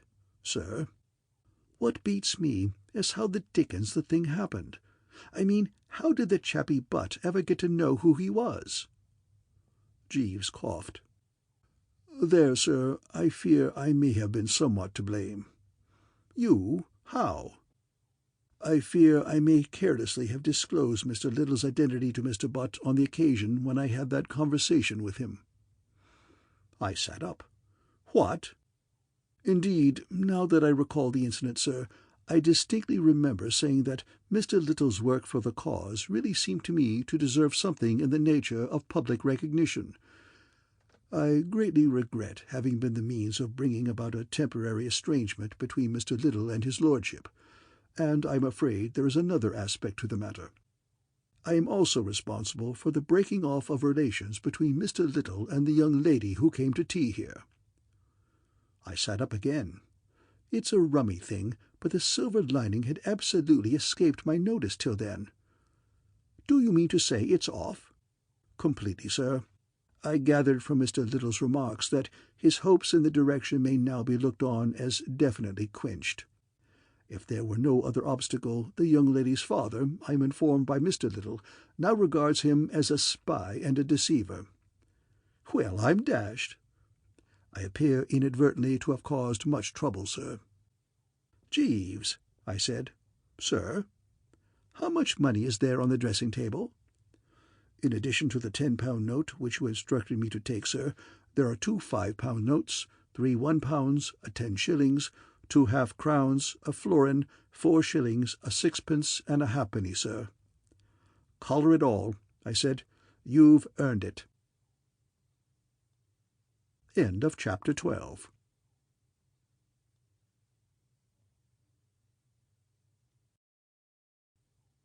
The Inimitable Jeeves, by P.G. Wodehouse. Chapter 13. The Great Sermon Handicap. After Goodwood's over, I generally find that I get a bit restless. I'm not much of a lad for the birds and the trees and the great open spaces, as a rule, but there's no doubt that London's not at its best in August, and rather tends to give me the pip and make me think of popping down into the country till things have bucked up a trifle. London, about a couple of weeks after that spectacular finish of young Bingo's, which I've just been telling you about, was empty and smelled of burning asphalt. All my pals were away, most of the theatres were shut, and they were taking up Piccadilly in large spadefuls. It was most infernally hot. As I sat in the old flat one night, trying to muster up energy enough to go to bed, I felt I couldn't stand it much longer, and when Jeeves came in with the tissue restorers on a tray, I put the thing to him squarely. "Jeeves," I said, wiping the brow and gasping like a stranded goldfish, "it's beastly hot." "The weather is oppressive, sir." "Not all the soda, Jeeves." "No, sir." "I think we've had about enough of the Metrop for the time being, and require a change. Shift-ho, I think, Jeeves, what?" "Just as you say, sir. There is a letter on the tray, sir." "By Jove, Jeeves, that was practically poetry. Rhymed, did you notice?" I opened the letter. "I say, this is rather extraordinary." "Sir?" "You know Twing Hall?" "Yes, sir." "Well, Mr. Little is there." "Indeed, sir. Absolutely in the flesh. He's had to take another of those tutoring jobs. After that fearful mix-up at Goodwood, when young Bingo Little, a broken man, had touched me for a tenner and whizzed silently off into the unknown, I had been all over the place, asking mutual friends if they had heard anything of him, but nobody had. And all the time he had been at Twing Hall. Rummy. And I'll tell you why it was rummy. Twing Hall belongs to old Lord Wick Hammersley, a great pal of my governor's when he was alive, and I have a standing invitation to pop down there when I like. I generally put in a week or two sometime in the summer, and I was thinking of going there before I read the letter. And what's more, Jeeves, my cousin Claude and my cousin Eustace, you remember them? Very vividly, sir. Well, they're down there too, reading for some exam or other with the vicar. I used to read with him myself at one time. He's known far and wide as a pretty hot coach for those of fairly feeble intellect. Well, when I tell you he got me through Smalls, you'll gather that he's a bit of a hummer. I call this most extraordinary. I read the letter again. It was from Eustace. Claude and Eustace are twins, and more or less generally admitted to be the curse of the human race. The Vicarage, Twing Gloss. Dear Bertie, do you want to make a bit of money? I hear you had a bad Goodwood, so you probably do. Well, come down here quick and get in on the biggest sporting event of the season. I'll explain when I see you, but you can take it from me, it's all right. Claude and I are with a reading party at old Heppenstall's. There are 9 of us, not counting your pal Bingo Little, who is tutoring the kid up at the hall. Don't miss this golden opportunity, which may never occur again. Come and join us. Yours, Eustace. I handed this to Jeeves. He studied it thoughtfully. What do you make of it? A rummy communication, what? Very high-spirited young gentlemen, sir, Mr. Claude and Mr. Eustace. Up to some game, I should be disposed to imagine. Yes, but what game, do you think? It is impossible to say, sir. Did you observe that the letter continues over the page? What? I grabbed the thing. This was what was on the other side of the last page. Sermon handicap, runners and betting, probable starters. Reverend Joseph Tucker, Badgwick, scratch.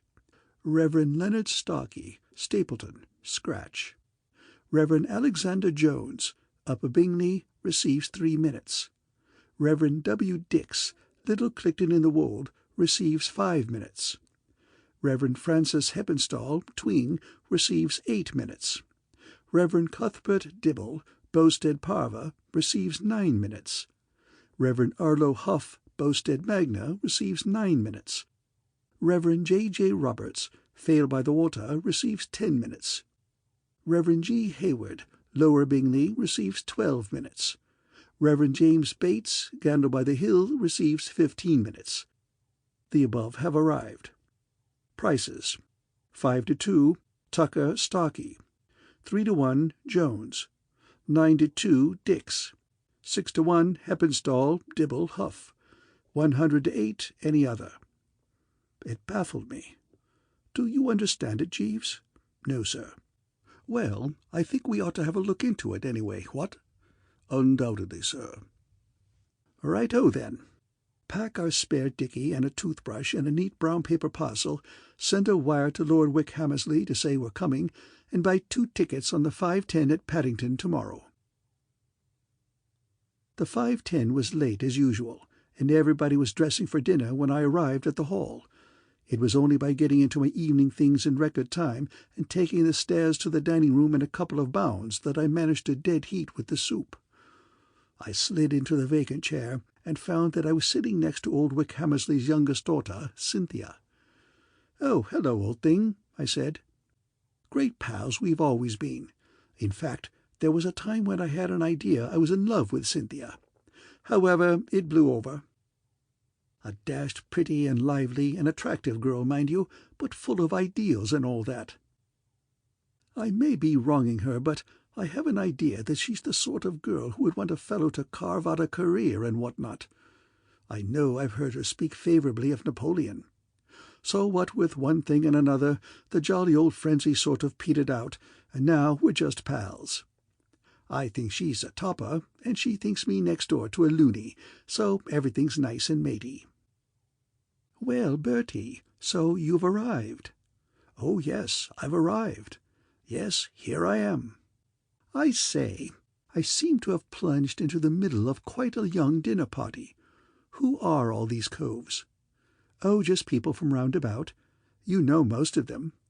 You remember Colonel Willis and the Spencers?" "Of course, yes. And there's old Heppenstall.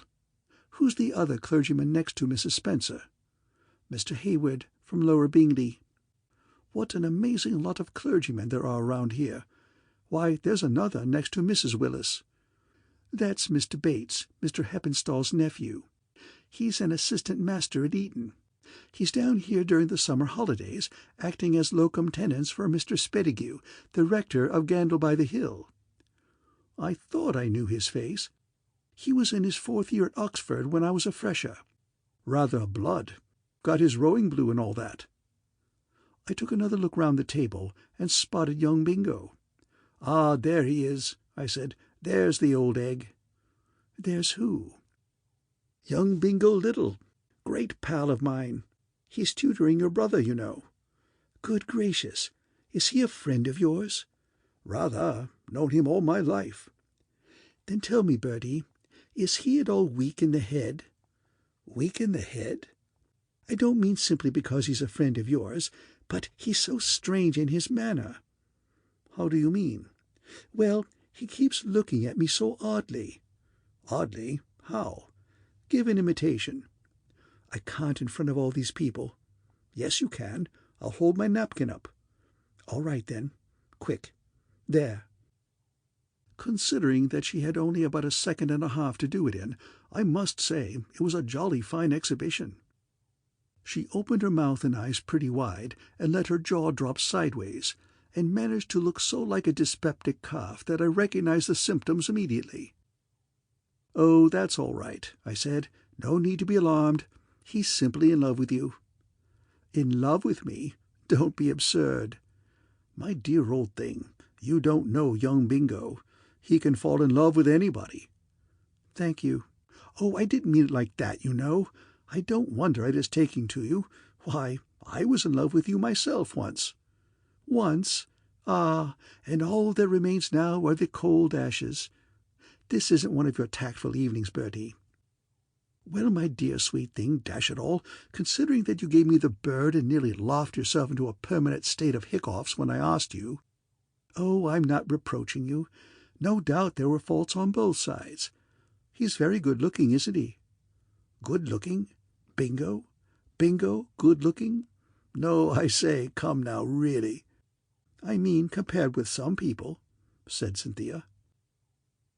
Some time after this, Lady Wick Hammersley gave the signal for the females of the species to leg it, and they duly stampeded. I didn't get a chance of talking to young Bingo when they'd gone, and later in the drawing-room he didn't show up.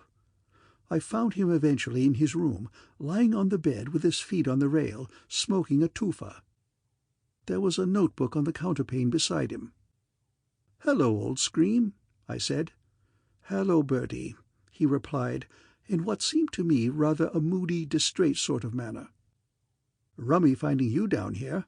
I take it your uncle cut off your allowance after that Goodwood binge, and you had to take this tutoring job to keep the wolf from the door?"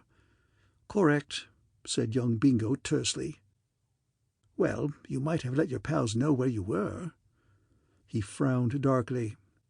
"I didn't want them to know where I was. I wanted to creep away and hide myself. I've been through a bad time, Bertie, these last weeks. The sun ceased to shine." "That's curious. We've had gorgeous weather in London." "The birds ceased to sing." "What birds?" "What the devil does it matter what birds?" said young Bingo with some asperity. "Any birds. The birds round about here. You don't expect me to specify them by their pet names, do you? I tell you, Bertie, it hit me hard at first, very hard." "What hit you?" "I simply couldn't follow the blighter." "Charlotte's calculated carelessness." "Oh, ah." I've seen poor old Bingo through so many unsuccessful love affairs that I'd almost forgotten there was a girl mixed up with that Goodwood business. Of course, Charlotte Corday Robotham. And she had given him the raspberry, I remembered, and gone off with Comrade Butt. I went through torments. Recently, however, I've bucked up a bit. Tell me, Bertie, what are you doing down here? I didn't know you knew these people." "Me? Why, I've known them since I was a kid." Young Bingo put his feet down with a thud. "Do you mean to say you've known Lady Cynthia all that time?" "Rather. She can't have been 7 when I met her first." "Good Lord," said young Bingo. He looked at me for the first time as though I amounted to something, and swallowed a mouthful of smoke the wrong way. "I love that girl, Bertie," he went on when he'd finished coughing. "Yes, nice girl, of course." He eyed me with pretty deep loathing. "Don't speak of her in that horrible casual way. She's an angel, an angel. Was she talking about me at all at dinner, Bertie?" "Oh, yes." "What did she say?" "I remember one thing.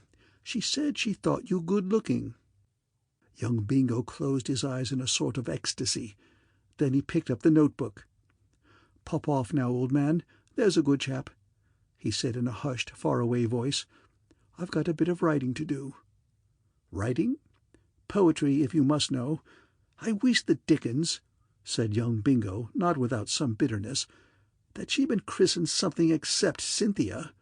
There isn't a damn word in the language it rhymes with. Ye gods, how I could have spread myself if she had only been called Jane." Bright and early next morning, as I lay in bed blinking at the sunlight on the dressing-table and wondering when Jeeves was going to show up with a cup of tea, a heavy weight descended on my toes, and the voice of young Bingo polluted the air. The blighter had apparently risen with the lark. "Leave me," I said. "I would be alone. I can't see anybody till I've had my tea." "When Cynthia smiles," said young Bingo, "the skies are blue, the world takes on a roseate hue. Birds in the garden trill and sing, and joy is king of everything when Cynthia smiles." He coughed, changing gears. "When Cynthia frowns, what the devil are you talking about?" "I'm reading you my poem, the one I wrote to Cynthia last night. I'll go on, shall I?" "No." "No?" "No. I haven't had my tea." At this moment Jeeves came in with the good old beverage, and I sprang on it with a glad cry. After a couple of sips, things looked a bit brighter. Even young Bingo didn't offend the eye to quite such an extent. By the time I'd finished the first cup, I was a new man, so much so that I not only permitted but encouraged the poor fish to read the rest of the bally thing, and even went so far as to criticize the scansion of the 4th line of the 5th verse. We were still arguing the point when the door burst open, and in blew Claude and Eustace. One of the things which discourage me about rural life is the frightful earliness with which events begin to break loose. I've stayed at places in the country where they've jerked me out of the Dreamless at about 6:30 to go for a jolly swim in the lake. At Twing, thank heaven, they know me and let me breakfast in bed. The twins seemed pleased to see me. "Good old Bertie," said Claude. "Stout fellow," said Eustace. "The Rev told us you'd arrived. I thought that letter of mine would fetch you." "You can always bank on Bertie," said Claude. "A sportsman to the fingertips. Well, has Bingo told you about it?" "Not a word. We've been talking," said Bingo hastily, "of other matters." Claude pinched the last slice of thin bread and butter, and Eustace poured himself out a cup of tea.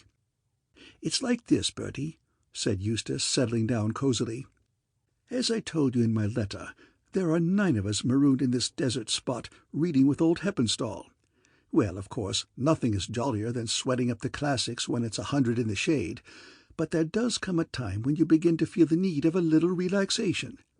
And, by Jove, there are absolutely no facilities for relaxation in this place whatever. And then Steggles got this idea. Steggles is one of our reading party, and between ourselves, rather a worm as a general thing. Still, you have to give him credit for getting this idea." "What idea?" "Well, you know how many parsons there are round about here. There are about a dozen hamlets within a radius of 6 miles, and each hamlet has a church, and each church has a parson, and each parson preaches a sermon every Sunday. Tomorrow week, Sunday the 23rd, we're running off the Great Sermon Handicap. Steggles is making the book. Each parson is to be clocked by a reliable steward of the course, and the one that preaches the longest sermon wins. Did you study the race card I sent you?" I couldn't understand what it was all about. "Why, you chump, it gives the handicaps and the current odds on each starter. I've got another one here in case you've lost yours. Take a careful look at it. It gives you the thing in a nutshell. Jeeves, old son, do you want a sporting flutter?" "Sir," said Jeeves, who had just meandered in with my breakfast. Claude explained the scheme. Amazing the way Jeeves grasped it right off, but he merely smiled in a paternal sort of way. "Thank you, sir, I think not." "Well, you're with us, Bertie, aren't you?" said Claude, sneaking a roll and a slice of bacon. "Have you studied that card? Well, tell me, does anything strike you about it?" Of course it did. It had struck me the moment I looked at it. "Why, it's a sitter for old Heppenstall," I said. "He's got the event sewed up in a parcel. There isn't a parson in the land who could give him 8 minutes. Your pal Steggles must be an ass, giving him a handicap like that. Why, in the days when I was with him, old Heppenstall never used to preach under half an hour, and there was one sermon of his on brotherly love which lasted 45 minutes if it lasted a second. Has he lost his vim lately, or what is it?" "Not a bit of it," said Eustace. "Tell him what happened, Claude." "Why," said Claude, "the first Sunday we were here, we all went to Twing Church, and old Heppenstall preached a sermon that was well under 20 minutes. This is what happened. Steggles didn't notice it, and the Rev didn't notice it himself, but Eustace and I both spotted that he had dropped a chunk of at least half a dozen pages out of his sermon case as he was walking up to the pulpit. He sort of flickered when he got to the gap in the manuscript, but carried on all right, and Steggles went away with the impression that 20 minutes or a bit under was his usual form. The next Sunday we heard Tucker and Starkey, and they both went well over the 35 minutes, so Steggles arranged the handicapping as you see on the card. You must come into this, Bertie. You see, the trouble is that I haven't a bean, and Eustace hasn't a bean, and Bingo Little hasn't a bean, so you'll have to finance the syndicate. Don't weaken. It's just putting money in all our pockets. Well, we'll have to be getting back now. Think the thing over, and phone me later in the day. And if you let us down, Bertie, may a cousin's curse. Come on, Claude, old thing." The more I studied the scheme, the better it looked. "How about it, Jeeves?" I said. Jeeves smiled gently and drifted out. "Jeeves has no sporting blood," said Bingo. "Well, I have. I'm coming into this. Claude's quite right. It's like finding money by the wayside." "Good man," said Bingo. "Now I can see daylight. Say I have a tenner on Heppenstall and Cop. That'll give me a bit in hand to bank Pink Pill with in the 2 o'clock at Gatwick the week after next. Cop on that, put the pile on Muskrat for the 1:30 at Lewes, and there I am with a nice little sum to take to Alexandra Park on September the 10th, when I've got a tip straight from the stable." It sounded like a bit out of Smiles's Self-Help. "And then," said young Bingo, "I'll be in a position to go to my uncle and beard him in his lair somewhat. He's quite a bit of a snob, you know, and when he hears that I'm going to marry the daughter of an earl— I say, old man," I couldn't help saying, "aren't you looking ahead rather far?" "Oh, that's all right. It's true nothing's actually settled yet, but she practically told me the other day she was fond of me." "What?" "Well, she said that the sort of man she liked was the self-reliant, manly man with strength, good looks, character, ambition, and initiative." "Leave me, laddie," I said. "Leave me to my fried egg." Directly I got up, I went to the phone, snatched Eustace away from his morning's work, and instructed him to put a tenner on the Twing flyer at current odds for each of the syndicate. And after lunch, Eustace rang me up to say that he had done business at a snappy 7-1, the odds having lengthened owing to a rumour in knowledgeable circles that the Rev was subject to hay fever and was taking big chances strolling in the paddock behind the vicarage in the early mornings. And it was dashed lucky, I thought, next day, that we had managed to get the money on in time, for on the Sunday morning old Heppenstall fairly took the bit between his teeth and gave us 36 solid minutes on certain popular superstitions. I was sitting next to Steggles in the pew, and I saw him blench visibly. He was a little rat-faced fellow, with shifty eyes and a suspicious nature. The first thing he did when we emerged into the open air was to announce formally that anyone who fancied the Rev could now be accommodated at 15 to 8 on, and he added, in a rather nasty manner, that if he had his way, this sort of in-and-out running would be brought to the attention of the Jockey Club, but that he supposed that there was nothing to be done about it. This ruinous price checked the punters at once, and there was little money in sight. And so matters stood till just after lunch on Tuesday afternoon, when, as I was strolling up and down in front of the house with a cigarette, Claude and Eustace came bursting up the drive on bicycles, dripping with momentous news. "Bertie," said Claude, deeply agitated, "unless we take immediate action and do a bit of quick thinking, we're in the cart." "What's the matter?" "G. Hayward's the matter," said Eustace morosely. "The Lower Bingley starter." "We never even considered him," said Claude. "Somehow or other he got overlooked. It's always the way. Steggles overlooked him. We all overlooked him.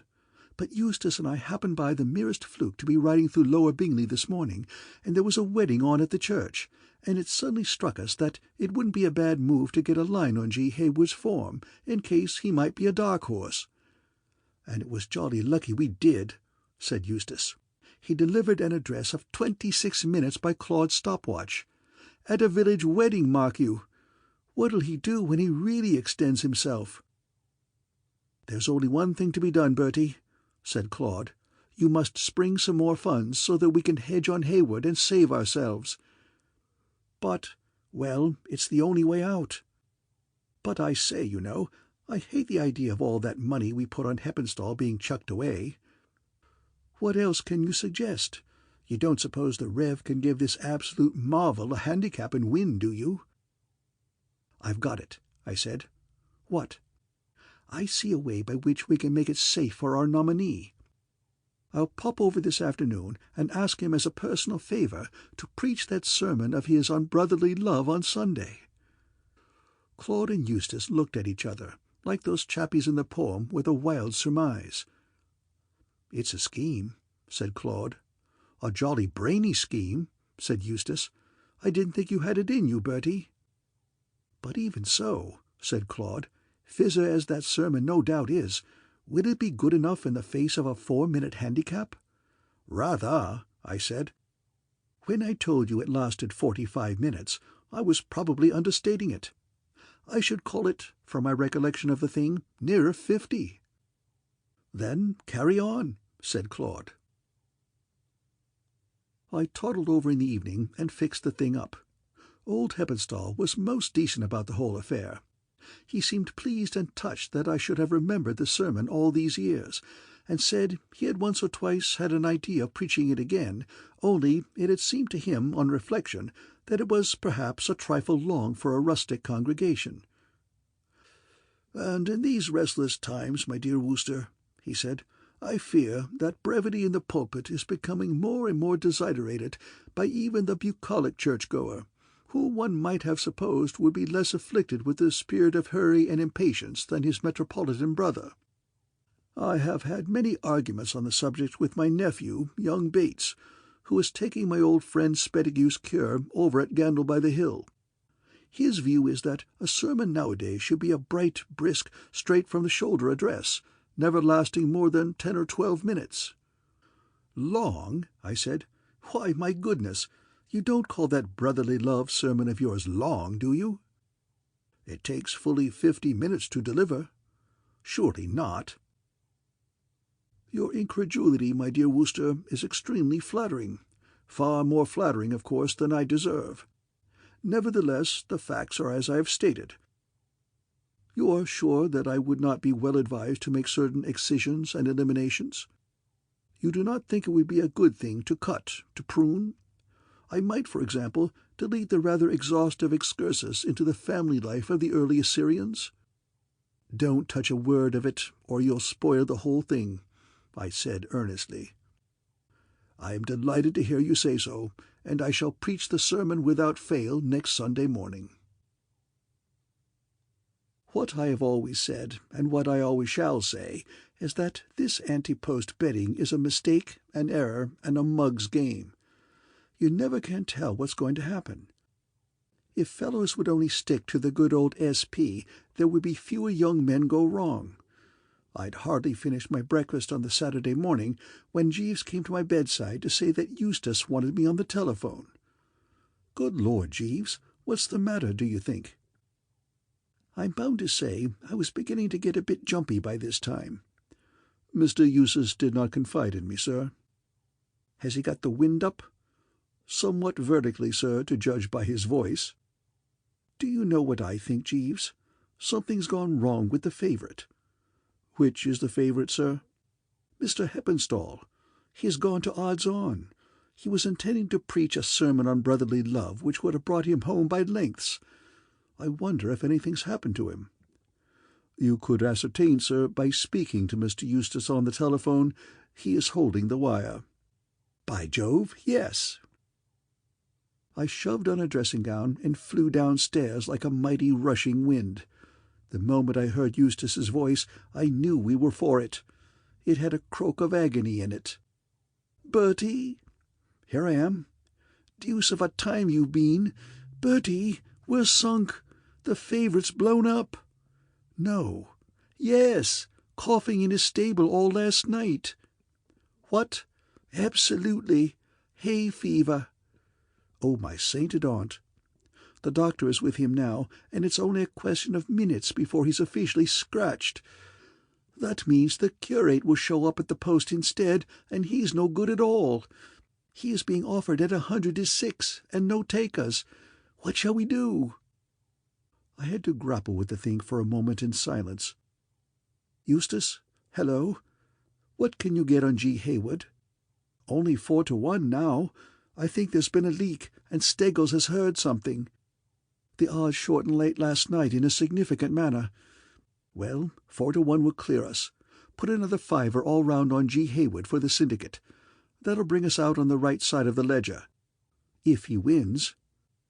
"What do you mean? I thought you considered him a cert bar Heppenstall." "I'm beginning to wonder," said Eustace gloomily, "if there's such a thing as a cert in this world. I'm told the Rev. Joseph Tucker did an extraordinary fine trial gallop at Mother's meeting over at Badgwick yesterday. However, it seems our only chance. So long."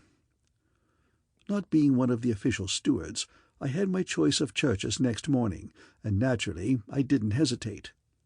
The only drawback to going to Lower Bingley was that it was 10 miles away, which meant an early start, but I borrowed a bicycle from one of the grooms and tooled off. I had only Eustace's word for it that G. Hayward was such a stayer, and it might have been that he had showed too flattering form at that wedding where the twins had heard him preach. But any misgivings I may have had disappeared the moment he got into the pulpit. Eustace had been right. The man was a trier. He was a tall, rangy-looking greybeard, and he went off from the start with a nice, easy action, pausing and clearing his throat at the end of each sentence, and it wasn't 5 minutes before I realized that here was the winner. His habit of stopping dead and looking round the church at intervals was worth minutes to us, and in the home stretch we gained no little advantage owing to his dropping his pince-nez and having to grope for them. At the 20-minute mark he had merely settled down. 25 minutes saw him growing strong, and when he finally finished with a good burst, the clock showed 35 minutes 14 seconds. With the handicap which he had been given, this seemed to me to make the event easy for him, and it was with much bonhomie and goodwill to all men that I hopped onto the old bike and started back to the hall for lunch. Bingo was talking on the phone when I arrived. "Fine, splendid, topping," he was saying. "Eh? Oh, we needn't worry about him. Right-o, I'll tell Bertie." He hung up the receiver and caught sight of me. "Oh, hello, Bertie. I was just talking to Eustace. It's all right, old man. The report from Lower Bingley has just got in. G. Hayward romps home." "I knew he would. I've just come from there." "Oh, were you there?" "I went to Badgwick. Tucker ran a splendid race, but the handicap was too much for him. Starkey had a sore throat and was nowhere. Roberts, by Fail by the Water, ran third. Good old G. Hayward," said Bingo affectionately, and we strolled out onto the terrace. "Are all the returns in, then?" I asked. "All except Gandle by the Hill. But we needn't worry about Bates. He never had a chance. By the way, poor old Jeeves loses his tenner. Silly ass." "Jeeves? How do you mean?" "He came to me this morning just after you had left, and asked me to put a tenner on Bates for him. I told him he was a chump, and begged him not to throw his money away, but he would do it." "I beg your pardon, sir. This note arrived for you just after you had left the house this morning." Jeeves had materialized from nowhere, and was standing at my elbow. "Eh? What? Note?" "The Reverend Mr. Heppenstall's butler brought it over from the vicarage, sir. It came too late to be delivered to you at the moment." Young Bingo was talking to Jeeves like a father on the subject of betting against the form book. The yell I gave made him bite his tongue in the middle of a sentence. "What the dickens is the matter?" he asked, not a little peeved. "We're dished. Listen to this." I read him the note. The Vicarage, Twing Gloss. "My dear Wooster, as you may have heard, circumstances over which I have no control will prevent my preaching the sermon on brotherly love for which you had made such a flattering request. I am unwilling, however, that you shall be disappointed, so if you will attend divine service at Gandle by the Hill this morning, you will hear my sermon preached by young Bates, my nephew. I have lent him the manuscript at his urgent desire, for between ourselves there are wheels within wheels. My nephew is one of the candidates for the headmastership of a well-known public school, and the choice has narrowed down between him and one rival. Late yesterday evening, James received private information that the head of the Board of Governors of the school proposed to sit under him this Sunday in order to judge the merits of his preaching, a most important item in swaying the board's choice. I acceded to his plea that I lend him my sermon on brotherly love, of which, like you, he apparently retains a vivid recollection.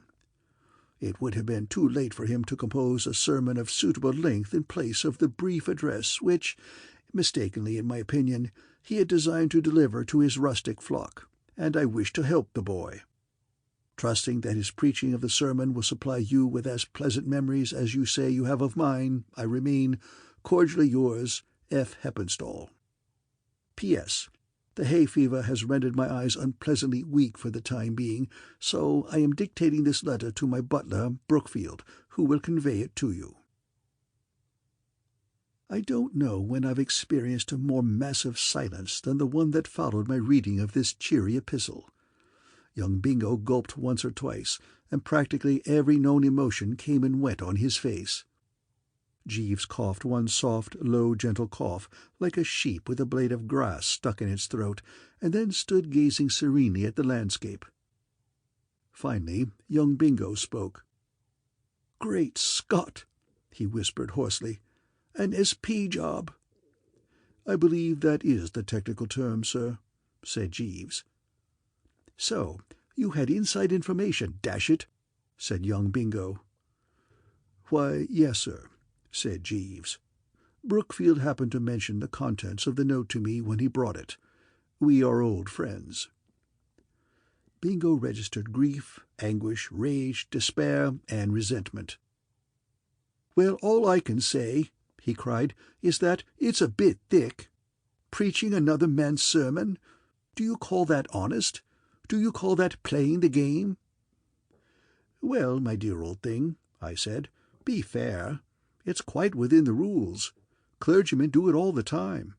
They aren't expected always to make up the sermons they preach."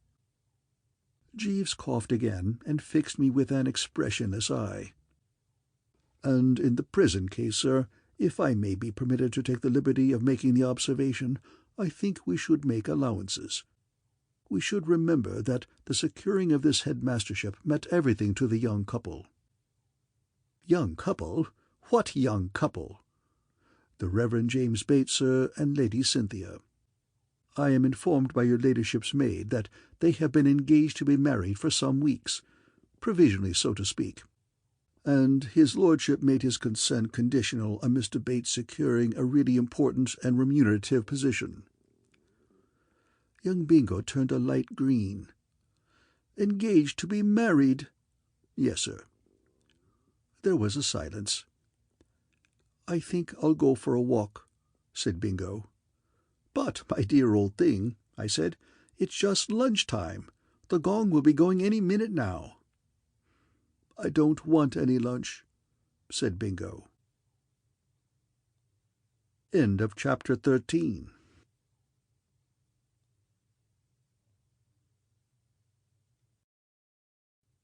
The Inimitable Jeeves, by P.G. Wodehouse. Chapter 14. The Purity of the Turf. After that, life at Twing jogged along pretty peacefully for a bit. Twing is one of those places where there isn't a frightful lot to do, nor any very hectic excitement to look forward to. In fact, the only event of any importance on the horizon, as far as I could ascertain, was the annual village school treat. One simply filled in the time by loafing about the grounds, playing a bit of tennis, and avoiding young Bingo as far as was humanly possible. This last was a very necessary move if you wanted a happy life, for the Cynthia affair had jarred the unfortunate mutt to such an extent that he was always waylaying one and decanting his anguished soul. And when one morning he blew into my bedroom while I was toying with a bit of breakfast, I decided to take a firm line from the start. I could stand having him moaning all over me after dinner, and even after lunch, but at breakfast, no. We Woosters are amiability itself, but there is a limit.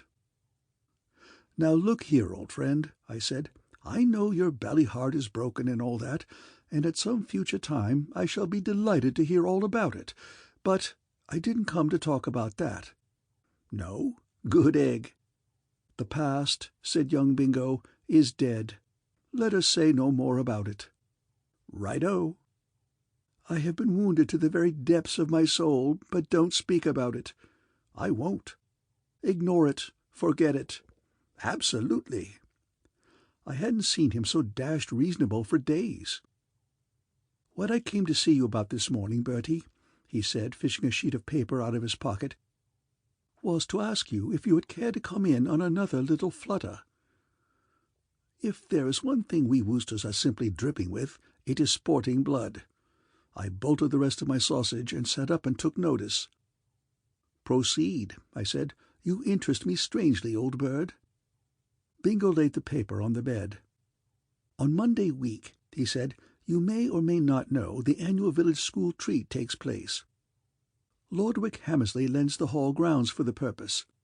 There will be games, and a conjurer, and cocoa-nut shies, and tea in a tent, and also sports." "I know. Cynthia was telling me." Young Bingo winced. "Would you mind not mentioning that name? I am not made of marble." "Sorry." "Well, as I was saying, this jamboree is slated for Monday week. The question is, are we on?" "How do you mean, are we on?" "I am referring to the sports. Steggles did so well out of the Sermon Handicap that he has decided to make a book on these sports. Punters can be accommodated at ante-post odds or starting price according to their preference. I think we ought to look into it," said young Bingo. I pressed the bell. "I'll consult Jeeves. I don't touch any sporting proposition without his advice." "Jeeves," I said as he drifted in, "rally round." "Sir?" "Stand by. We want your advice." "Very good, sir." "State your case, Bingo." Bingo stated his case. "What about it, Jeeves?" I said. "Do we go in?" Jeeves pondered to some extent. "I am inclined to favour the idea, sir." That was good enough for me. "Right," I said. "Then we will form a syndicate and bust the ring." I supplied the money, you supplied the brains, and bingo— What do you supply, Bingo?" "If you will carry me and let me settle up later," said young Bingo, "I think I can put you in the way of winning a parcel on the mother's sack race." "All right, we will put you down as inside information. Now, what are the events?" Bingo reached for his paper and consulted it. "Girls under 14 50-yard dash seems to open the proceedings. Anything to say about that, Jeeves?" "No, sir, I have no information." "What's the next?" "Boys and girls mixed animal potato race, all ages." This was a new one to me. I had never heard of it at any of the big meetings. "What's that?" "Rather sporting," said young Bingo. "The competitors enter in couples, each couple being assigned an animal cry and a potato. For instance, let's suppose that you and Jeeves entered. Jeeves would stand at a fixed point holding a potato. You would have your head in a sack, and you would grope about trying to find Jeeves and making a noise like a cat. Jeeves also making a noise like a cat. Other competitors would be making noises like cows and pigs and dogs and so on, and groping about for their potato holders, who would also be making noises like cows and pigs and dogs and so on. I stopped the poor fish. "Jolly if you're fond of animals," I said, "but on the whole—" "Precisely, sir," said Jeeves. "I wouldn't touch it." "Too open, what?"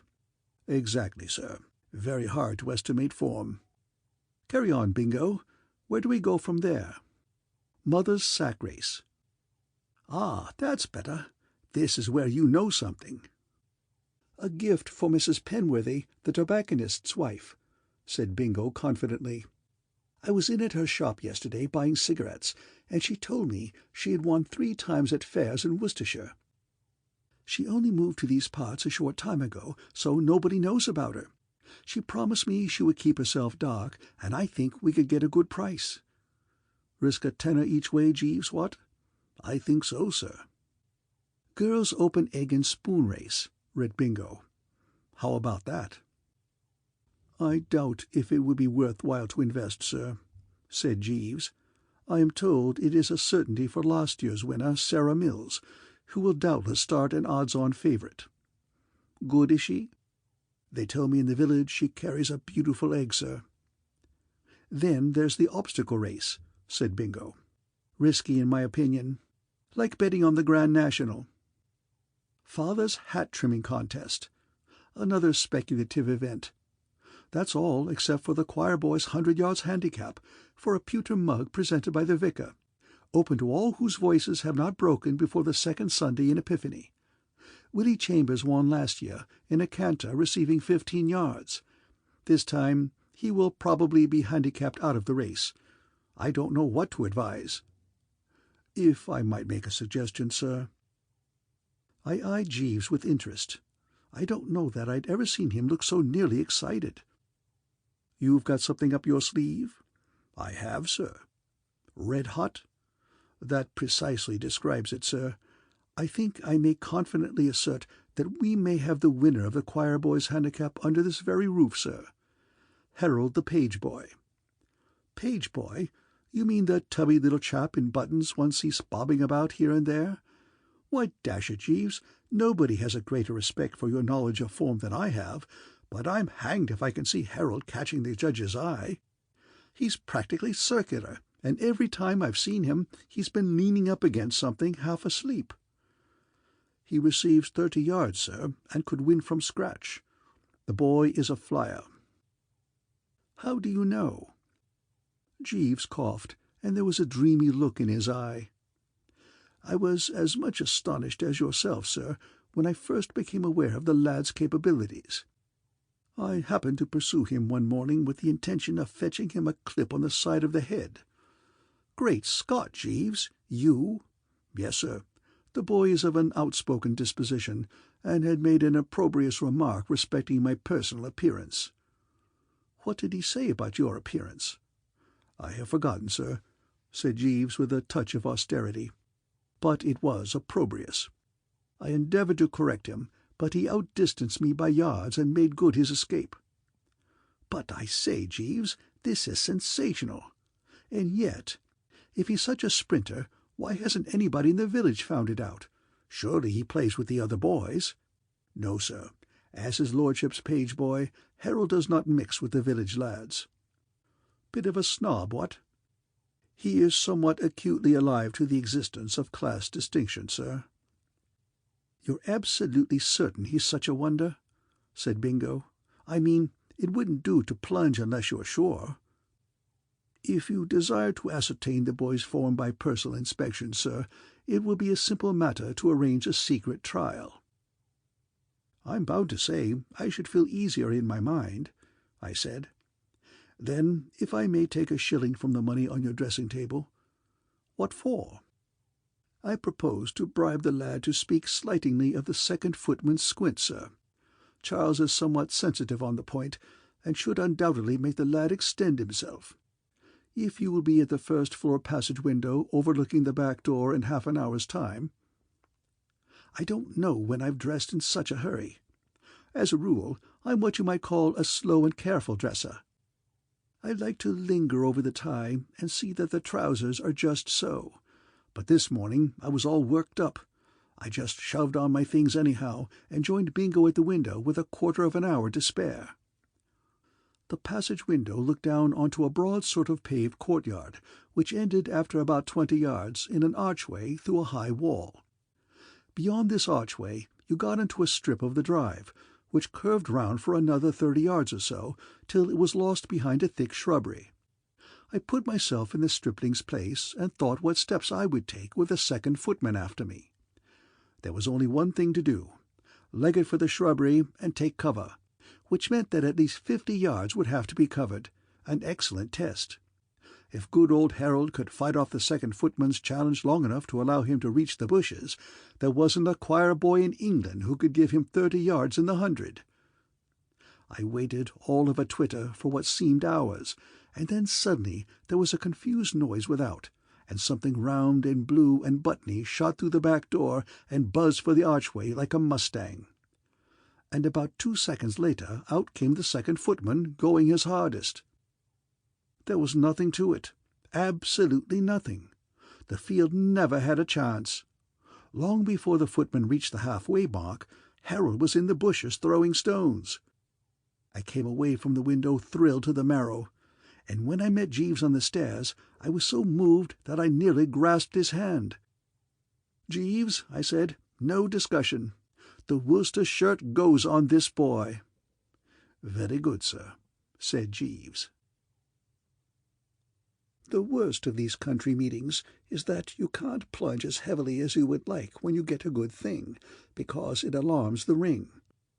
Steggles, though pimpled, was, as I have indicated, no chump, and if I had invested all I wanted to, he would have put 2 and 2 together. I managed to get a good solid bet down for the syndicate, however, though it did make him look thoughtful. I heard in the next few days that he had been making searching inquiries in the village concerning Harold, but nobody could tell him anything, and eventually he came to the conclusion, I suppose, that I must be having a long shot on the strength of that 30-yard start. Public opinion wavered between Johnny Good, receiving 10 yards at 7-2, and Alexander Bartlett, with 6 yards start at 11-4. Willie Chambers, scratch, was offered to the public at 2-1, but found no takers. We were taking no chances on the big event, and directly we got our money on at a nice 100-12, Harold was put into strict training. It was a wearing business, and I can understand now why most of the big trainers are grim, silent men who look as though they had suffered. The kid wanted constant watching. It was no good talking to him about honor and glory and how proud his mother would be when he wrote and told her he had won a real cup.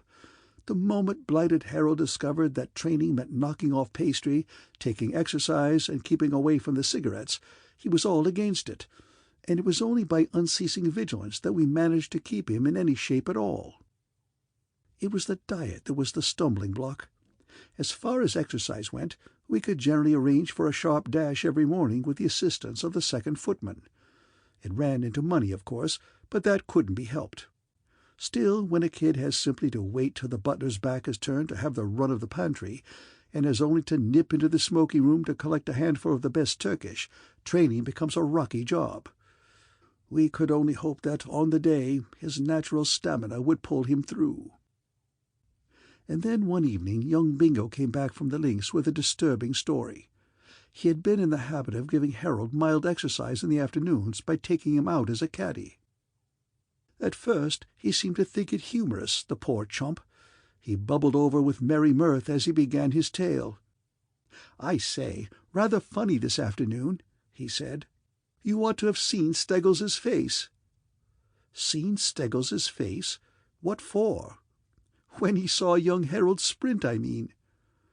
I was filled with a grim foreboding of an awful doom. "Good heavens! You didn't let Harold sprint in front of Steggles?" Young Bingo's jaw dropped. "I never thought of that," he said gloomily. "It wasn't my fault. I was playing around with Steggles, and after we'd finished we went into the clubhouse for a drink, leaving Harold with the clubs outside. In about 5 minutes we came out, and there was the kid on the gravel practicing swings with Steggles's driver and a stone. When he saw us coming, the kid dropped the club and was over the horizon like a streak. Steggles was absolutely dumbfounded, and I must say it was a revelation even to me. The kid certainly gave of his best. Of course, it's a nuisance in a way." "But I don't see, on second thoughts," said Bingo, brightening up, "what it matters. We're on at a good price. We've nothing to lose by the kid's form becoming known. I take it he will start odds on, but that doesn't affect us." I looked at Jeeves. Jeeves looked at me. "It affects us, all right, if he doesn't start at all." "Precisely, sir." "What do you mean?" asked Bingo. "If you ask me," I said, "I think Steggles will try to nobble him before the race." "Good Lord, I never thought of that." Bingo blenched. "You don't think he would really do it?" "I think he would have a jolly good try. Steggles is a bad man. From now on, Jeeves, we must watch Harold like hawks." "Undoubtedly, sir." "Ceaseless vigilance, what?" "Precisely, sir." "You wouldn't care to sleep in his room, Jeeves?" "No, sir, I should not." "No, nor would I, if it comes to that. But dash it all," I said, "we're letting ourselves get rattled. We're losing our nerve. This won't do. How can Steggles possibly get at Harold even if he wants to?" There was no cheering young Bingo up. He's one of those birds who simply leap at the morbid view if you give them half a chance. "There are all sorts of ways of nobbling favourites," he said in a sort of deathbed voice. "You ought to read some of these racing novels. In Pipped on the Post, Lord Jasper Mulvere, as near as a toucher, outed Bonnie Betsy by bribing the head lad to slip a cobra into her stable the night before the Derby. What are the chances of a cobra biting Harold, Jeeves?" "Slight, I should imagine, sir, and in such an event, knowing the boy as intimately as I do, my anxiety would be entirely for the snake." "Still, unceasing vigilance, Jeeves." "Most certainly, sir." I must say I got a bit fed with young Bingo in the next few days. It's all very well for a fellow with a big winner in his stable to exercise proper care, but in my opinion Bingo overdid it. The blighter's mind appeared to be absolutely saturated with racing fiction, and in stories of that kind, as far as I could make out, no horse is ever allowed to start in a race without at least a dozen attempts to put it out of action. He stuck to Harold like a plaster, never let the unfortunate kid out of his sight. Of course it meant a lot to the poor old egg if he could collect on this race, because it would give him enough money to chuck his tutoring job and get back to London. But all the same, he needn't have woken me up at 3 in the morning twice running, once to tell me we ought to cook Harold's food ourselves to prevent doping, the other time to say that he had heard mysterious noises in the shrubbery. But he reached the limit, in my opinion, when he insisted on my going to evening service on Sunday the day before the sports. "Why on earth?" I said, never being much of a lad for evensong. "Well, I can't go myself. I shan't be here. I've got to go to London to-day with young Egbert." Egbert was Lord Wickhammersley's son, the one Bingo was tutoring. He's going for a visit down in Kent, and I've got to see him off at Charing Cross. It's an infernal nuisance. I shan't be back till Monday afternoon. In fact, I shall miss most of the sports, I expect. Everything, therefore, depends on you, Bertie." "But why should either of us go to evening service?"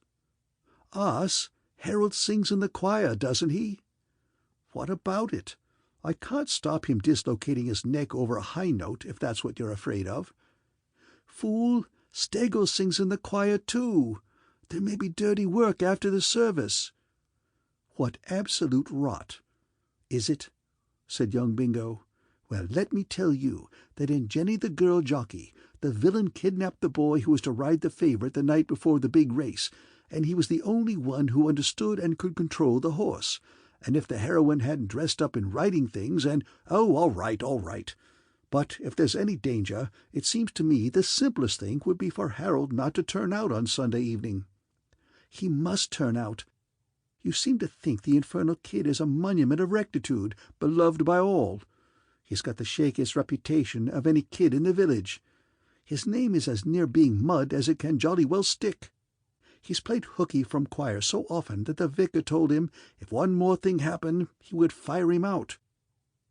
Nice chumps we should look if he was scratched the night before the race." Well, of course, that being so, there was nothing for it but to toddle along. There's something about evening service in a country church that makes a fellow feel drowsy and peaceful, sort of end-of-a-perfect-day feeling. Old Heppenstall was up in the pulpit, and he has a kind of regular bleating delivery that assists thought. They had left the door open, and the air was full of a mixed scent of trees and honeysuckle and mildew and villagers' Sunday clothes. As far as the eye could reach, you could see farmers propped up in restful attitudes, breathing heavily. And the children in the congregation, who had fidgeted during the earlier part of the proceedings, were now lying back in a surfeited sort of coma. The last rays of the setting sun shone through the stained-glass windows, birds were twittering in the trees, the women's dresses crackled gently in the stillness. Peaceful, that's what I'm driving at. It felt peaceful. Everybody felt peaceful. And that is why the explosion, when it came, sounded like the end of all things. I call it an explosion because that was what it seemed like when it broke loose. One moment a dreamy hush was all over the place, broken only by old Heppenstall talking about our duty to our neighbours, and then suddenly a sort of piercing, shrieking squeak that got you right between the eyes and ran all the way down your spine and out at the soles of the feet. "Ee, ee, ee, ee, ee, ooh, ee, ee, ee, ee, ee." It sounded like about 600 pigs having their tails twisted simultaneously, but it was simply the kid Harold, who appeared to be having some species of fit. He was jumping up and down and slapping at the back of his neck, and about every other second he would take a deep breath and give out another of the squeals. Well, I mean, you can't do that sort of thing in the middle of the sermon during the evening service without exciting remark. The congregation came out of its trance with a jerk and climbed on the pews to get a better view. Old Heppenstall stopped in the middle of a sentence and spun round, and a couple of vergers with great presence of mind bounded up the aisle like leopards, collected Harold still squealing, and marched him out. They disappeared into the vestry, and I grabbed my hat and legged it round to the stage door, full of apprehension and what not. I couldn't think what the deuce could have happened, but somewhere dimly behind the proceedings there seemed to me to lurk the hand of the blighter Steggles. By the time I got there and managed to get someone to open the door, which was locked, the service seemed to be over. Old Heppenstall was standing in the middle of a crowd of choir-boys and vergers and sextons and what not, putting the wretched Harold through it with no little vim. I had come in at the tail end of what must have been a fairly fruity oration. "Wretched boy, how dare you? I got a sensitive skin. This is no time to talk about your skin. Somebody put a beetle down my back. Absurd. I felt it wriggling. Nonsense. Sounds pretty thin, doesn't it?" said someone at my side. It was Steggles, dash him. clad in a snowy surplice or cassock or whatever they call it, and wearing an expression of grave concern, the blighter had the cold, cynical crust to look me in the eyeball without a blink. "Did you put a beetle down his neck?" I cried. "Me?" said Steggles. "Me?" Old Heppenstall was putting on the black cap. "I do not credit a word of your story, wretched boy. I have warned you before, and now the time has come to act. You cease from this moment to be a member of my choir. Go, miserable child." Steggles plucked at my sleeve. "In that case," he said, "those bets, you know, I'm afraid you lose your money, dear old boy. It's a pity you didn't put it on SP. I always think SP's the only safe way." I gave him one look. Not a bit of good, of course. "And they talk about the purity of the turf," I said, and I meant it to sting, by Jove. Jeeves received the news bravely, but I think the man was a bit rattled beneath the surface. "An ingenious young gentleman, Mr. Steggles, sir." "A bally swindler, you mean?" "Perhaps that would be a more exact description. However, these things will happen on the turf, and it is useless to complain. I wish I had your sunny disposition, Jeeves." Jeeves bowed.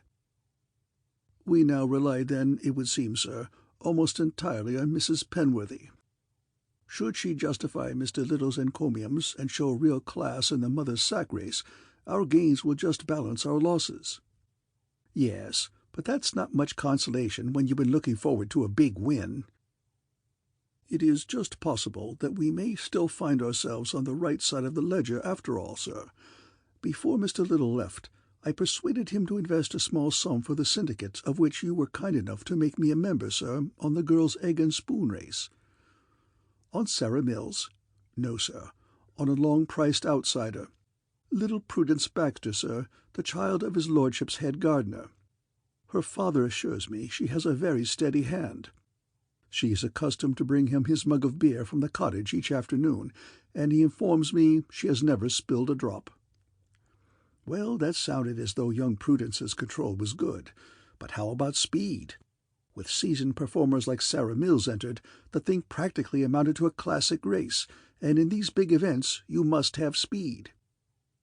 "I am aware that it is what is termed a long shot, sir. Still, I thought it judicious." "You backed her for a place, too, of course?"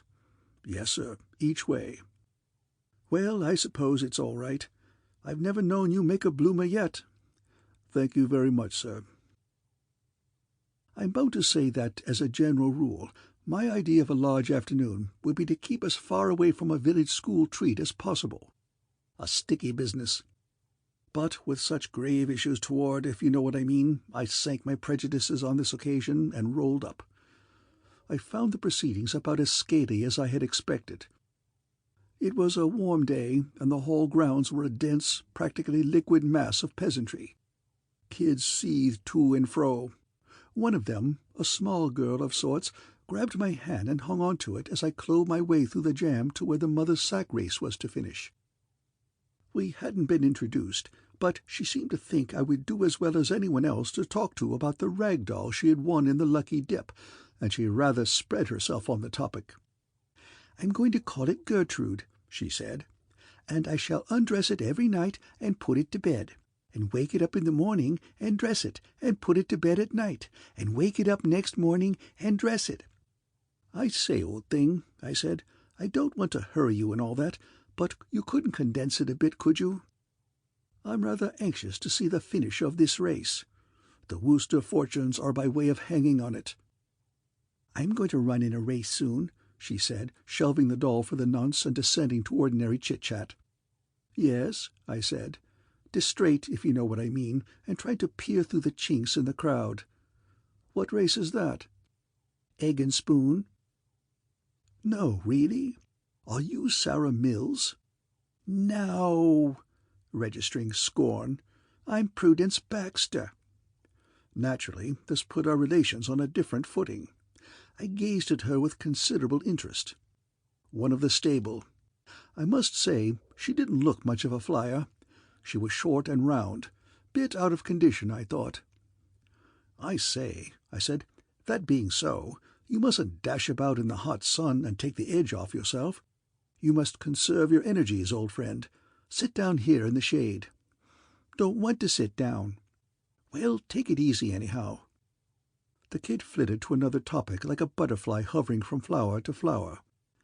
"I'm a good girl," she said. "I bet you are. I hope you're a good egg and spoon racer, too." "Harold's a bad boy. Harold squealed in church and isn't allowed to come to the treat." "I'm glad," continued this ornament of her sex, wrinkling her nose virtuously, "because he's a bad boy. He pulled my hair Friday. Harold isn't coming to the treat. Harold isn't coming to the treat. Harold isn't coming to the treat," she chanted, making a regular song of it. "Don't rub it in, my dear old gardener's daughter," I pleaded. "You don't know it, but you've hit on a rather painful subject." "Ah, Wooster, my dear fellow, so you have made friends with this little lady?" It was old Heppenstall, beaming pretty profusely, life and soul of the party. "I'm delighted, my dear Wooster," he went on, "quite delighted at the way you young men are throwing yourselves into the spirit of this little festivity of ours." "Oh, yes?" I said. "Oh, yes. Even Rupert Steggles. I must confess that my opinion of Rupert Steggles has materially altered for the better this afternoon." Mine hadn't, but I didn't say so. "I have always considered Rupert Steggles, between ourselves, a rather self-centred youth, by no means the kind who would put himself out to further the enjoyment of his fellows. And yet twice within the last half-hour I have observed him escorting Mrs. Penworthy, our worthy tobacconist's wife, to the refreshment tent." I left him standing. I shook off the clutching hand of the Baxter kid and harried it rapidly to the spot where the mother's sack race was just finishing. I had a horrid presentiment that there had been more dirty work at the crossroads. The first person I ran into was young Bingo. I grabbed him by the arm. "Who won?" "I don't know. I didn't notice." There was bitterness in the chappie's voice. "It wasn't Mrs. Penworthy, dasher. Bertie, that hound Steggles is nothing more or less than one of our leading snakes. I don't know how he heard about her, but he must have got on to it that she was dangerous. Do you know what he did? He lured that miserable woman into the refreshment tent 5 minutes before the race, and brought her out so weighed down with cake and tea that she blew up in the first 20 yards. Just rolled over and lay there. Well, thank goodness, we still have Harold." I gaped at the poor chump. "Harold? Haven't you heard?" "Heard?" Bingo turned a delicate green. "Heard what? I haven't heard anything. I only arrived 5 minutes ago. Came here straight from the station. What has happened? Tell me." I slipped him the information. He stared at me for a moment in a ghastly sort of way, then with a hollow groan tottered away and was lost in the crowd. A nasty knock, poor chap. I didn't blame him for being upset. They were clearing the decks now for the egg and spoon race, and I thought I might as well stay where I was and watch the finish. Not that I had much hope. Young Prudence was a good conversationalist, but she didn't seem to me to be the build for a winner. As far as I could see through the mob, they got off to a good start. A short, red-haired child was making the running with a freckled blonde second, and Sarah Mills lying up an easy third. Our nominee was straggling along with the field, well behind the leaders. It was not hard even as early as this to spot the winner. There was a grace, a practised precision in the way Sarah Mills held her spoon that told its own story. She was cutting out a good pace, but her egg didn't even wobble. A natural egg and spooner, if ever there was one. Class will tell. 30 yards from the tape, the red-haired kid tripped over her feet and shot her egg onto the turf. The freckled blonde fought gamely, but she ran herself out halfway down the straight, and Sarah Mills came past and home on a tight rein by several lengths, a popular winner. The blonde was second. A sniffing female in blue gingham beat a pie-faced kid in pink for the place money, and Prudence Baxter, Jeeves's long shot, was either 5th or 6th, I couldn't see which. And then I was carried along with the crowd to where old Heppenstall was going to present the prizes. I found myself standing next to the man Steggles. "Hello, old chap," he said, very bright and cheery. "You've had a bad day, I'm afraid." I looked at him with silent scorn, lost on the blighter, of course. "It's not been a good meeting for any of the big punters," he went on. "Poor old Bingo Little went down badly over that egg and spoon race." I hadn't been meaning to chat with the fellow, but I was startled. "How do you mean badly?" I said. He only had a small bet on." "I don't know what you call small. He had 30 quid each way on the Baxter kid." The landscape reeled before me. "What?" "30 quid at 10 to 1. I thought he must have heard something, but apparently not. The race went by the phone book all right. I was trying to do sums in my head. I was just in the middle of working out the syndicate's losses when old Heppenstall's voice came sort of faintly to me out of the distance. He had been pretty fatherly and debonair when laying out the prizes for the other events, but now he had suddenly grown all pained and grieved. He peered sorrowfully at the multitude. "With regard to the girls' egg and spoon race, which has just concluded," he said, "I have a painful duty to perform. Circumstances have arisen which it is impossible to ignore. It is not too much to say that I am stunned." He gave the populace about 5 seconds to wonder why he was stunned, then went on. 3 years ago, as you are aware, I was compelled to expunge from the list of events at this annual festival the Father's Quarter Mile, owing to reports coming to my ears of wagers taken and given on the result at the village inn, and a strong suspicion that on at least one occasion the race had actually been sold by the speediest runner. That unfortunate occurrence shook my faith in human nature, I admit. But still, there was one event at least which I confidently expected to remain untainted by the miasma of professionalism. I allude to the girls' egg and spoon race. It seems, alas, that I was too sanguine." He stopped again and wrestled with his feelings. "I will not weary you with the unpleasant details. I will merely say that before the race was run, a stranger in our midst, the manservant of one of the guests at the hall, I will not specify with more particularity, approached several of the competitors and presented each of them with 5 shillings on condition that they, finished. A belated sense of remorse has led him to confess to me what he did, but it is too late. The evil is accomplished, and retribution must take its course. It is no time for half measures. I must be firm. I rule that Sarah Mills, Jane Parker, Bessie Clay, and Rosie Jukes, the first 4 to pass the winning post, have forfeited their amateur status and are disqualified. And this handsome work-bag, presented by Lord Wickhammersley, goes in consequence to Prudence Baxter. Prudence, step forward." End of chapter 14.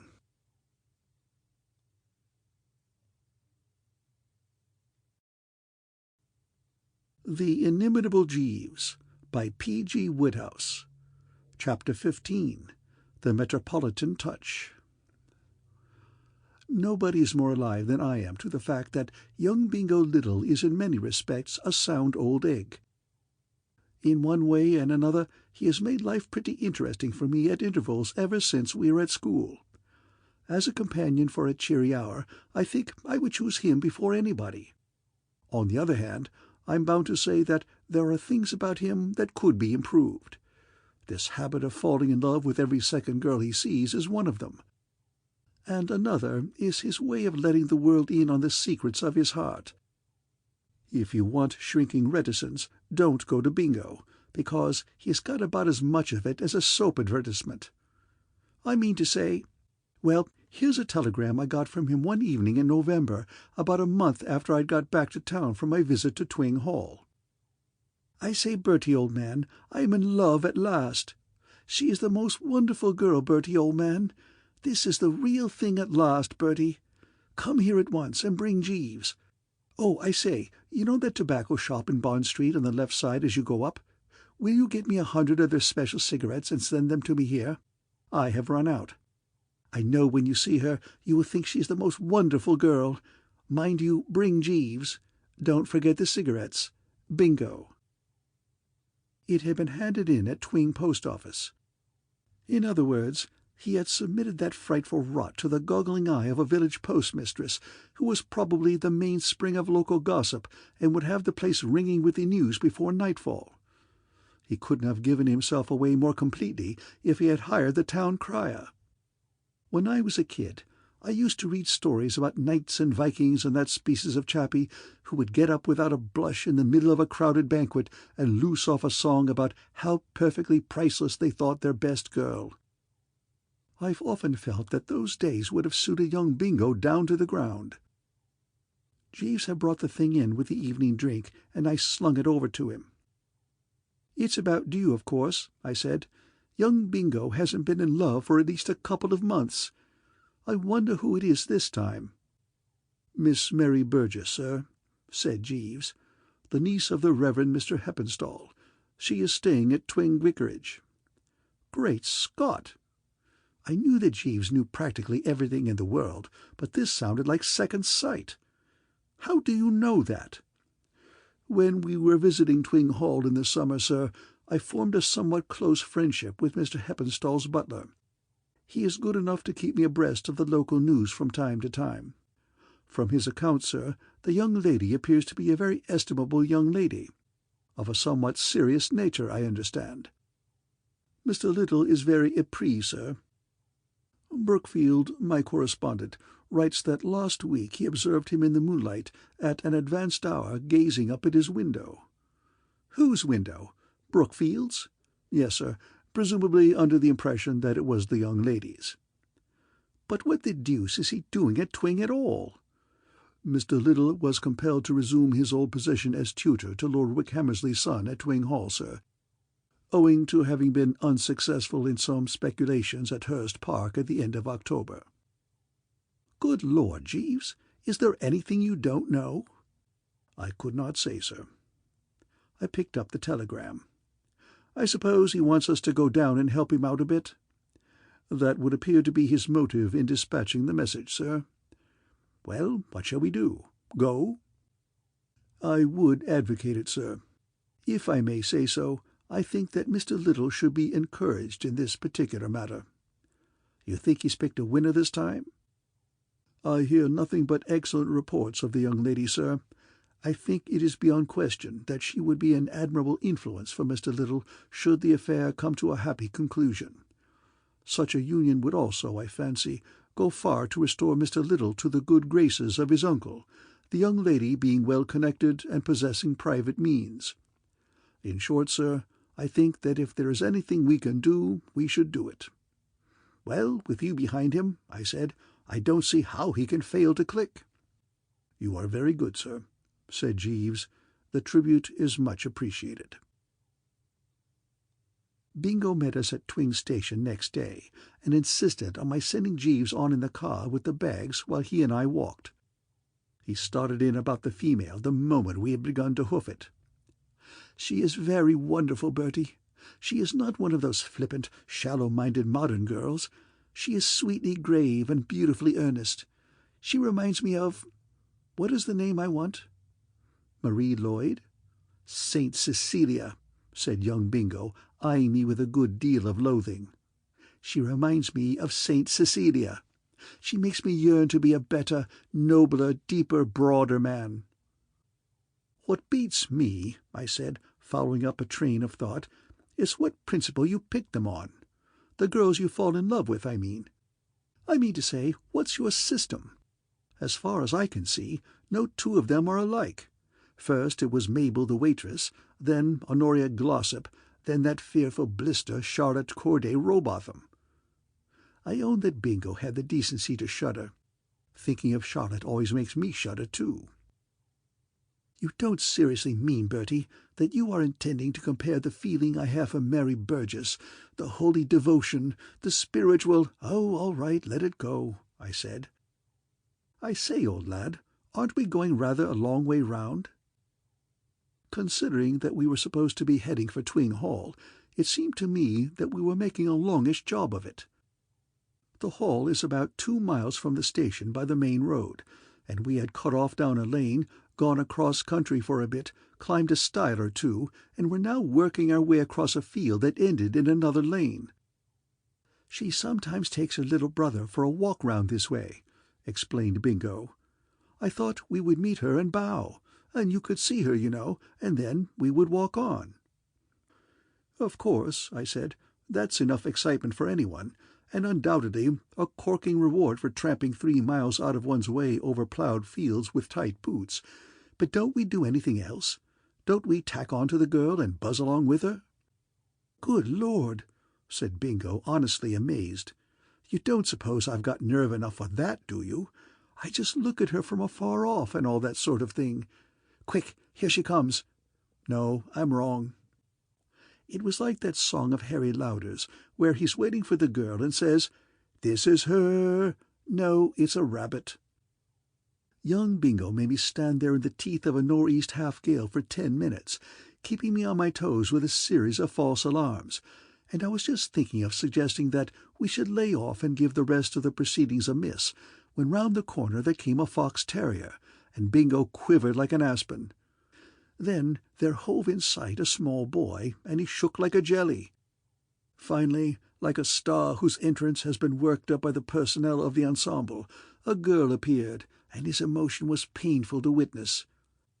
His face got so red that, what with his white collar and the fact that the wind had turned his nose blue, he looked more like a French flag than anything else.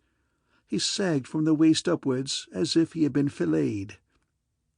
He was just raising his fingers limply to his cap when he suddenly saw that the girl wasn't alone. A chappie in clerical costume was also among those present, and the sight of him didn't seem to do Bingo a bit of good. His face got redder and his nose bluer, and it wasn't till they had nearly passed when he managed to get hold of his cap. The girl bowed. The curate said, "Ah, Little, rough weather." The dog barked, and then they toddled on, and the entertainment was over. The curate was a new factor in the situation to me. I reported his movements to Jeeves when I got to the hall. Of course, Jeeves knew all about it already. "That is the Reverend Mr. Wingham, Mr. Hepperstall's new curate, sir. I gather from Brookfield that he is Mr. Little's rival, and at the moment the young lady appears to favour him. Mr. Wingham has the advantage of being on the premises. He and the young lady play duets after dinner, which acts as a bond. Mr. Little on these occasions, I understand, prowls about in the road, chafing visibly." "That seems to be all the poor fish is able to do, dash it. He can chafe all right, but there he stops. He's lost his pep. He's got no dash. Why, when we met her just now, he hadn't even the common manly courage to say good evening." "I gather that Mr. Little's affection is not unmingled with awe, sir." "Well, how are we to help a man when he's such a rabbit as that? Have you anything to suggest? I shall be seeing him after dinner, and he's sure to ask first thing what you advise." "In my opinion, sir, the most judicious course for Mr. Little to pursue would be to concentrate on the young gentleman." "The small brother? How do you mean?" "Make a friend of him, sir. Take him for walks and so forth." "It doesn't sound like one of your red-hottest ideas. I must say, I expected something fruitier than that." "It would be a beginning, sir, and might lead to better things." "Well, I'll tell him. I like the look of her, Jeeves." "A thoroughly estimable young lady, sir." I slipped Bingo the tip from the stable that night, and was glad to observe that it seemed to cheer him up. "Jeeves is always right," he said. "I ought to have thought of it myself. I'll start in tomorrow." It was amazing how the chappie bucked up. Long before I left for town, it had become a mere commonplace for him to speak to the girl. I mean, he didn't simply look stuffed when they met. The brother was forming a bond that was a dash sight stronger than the curate's duets. She and Bingo used to take him for walks together. I asked Bingo what they talked about on these occasions, and he said Wilfrid's future. The girl hoped that Wilfrid would one day become a curate, but Bingo said no, there was something about curates he didn't quite like. The day we left, Bingo came to see us off with Wilfrid frisking about him like an old college chum. The last I saw of them, Bingo was standing him chocolates out of the slot machine. A scene of peace and cheery goodwill. Dashed promising, I thought. Which made it all the more of a jar about a fortnight later, when his telegram arrived, as follows. "Bertie, old man, I say, Bertie, could you possibly come down here at once? Everything gone wrong, hang it all. Dash it, Bertie, you simply must come. I am in a state of absolute despair and heartbroken. Would you mind sending another 100 of those cigarettes? Bring Jeeves when you come, Bertie. You simply must come, Bertie.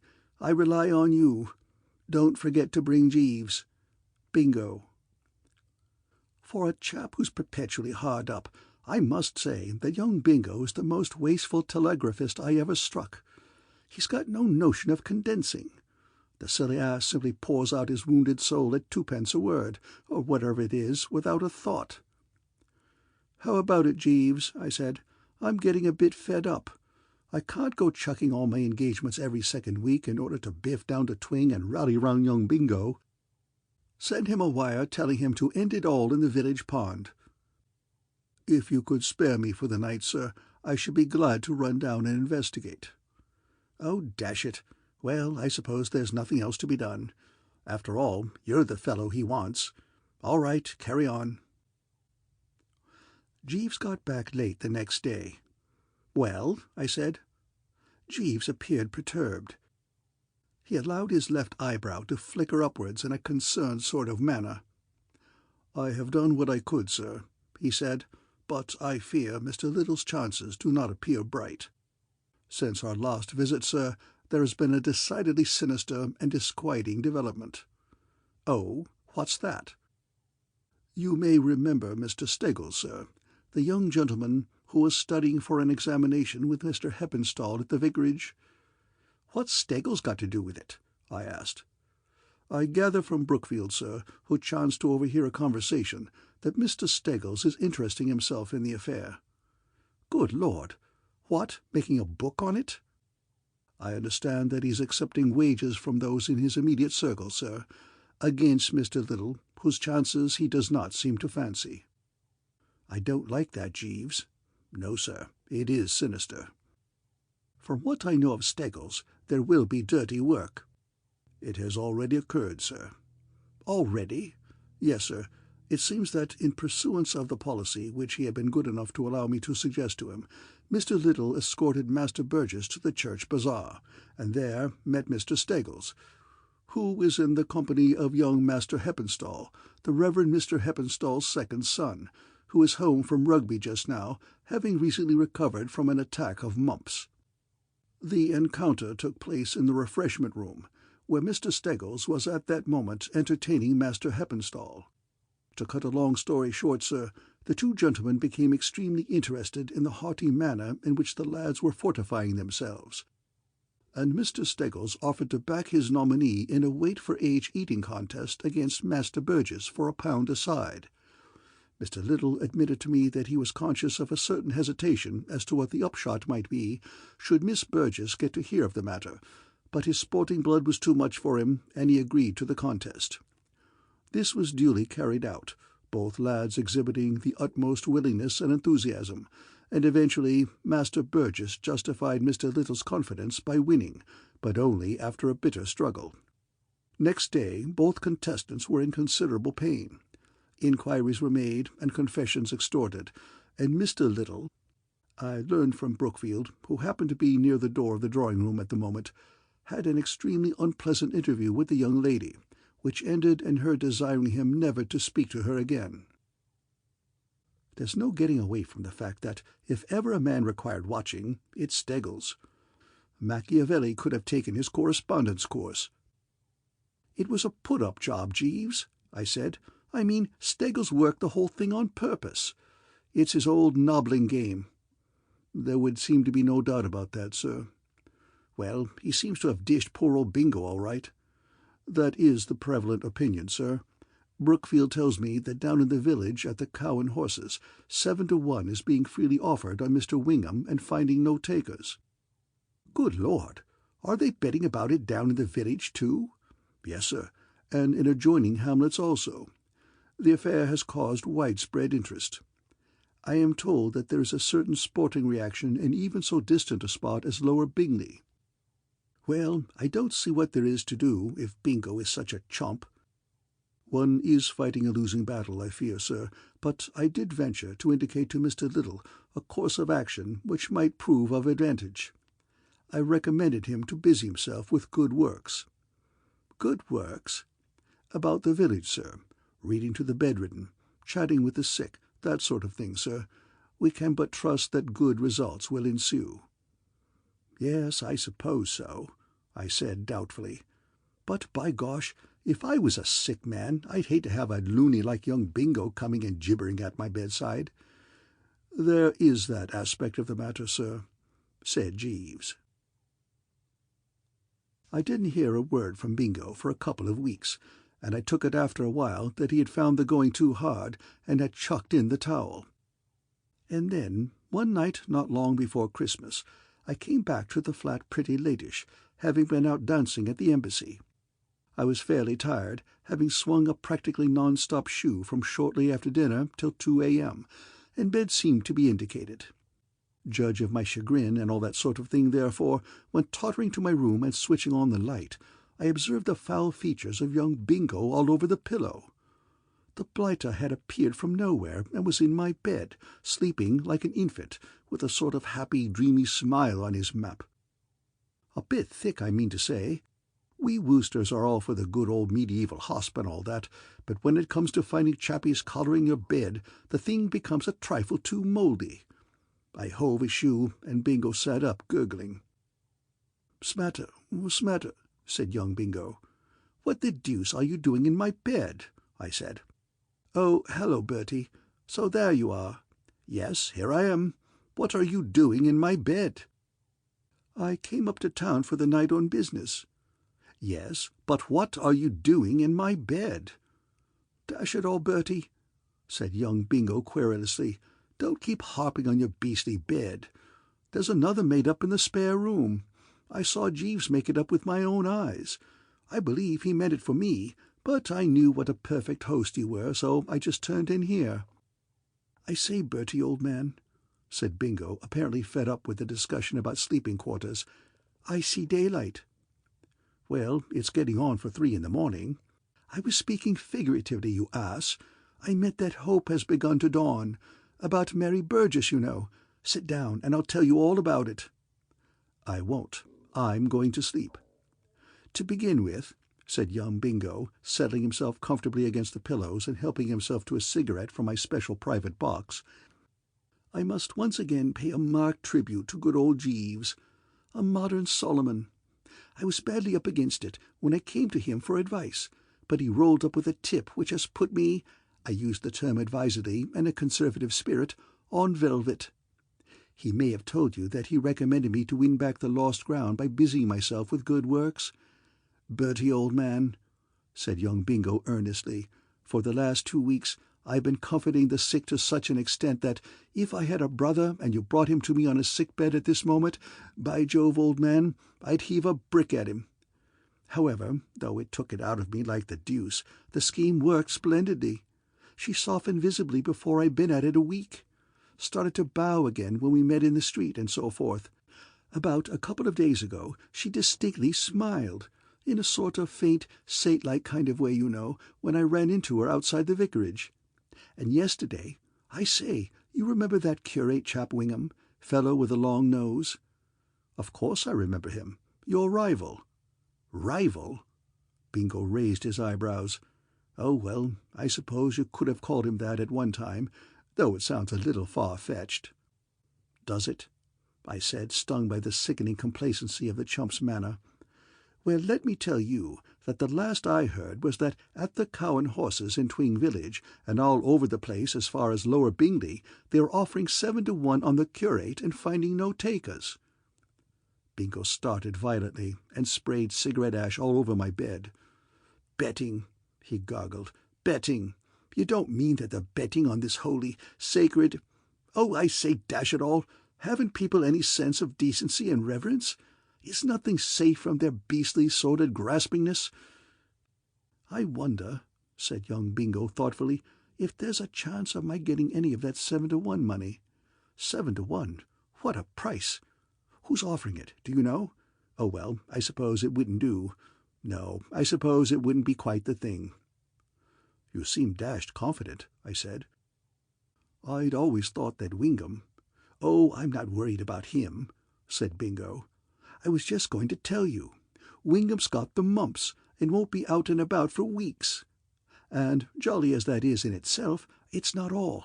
You see, he was producing the village school Christmas entertainment, and now I've taken over the job. I went to old Heppenstall last night and clinched the contract. Well, you see what that means. It means that I shall be absolutely the centre of the village life and thought for 3 solid weeks, with a terrific triumph to wind up with.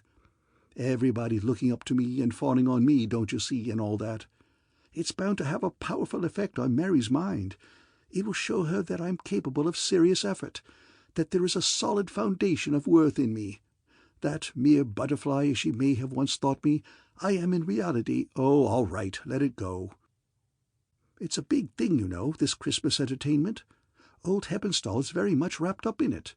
Nibs from all over the countryside rolling up. The squire present, with family. A big chance for me, Bertie, my boy, and I mean to make the most of it. Of course, I'm handicapped a bit by not having been in on the thing from the start. Will you credit it that uninspired donut of a curate wanted to give the public some rotten little fairy play out of a book for children published about 50 years ago, without one good laugh or the semblance of a gag in it? It's too late to alter the thing entirely, but at least I can jazz it up. I'm going to write them in something zippy to brighten the thing up a bit." "You can't write." "Well, when I say write, I mean pinch. That's why I've popped up to town. I've been to see that review cuddle up at the Palladium tonight. Full of good stuff. Of course, it's rather hard to get anything in the nature of a big spectacular effect in the Twing Village Hall, with no scenery to speak of and a chorus of practically imbecile kids of ages ranging from 9 to 14, but I think I see my way. Have you seen Cuddle Up?" "Yes, twice." "Well, there's some good stuff in the first act, and I can lift practically all the numbers. Then there's that show at the Palace. I can see the matinee of that tomorrow before I leave. There's sure to be some decent bits in that. Don't you worry about my not being able to write a hit. Leave it to me, laddie, leave it to me. And now, my dear old chap," said young Bingo, snuggling down cosily, "you mustn't keep me up talking all night. It's all right for you fellows who have nothing to do, but I'm a busy man. Good night, old thing. Close the door quietly after you and switch out the light. Breakfast about 10 tomorrow, I suppose, what? Righto. Good night."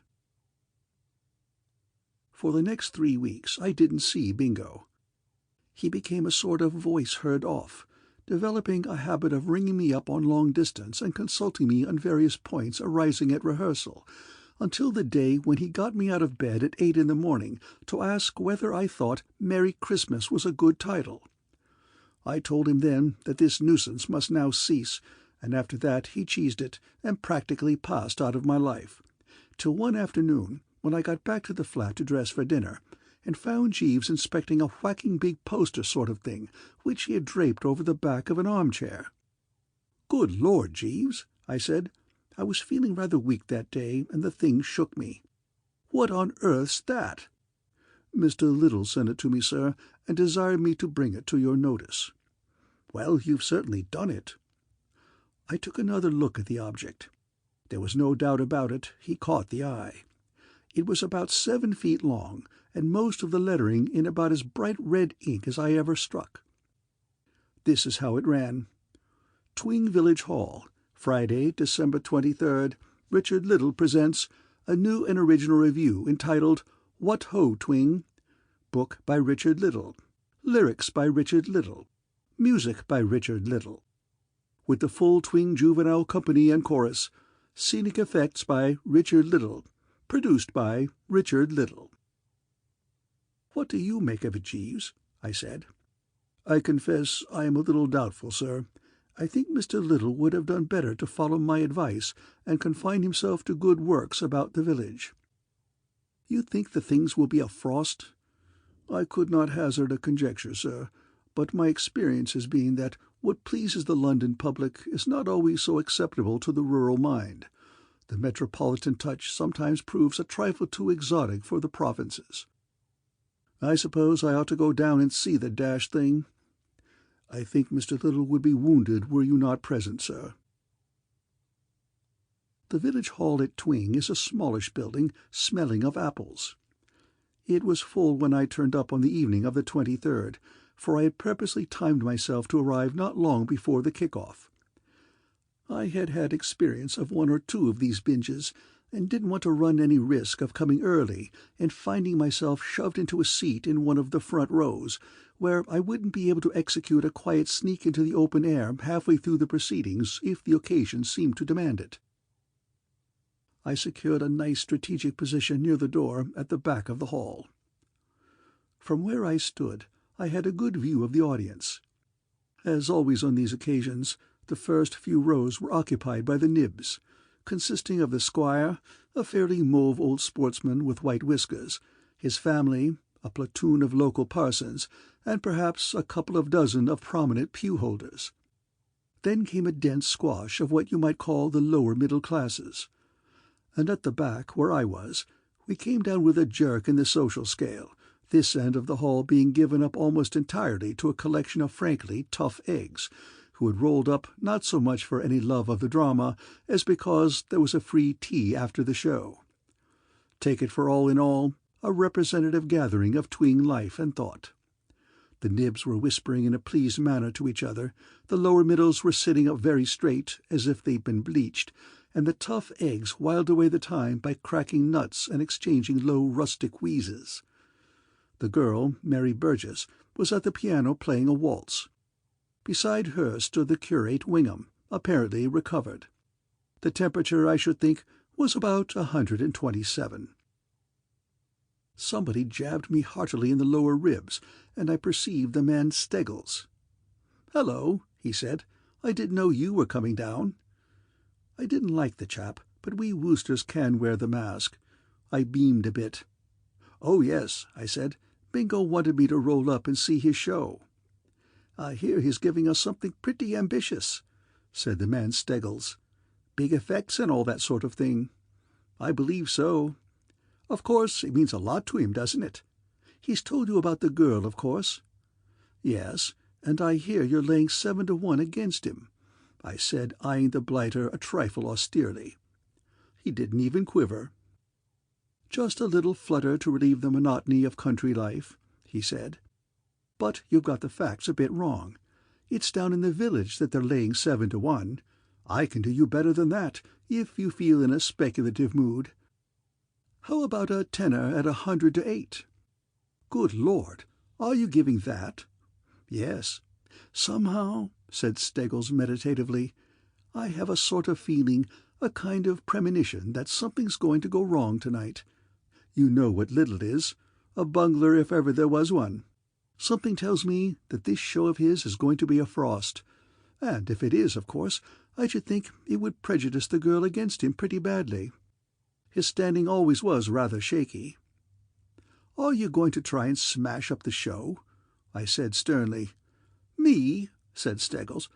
"Why, what could I do? Half a minute, I want to go and speak to a man." He buzzed off, leaving me distinctly disturbed.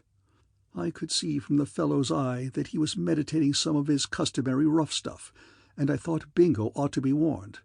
But there wasn't time, and I couldn't get at him. Almost immediately after Steggles had left me, the curtain went up. Except as a prompter, Bingo wasn't much in evidence in the early part of the performance. The thing at the outset was merely one of those weird dramas which you dig out of books published around Christmas time and entitled 12 Little Plays for the Tots or something like that. The kids drooled on in the usual manner, the booming voice of Bingo ringing out from time to time behind the scenes when the fatheads forgot their lines, and the audience was settling down into the sort of torpor usual on these occasions, when the first of Bingo's interpolated bits occurred. It was that number which What's-her-name sings in that review at the Palace. You would recognize the tune if I hummed it, but I can never get hold of the dashed thing. It always got 3 encores at the Palace, and it went well now, even with a squeaky-voiced child jumping on and off the key like a chamois of the Alps leaping from crag to crag. Even the tough eggs liked it. At the end of the second refrain, the entire house was shouting for an encore, and the kid with the voice like a slate pencil took a deep breath and started to let it go once more. At this point, all the lights went out. I don't know when I've had anything so sudden and devastating happen to me before. They didn't flicker, they just went out. The hall was in complete darkness. Well, of course, that sort of broke the spell, as you might put it. People started to shout directions, and the tough eggs stamped their feet and settled down for a pleasant time. And, of course, young Bingo had to make an ass of himself. His voice suddenly shot at us out of the darkness. "Ladies and gentlemen, something has gone wrong with the lights." The tough eggs were tickled by this bit of information straight from the stable. They took it up as a sort of battle cry. Then, after about 5 minutes, the lights went up again, and the show was resumed. It took 10 minutes after that to get the audience back into its state of coma, but eventually they began to settle down, and everything was going nicely, when a small boy with a face like a turbot edged out in front of the curtain, which had been lowered after a pretty painful scene about a wishing ring or a fairy's curse or something of that sort, and started to sing that song of George Thingamy's out of Cuddle Up. You know the one I mean. Always Listen to Mother, Girls, it's called, and he gets the audience to join in and sing the refrain. Quite a ripish ballad, and one which I myself have frequently sung in my bath with not a little vim. But by no means, as anyone but a perfect sap-headed prune like young Bingo would have known, by no means the sort of thing for a children's Christmas entertainment in the old village hall. Right from the start of the first refrain, the bulk of the audience had begun to stiffen in their seats and fan themselves, and the Burgess girl at the piano was accompanying in a stunned, mechanical sort of way, while the curate at her side averted his gaze in a pained manner. The tough eggs, however, were all for it. At the end of the second refrain, the kids stopped and began to sidle towards the wings, upon which the following brief duologue took place. Young Bingo, voice heard off, ringing against the rafters, "Go on!" The kid, coyly, "I don't like to." Young Bingo, still louder, "Go on, you little blighter, or I'll slay you." I suppose the kid thought it over swiftly and realized that Bingo, being in a position to get at him, had better be conciliated, whatever the harvest might be. For he shuffled down to the front, and having shut his eyes and giggled hysterically, said, "Ladies and gentlemen, I will now call upon the Squire Tressida to oblige by singing the refrain." You know, with the most charitable feelings towards him, there are moments when you can't help thinking that young Bingo ought to be in some sort of a home. I suppose, poor fish, he had pictured this as the big punch of the evening. He had imagined, I take it, that the squire would spring jovially to his feet, rip the song off his chest, and all would be gaiety and mirth. Well, what happened was simply that old Tressida, and mark you, I'm not blaming him, just sat where he was, swelling and turning a brighter purple every second. The lower middle classes remained in frozen silence, waiting for the roof to fall. The only section of the audience that really seemed to enjoy the idea was the tough eggs, who yelled with enthusiasm. It was jam for the tough eggs. And then the lights went out again. When they went up, some minutes later, they disclosed the squire marching stiffly out at the head of his family, fed up to the eyebrows, the Burgess girl at the piano with a pale, set look, and the curate gazing at her with something in his expression that seemed to suggest that, although all this was no doubt deplorable, he had spotted the silver lining. The show went on once more. There were great chunks of place for the Tots' dialogue, and then the girl at the piano struck up the prelude to that Orange Girl number that's the big hit of the Palace Review. I took it that this was to be Bingo's smashing Act One finale. The entire company was on the stage, and a clutching hand had appeared round the edge of the curtain, ready to pull at the right moment. It looked like the finale all right. It wasn't long before I realized that it was something more. It was the finish. I take it you know that orange number at the Palace. It goes, "Oh, won't you something something oranges, my something oranges, my something oranges. Oh, won't you something something something, I forget, something something something, Tumpty Tumpty yet. Oh," or words to that effect. It's a dashed clever lyric, and the tune's good too. But the thing that made the number was the business where the girls take oranges out of their baskets, you know, and toss them lightly to the audience. I don't know if you've ever noticed it, but it always seems to tickle an audience to bits when they get things thrown at them from the stage. Every time I've been to the palace, the customers have simply gone wild over this number. But at the palace, of course, the oranges are made of yellow wool, and the girls don't so much chuck them as drop them limply into the first and second rows. I began to gather that the business was going to be treated rather differently tonight, when a dashed great chunk of pips and mildew sailed past my ear and burst on the wall behind me. Another landed with a squelch on the neck of one of the nibs in the third row, and then a third took me right on the tip of the nose, and I kind of lost interest in the proceedings for a while. When I had scrubbed my face and got my eye to stop watering for a moment, I saw that the evening's entertainment had begun to resemble one of Belfast's livelier nights. The air was thick with shrieks and fruit. The kids on the stage, with Bingo buzzing distractedly to and fro in their midst, were having the time of their lives. I suppose they realized that this couldn't go on forever, and were making the most of their chances. The tough eggs had begun to pick up all the oranges that hadn't burst, and were shooting them back, so that the audience got it both coming and going. In fact, take it all round, there was a certain amount of confusion. And just as things had begun to really hot up, out went the lights again.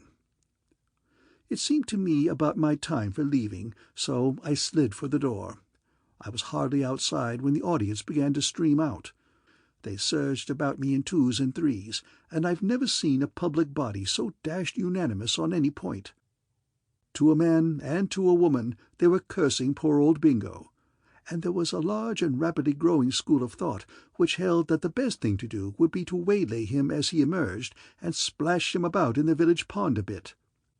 There was such a dickens of a lot of these enthusiasts, and they looked so jolly determined, that it seemed to me that the only matey thing to do was to go behind and warn young Bingo to turn his coat-collar up and breeze off snakily by some side exit. I went behind and found him sitting on a box in the wings, perspiring pretty freely and looking more or less like the spot marked with a cross where the accident happened. His hair was standing up and his ears were hanging down, and one harsh word would undoubtedly have made him burst into tears. "Bertie," he said hollowly as he saw me, "it was that blighter Steggles. I caught one of the kids before he could get away and got it all out of him. Steggles substituted real oranges for the balls of wool, which, with infinite sweat and at a cost of nearly £1, I had specially prepared. Well, I will now proceed to tear him limb from limb. It'll be something to do." I hated to spoil his daydreams, but it had to be. "Good heavens, man," I said, "you haven't time for frivolous amusements now. You've got to get out, and quick." "Bertie," said Bingo in a dull voice, "she was here just now. She said it was all my fault, and that she would never speak to me again. She said she had always suspected me of being a heartless practical joker, and now she knew. She said— Oh, well, she ticked me off properly." "That's the least of your troubles," I said. It seemed impossible to rouse the poor Zib to a sense of his position. "Do you realize that about 200 of Twing's heftiest are waiting for you outside to chuck you into the pond?" "No." "Absolutely." For a moment the poor chap seemed crushed, but only for a moment. There has always been something of the good old English bulldog breed about Bingo. A strange sweet smile flickered for an instant over his face. "It's all right," he said. "I can sneak out through the cellar and climb over the wall at the back. They can't intimidate me." It couldn't have been more than a week later when Jeeves, after he had brought me my tea, gently steered me away from the sporting page of the Morning Post and directed my attention to an announcement in the engagements and marriages column. It was a brief statement that a marriage had been arranged and would shortly take place between the Honourable and Reverend Hubert Wingham, third son of the Right Honourable the Earl of Sturridge, and Mary, only daughter of the late Matthew Burgess of Weatherly Court, Hants." "Of course," I said, after I'd given it the east to west. "I expected this, Jeeves." "Yes, sir." "She would never forgive him what happened that night." "No, sir." "Well," I said, as I took a sip of the fragrant and steaming, "I don't suppose it will take old Bingo long to get over it. It's about the 111th time this sort of thing has happened to him. You're the man I'm sorry for." "Me, sir?" "Well, dash it all, you can't have forgotten what a deuce of a lot of trouble you took to bring the thing off for Bingo. It's too bad that all your work should have been wasted." "Not entirely wasted, sir." "Eh?" "It is true that my efforts to bring about the match between Mr. Little and the young lady were not successful, but still I look back upon the matter with a certain satisfaction." "Because you did your best, you mean?" "Not entirely, sir, though of course that thought also gives me pleasure. I was alluding more particularly to the fact that I found the affair financially remunerative." "Financially remunerative? What do you mean?" "When I learned that Mr. Steggles had interested himself in the contest, sir, I went shares with my friend Brookfield and bought the book which had been made on the issue by the Cow and Horses. It has proved a highly profitable investment." "Your breakfast will be ready almost immediately, sir. Kidneys on toast and mushrooms. I will bring it when you ring." End of chapter 15.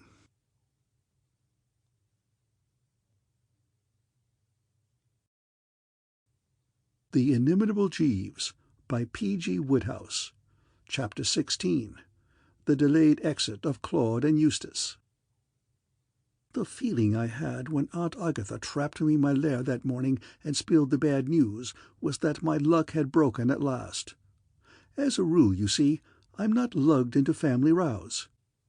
On the occasions when aunt is calling to aunt, like mastodons bellowing across primeval swamps, and Uncle James's letter about Cousin Mabel's peculiar behaviours being shot round the family circle, "Please read this carefully and send it on to Jane. The clan has a tendency to ignore me. It's one of the advantages I get from being a bachelor, and, according to my nearest and dearest, practically a half-witted bachelor at that. It's no good trying to get Bertie to take the slightest interest, is more or less the slogan, and I'm bound to say I'm all for it. A quiet life is what I like. And that's why I felt the curse had come upon me, so to speak, when Aunt Agatha sailed into my sitting-room while I was having a placid cigarette and started to tell me about Claude and Eustace. "Thank goodness," said Aunt Agatha, "arrangements have at last been made about Eustace and Claude." "Arrangements?" I said, not having the foggiest. "They sail on Friday for South Africa. Mr. Van Alstyne, a friend of poor Emily's, has given them berths in his firm at Johannesburg, and we are hoping that they will settle down there and do well." I didn't get the thing at all. "Friday? The day after tomorrow, do you mean?" "Yes."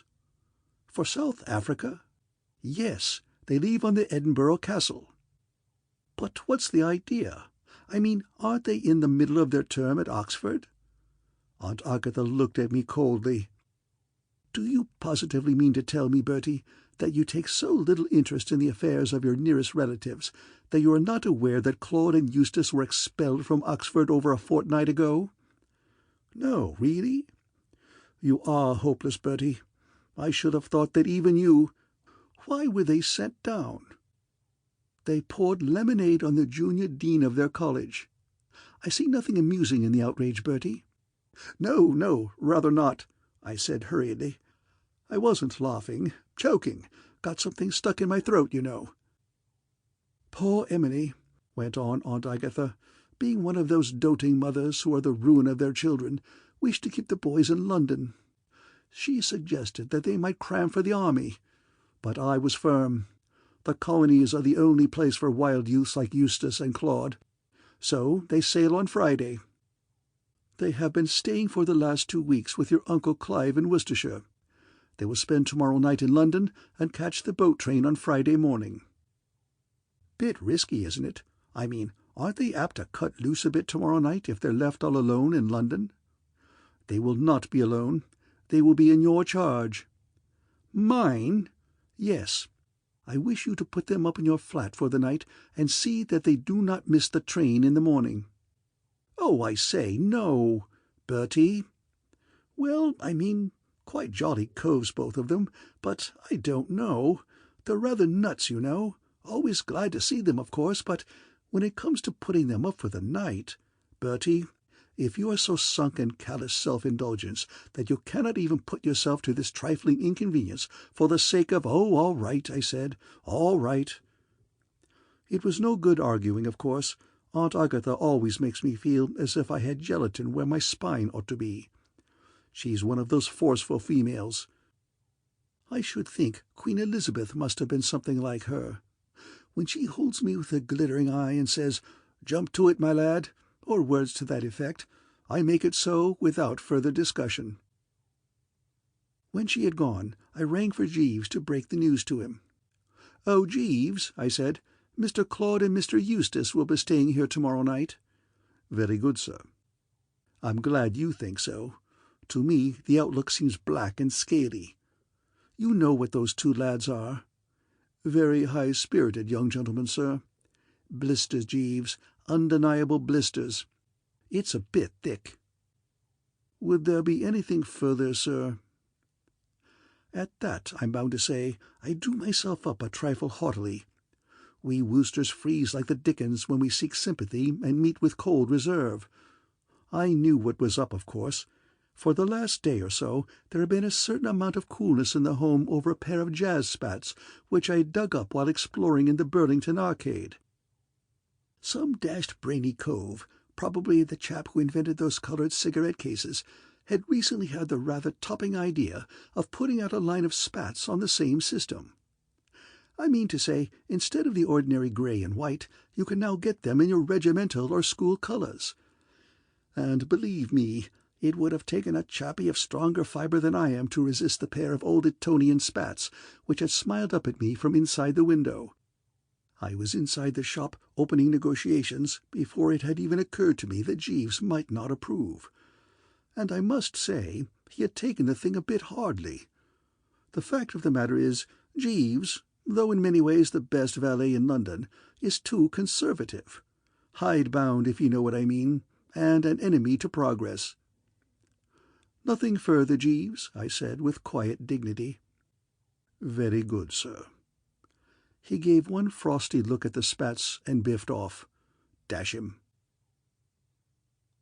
Anything merrier and brighter than the twins, when they curveted into the old flat while I was dressing for dinner the next night, I have never struck in my whole puff. I'm only about half a dozen years older than Claude and Eustace, but in some rummy manner they always make me feel as if I were well on in the grandfather class and just waiting for the end. Almost before I realized they were in the place, they had collared the best chairs, pinched a couple of my special cigarettes, poured themselves out a whisky and soda apiece, and started to prattle with the gaiety and abandon of two birds who had achieved their life's ambition, instead of having come a most frightful purler and being under sentence of exile. "Hello, Bertie, old thing," said Claude. "Jolly decent of you to put us up." "Oh, no," I said. "Only wish you were staying a good long time." "Hear that, Eustace? He wishes we were staying a good long time." "I expect it will seem a good long time," said Eustace philosophically. "You heard about the binge, Bertie? Our little bit of trouble, I mean?" "Oh, yes. Aunt Agatha was telling me." "We leave our country for our country's good," said Eustace. "And let there be no moaning at the bar," said Claude, "when I put out to sea." "What did Aunt Agatha tell you?" "She said you poured lemonade on the junior dean." "I wish the deuce," said Claude, annoyed, "that people would get these things right. It wasn't the junior dean, it was the senior tutor." "And it wasn't lemonade," said Eustace. "It was soda water." The dear old thing happened to be standing just under our window while I was leaning out with a siphon in my hand. He looked up, and, well, it would have been chucking away the opportunity of a lifetime if I hadn't let him have it in the eyeball. "Simply chucking it away," agreed Claude. "Might never have occurred again," said Eustace. 100 to 1 against it," said Claude. "Now what," said Eustace, "do you propose to do, Bertie, in the way of entertaining the handsome guests tonight?" "My idea was to have a bite of dinner in the flat," I said. "Jeeves is getting it ready now." "And afterwards?" "Well, I thought we might chat of this and that, and then it struck me that you would probably like to turn in early, as your train goes about 10 or something, doesn't it?" The twins looked at each other in a pitying sort of way. "Bertie," said Eustace, "you've got the programme nearly right, but not quite. I envisage the evening's events thus. We will toddle along to Ciro's after dinner. It's an extension night, isn't it? Well, that will see us through till about 2:30 or 3. After which, no doubt," said Claude, "the Lord will provide." "But I thought you would want to get a good night's rest." "Good night's rest?" said Eustace. "My dear old chap, you don't for a moment imagine that we are dreaming of going to bed tonight, do you?" "I suppose the fact of the matter is, I'm not the man I was. I mean, these all-night vigils don't seem to fascinate me as they used to a few years ago. I can remember a time, when I was up at Oxford, when a Covent Garden ball till 6 in the morning, with breakfast at the Hammonds and probably a free fight with a few selected costermongers to follow, seemed to me what the doctor ordered. But nowadays 2 o'clock is about my limit, and by 2 o'clock the twins were just settling down and beginning to go nicely. As far as I can remember, we went on from Ciro's to play chemmy with some fellows I don't recall having met before, and it must have been about 9 in the morning when we fetched up again at the flat. By which time, I'm bound to admit, as far as I was concerned, the first careless freshness was beginning to wear off a bit. In fact, I'd got just enough strength to say good-bye to the twins, wish them a pleasant voyage and a happy and successful career in South Africa, and stagger into bed. The last I remember was hearing the blighters chanting like larks under the cold shower, breaking off from time to time to shout to Jeeves to rush along the eggs and bacon. It must have been about 1 in the afternoon when I woke. I was feeling more or less like something the Pure Food Committee had rejected, but there was one bright thought which cheered me up, and that was that about now the twins would be leaning on the rail of the liner, taking their last glimpse of the dear old homeland. Which made it all the more of a shock when the door opened and Claude walked in. "Hello, Bertie," said Claude. "Had a nice refreshing sleep? Now, what about a good old bite of lunch?" I'd been having so many distorted nightmares since I had dropped off to sleep that for half a minute I thought this was simply one more of them, and the worst of the lot. It was only when Claude sat down on my feet that I got on to the fact that this was stern reality. "Great Scott! What on earth are you doing here?" I gurgled. Claude looked at me reproachfully. "Hardly the tone I like to hear in a host, Bertie," he said reprovingly. "Why, it was only last night that you were saying you wished I was stopping a good long time. Your dream has come true. I am. But why aren't you on your way to South Africa?" "Now that," said Claude, "is a point I rather thought you would want to have explained. It's like this, old man. You remember that girl you introduced me to at Ciro's last night?" "Which girl?" "There was only one," said Claude coldly. "Only one that counted, that is to say. Her name was Marion Warder. I danced with her a good deal, if you remember." I began to recollect in a hazy sort of way. Marion Warder has been a pal of mine for some time. A very good sort. She's playing in that show at the Apollo at the moment. I remembered now that she had been at Ciro's with a party the night before, and the twins had insisted on being introduced. "We are soulmates, Bertie," said Claude. "I found it out quite early in the PM, and the more thought I've given to the matter, the more convinced I've become. It happens like that now and then, you know. 2 hearts that beat as one, I mean, and all that sort of thing. So the long and the short of it is that I gave old Eustace the slip at Waterloo and slid back here. The idea of going to South Africa and leaving a girl like that in England doesn't appeal to me a bit. I'm all for thinking imperially and giving the colonies a leg up and all that sort of thing, but it can't be done. After all," said Claude reasonably, "South Africa has got along all right without me up till now, so why shouldn't it stick it? But what about Van Elstein, or whatever his name is? He'll be expecting you to turn up. Oh, he'll have Eustace. That'll satisfy him. Very sound fellow, Eustace. Probably end up by being a magnate of some kind. I shall watch his future progress with considerable interest. And now you must excuse me for a moment, Bertie. I want to go and hunt up Jeeves and get him to mix me one of those pick-me-ups of his. For some reason, which I can't explain, I've got a slight headache this morning." And believe me or believe me not, the door had hardly closed behind him when in blew Eustace with a shining morning face that made me ill to look at. "Oh, my aunt," I said. Eustace started to giggle pretty freely. "Smooth work, Bertie, smooth work," he said. "I'm sorry for poor old Claude, but there was no alternative. I eluded his vigilance at Waterloo and snaked off in a taxi. I suppose the poor old ass is wondering where the deuce I've got to, but it couldn't be helped. If you really seriously expected me to go slogging off to South Africa, you shouldn't have introduced me to Miss Warder last night. I want to tell you all about that, Bertie. I'm not a man," said Eustace, sitting down on the bed, "who falls in love with every girl he sees. I suppose strong silent would be the best description you could find for me. But when I do meet my affinity, I don't waste time. Oh, heaven!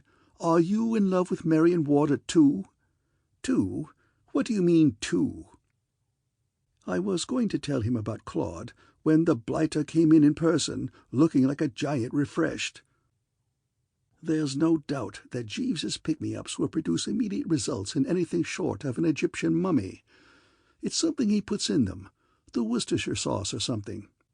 Claude had revived like a watered flower, but he nearly had a relapse when he saw his bally brother goggling at him over the bed-rail. "What on earth are you doing here?" he said. "What on earth are you doing here?" said Eustace. "Have you come back to inflict your beastly society upon Miss Warder? Is that why you've come back?" They thrashed the subject out a bit further. "Well," said Claude at last, "I suppose it can't be helped. If you're here, you're here. May the best man win." "Yes, but dash it all," I managed to put in at this point, "what's the idea? Where do you think you're going to stay if you stick on in London?" "Why, here," said Eustace, surprised. "Where else?" said Claude, raising his eyebrows. "You won't object to putting us up, Bertie?" said Eustace. "Not a sportsman like you," said Claude. "But, you silly asses, suppose Aunt Agatha finds out that I'm hiding you when you ought to be in South Africa. Where do I get off?" "Where does he get off?" Claude asked Eustace. "Oh, I expect he'll manage somehow," said Eustace to Claude. "Of course," said Claude, quite cheered up. "He'll manage." "Rather," said Eustace. "A resourceful chap like Bertie, of course he will." "And now," said Claude, shelving the subject, "what about that bite of lunch we were discussing a moment ago, Bertie? That stuff good old Jeeves slipped into me just now has given me what you might call an appetite. Something in the nature of 6 chops and a batter pudding would about meet the case, I think." I suppose every chappie in the world has black periods in his life to which he can't look back without the smouldering eye and the silent shudder.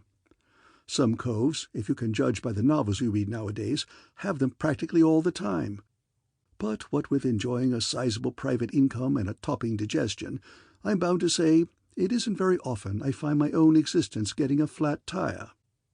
That's why this particular epoch is one that I don't think about more often than I can help. For the days that followed the unexpected resurrection of the blighted twins were so absolutely foul that the old nerves began to stick out of my body a foot long and curling at the ends. All of a twitter, believe me.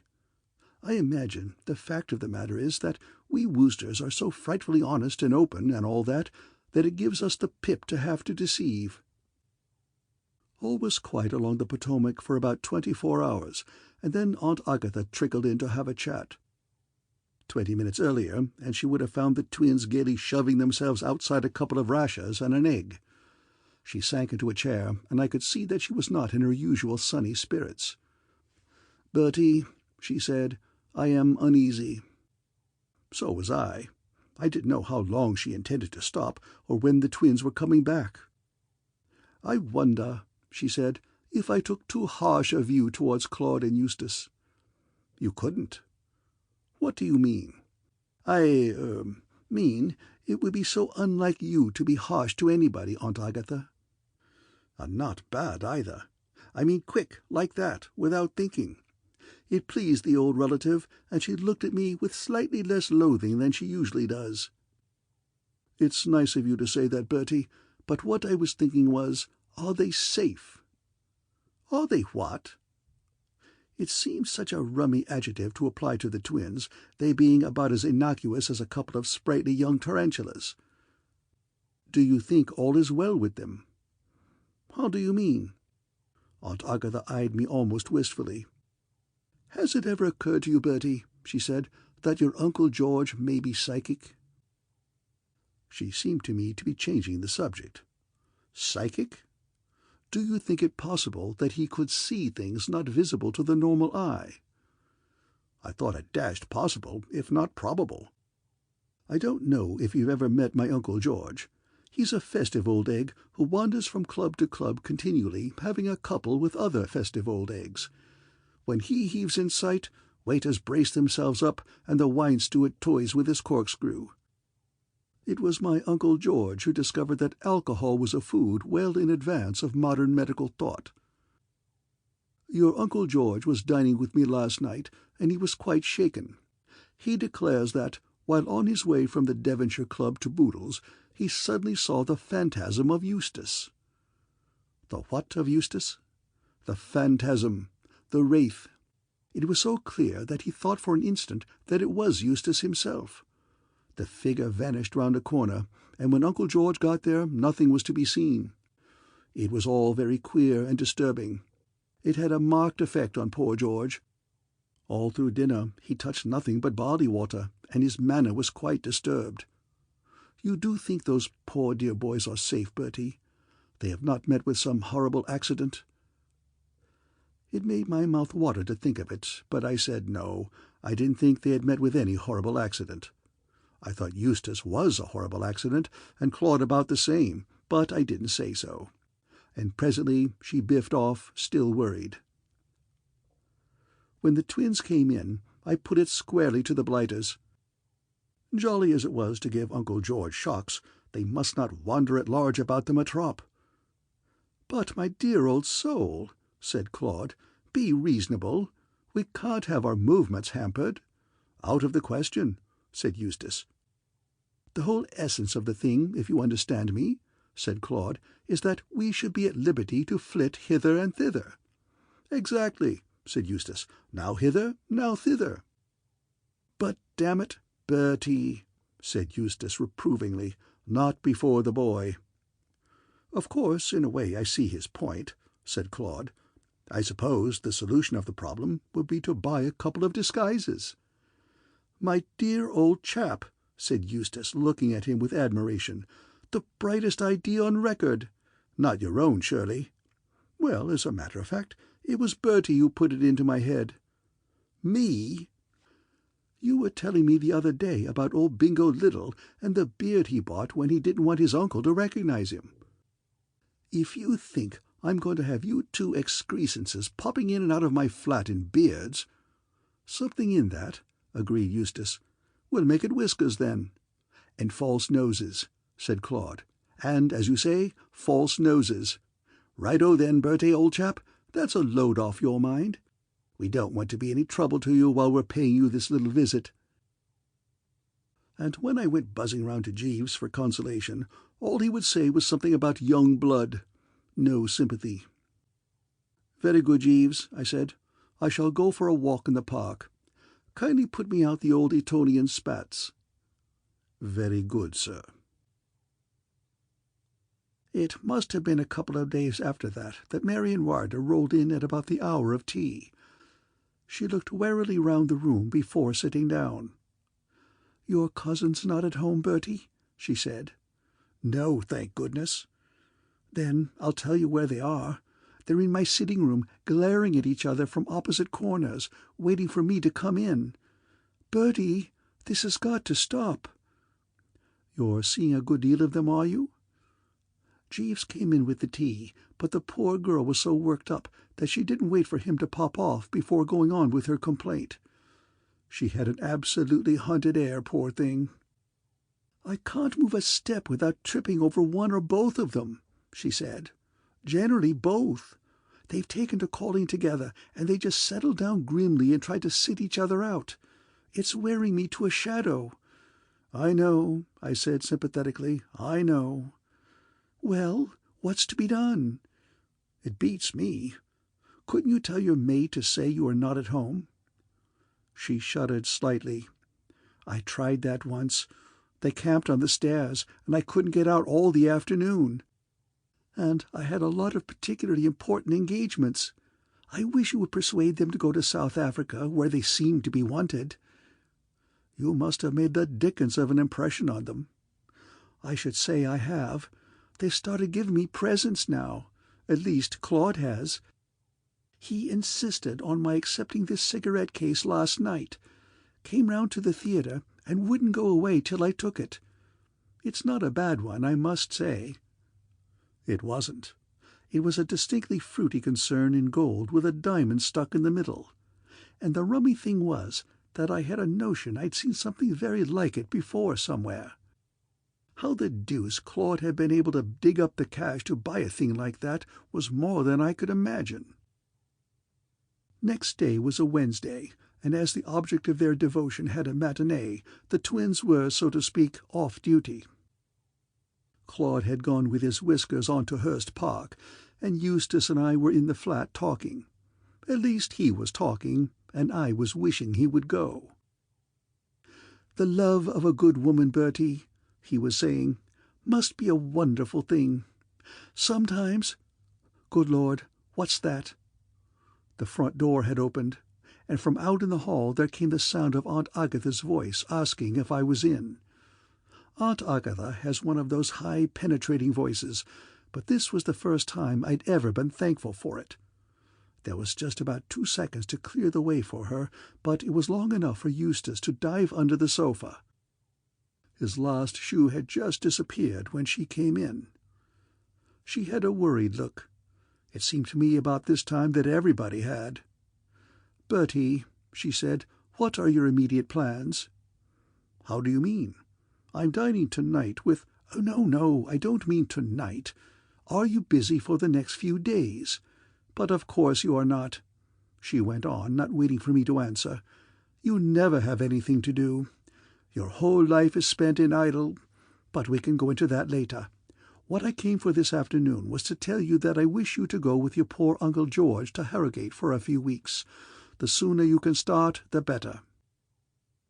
This appeared to me to approximate so closely to the frozen limit that I uttered a yelp of protest. "Uncle George is all right, but he won't do." I was trying to say as much when she waved me down. "If you are not entirely heartless, Bertie, you will do as I ask you. Your poor Uncle George has had a severe shock." "What, another?"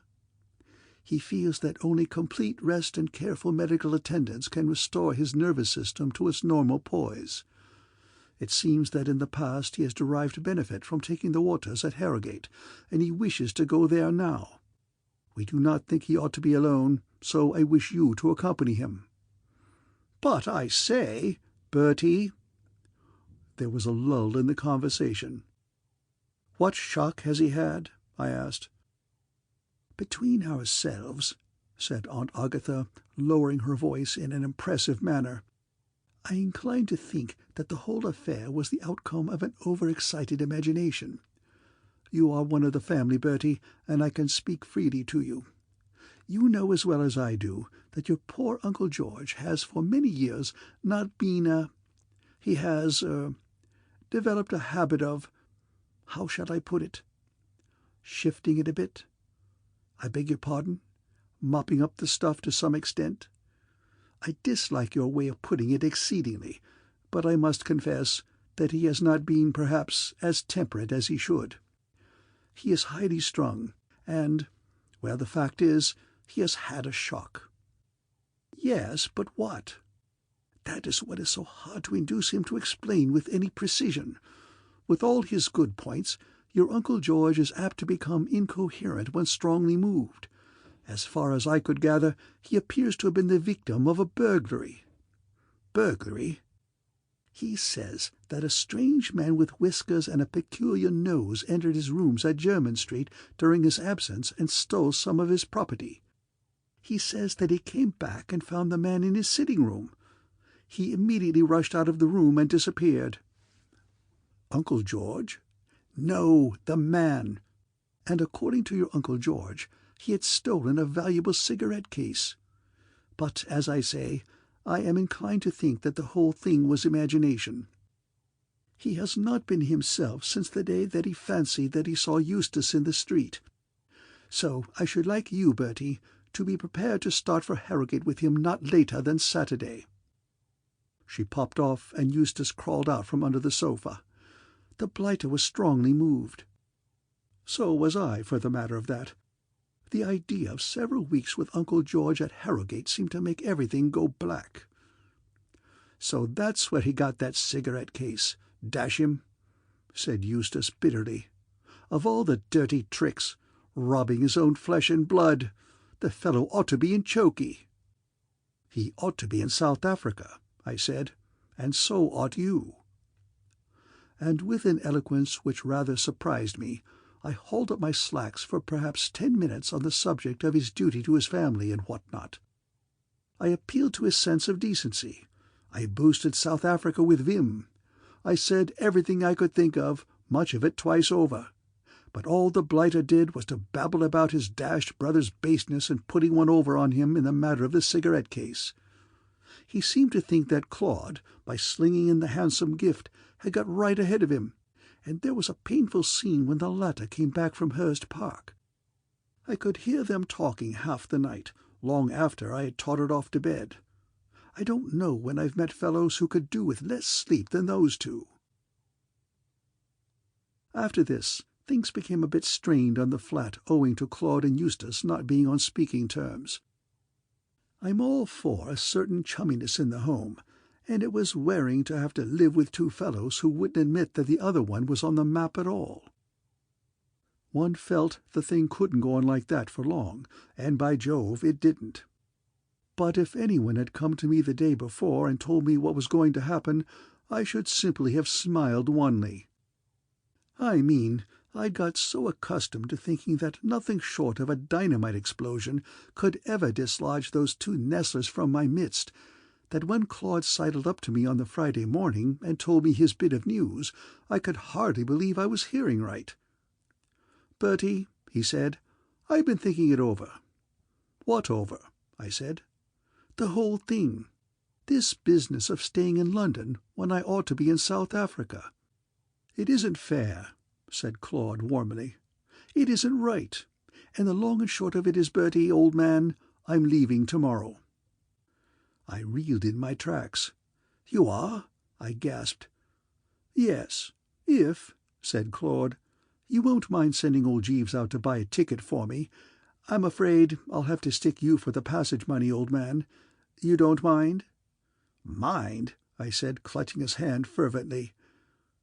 "That's all right, then.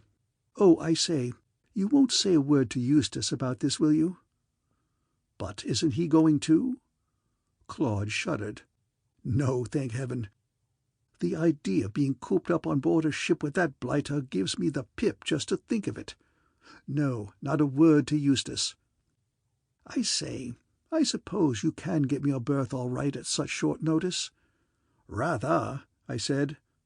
Sooner than let this opportunity slip, I would have bought the bally boat. "Jeeves," I said, breezing into the kitchen, "go out on first speed to the Union Castle offices and book a berth on tomorrow's boat for Mr. Claude. He is leaving us, Jeeves." "Yes, sir." "Mr. Claude does not wish any mention of this to be made to Mr. Eustace." "No, sir. Mr. Eustace made the same proviso when he desired me to obtain a berth on tomorrow's boat for himself." I gaped at the man. "Is he going too?" "Yes, sir." "This is rummy." "Yes, sir." Had circumstances been other than they were, I would at this juncture have unbent considerably towards Jeeves, frisked round him a bit and whooped to a certain extent and what not. But those spats still formed a barrier, and I regret to say that I took the opportunity of rather rubbing it in a bit on the man. I mean, he'd been so dashed aloof and unsympathetic, though perfectly aware that the young master was in the soup, and that it was up to him to rally round, that I couldn't help pointing out how the happy ending had been snaffled without any help from him. "So that's that, Jeeves," I said. "The episode is concluded. I knew things would sort themselves out if one gave them time and didn't get rattled. Many chaps in my place would have got rattled, Jeeves." "Yes, sir." "Gone rushing about, I mean, asking people for help and advice and so forth." "Very possibly, sir." "But not me, Jeeves." "No, sir." I left him to brood on it.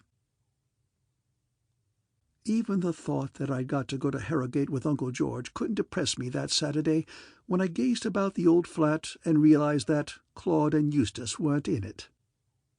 They had slunk off stealthily and separately immediately after breakfast, Eustace to catch the boat train to Waterloo, Claude to go round to the garage where I kept my car. I didn't want any chance of the two meeting at Waterloo and changing their minds, so I had suggested to Claude that he might find it pleasanter to drive down to Southampton. I was lying back on the old settee, gazing peacefully up at the flies on the ceiling and feeling what a wonderful world this was, when Jeeves came in with a letter. "A messenger boy has brought this, sir." I opened the envelope, and the first thing that fell out was a £5 note. "Great Scott!" I said. "What's all this?"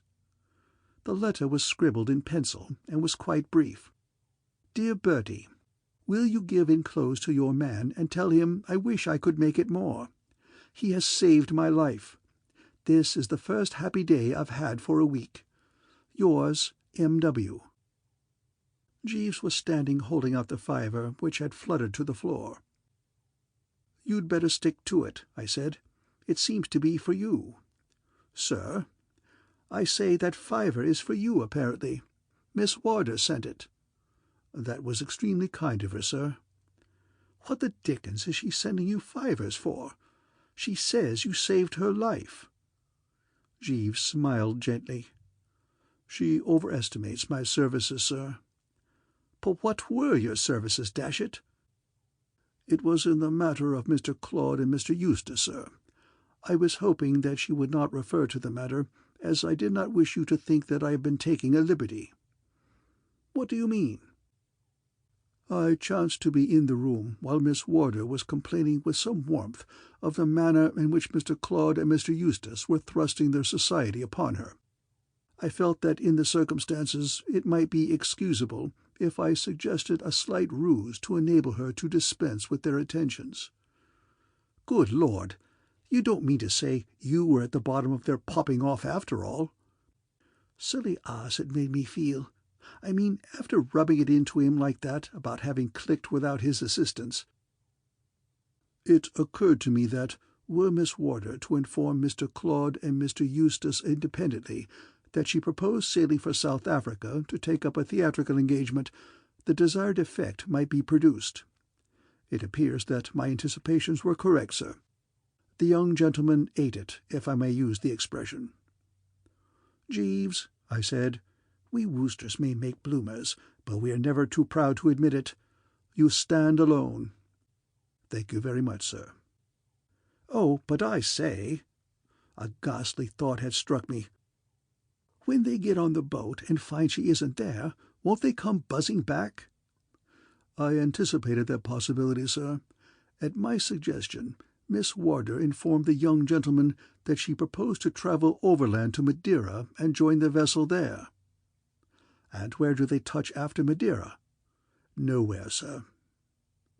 For a moment I just lay back, letting the idea of the thing soak in. There seemed to me to be only one flaw. "The only pity is," I said, "that on a large boat like that they will be able to avoid each other. I mean, I should have liked to feel that Claude was having a good deal of Eustace's society, and vice versa." "I fancy that will be so, sir. I secured a 2-berth stateroom. Mr. Claude will occupy one berth, Mr. Eustace the other." I sighed with pure ecstasy. It seemed a dashed shame that on this joyful occasion I should have to go off to Harrogate with my Uncle George. "Have you started packing yet, Jeeves?" I asked. "Packing, sir?" "For Harrogate. I've got to go there to-day with Sir George." "Of course, yes, sir. I forgot to mention it. Sir George rang up on the telephone this morning while you were still asleep, and said that he had changed his plans. He does not intend to go to Harrogate." "Oh, I say, how absolutely topping!" "I thought you might be pleased, sir."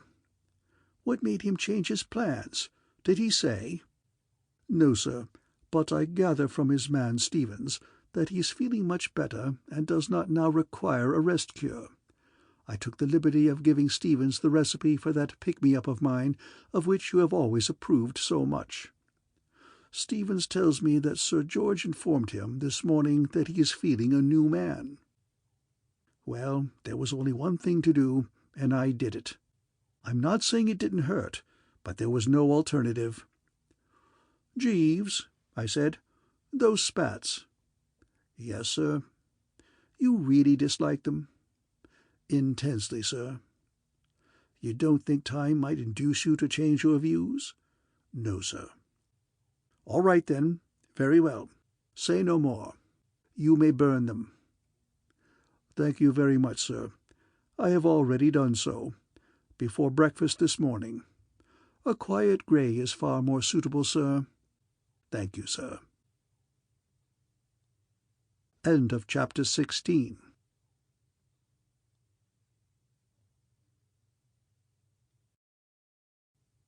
The Inimitable Jeeves, by P.G. Wodehouse. Chapter 17. Bingo and the Little Woman.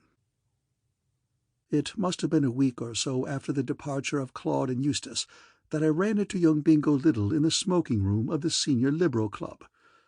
He was lying back in an armchair with his mouth open and a sort of goofy expression in his eyes, while a grey-bearded cove in the middle distance watched him with so much dislike that I concluded that Bingo had pinched his favourite seat.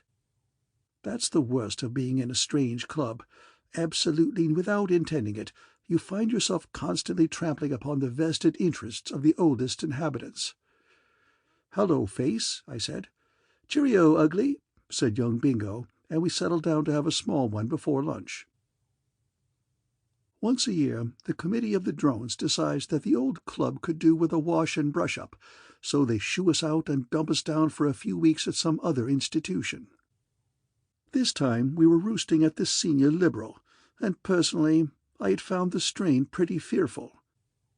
I mean, when you've got used to a club where everything's nice and cheery, and where, if you want to attract a chappie's attention, you heave a bit of bread at him, it kind of damps you to come to a place where the youngest member is about 87, and it isn't considered good form to talk to anyone unless you and he were through the Peninsular War together. It was a relief to come across Bingo. We started to talk in hushed voices. "This club, I say, is the limit." "It is the eel's eyebrows," agreed young Bingo. "I believe that old boy over by the window has been dead 3 days, but I don't like to mention it to anyone." "Have you lunched here yet?" "No, why?" "They have waitresses instead of waiters." "Good Lord! I thought that went out with the armistice." Bingo mused a moment, straightening his tie absently. Pretty girls?" he said. "No." He seemed disappointed, but pulled round. "Well, I've heard that the cooking's the best in London." "So they say. Shall we be going in?" "All right."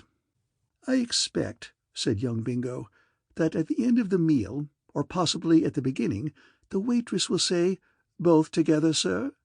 Reply in the affirmative. I haven't a bean." "Hasn't your uncle forgiven you yet?" "Not yet, confound him." I was sorry to hear the row was still on. I resolved to do the poor old thing well at the festive board, and I scanned the menu with some intentness when the girl rolled up with it. "How would this do you, Bingo?" I said at length. "A few plover's eggs to weigh in with, a cup of soup, a touch of cold salmon, some cold curry, and a splash of gooseberry tart and cream with a bite of cheese to finish." I don't know that I expected the man actually to scream with delight, though I had picked the items from my knowledge of his pet dishes, but I had expected him to say something. I looked up and found that his attention was elsewhere. He was gazing at the waitress with the look of a dog that's just remembered where its bone was buried. She was a tallish girl with sort of soft, soulful brown eyes. Nice figure and all that. Rather decent hands, too. I didn't remember having seen her about before, and I must say she raised the standard of the place quite a bit. "How about it, laddie?" I said, being all for getting the order booked and going on to the serious knife and fork work. "Eh?" said young Bingo absently. I recited the program once more. "Oh, yes, fine," said Bingo. "Anything, anything." The girl pushed off, and he turned to me with protruding eyes. "I thought you said they weren't pretty, Bertie," he said reproachfully. "Oh, my heavens," I said, "you surely haven't fallen in love again, and with a girl you've only just seen?" "There are times, Bertie," said young Bingo, "when a look is enough. When passing through a crowd, we meet somebody's eye and something seems to whisper—" At this point the plover's eggs arrived, and he suspended his remarks in order to swoop on them with some vigour. "Jeeves," I said that night when I got home, "stand by." "Sir?" "Burnish the old brain and be alert and vigilant. I suspect that Mr. Little will be calling round shortly for sympathy and assistance." "Is Mr. Little in trouble, sir?" "Well, you might call it that. He's in love. For about the 53rd time. I ask you, Jeeves, as man to man, did you ever see such a chap?" "Mr. Little is certainly warm-hearted, sir." "Warm-hearted?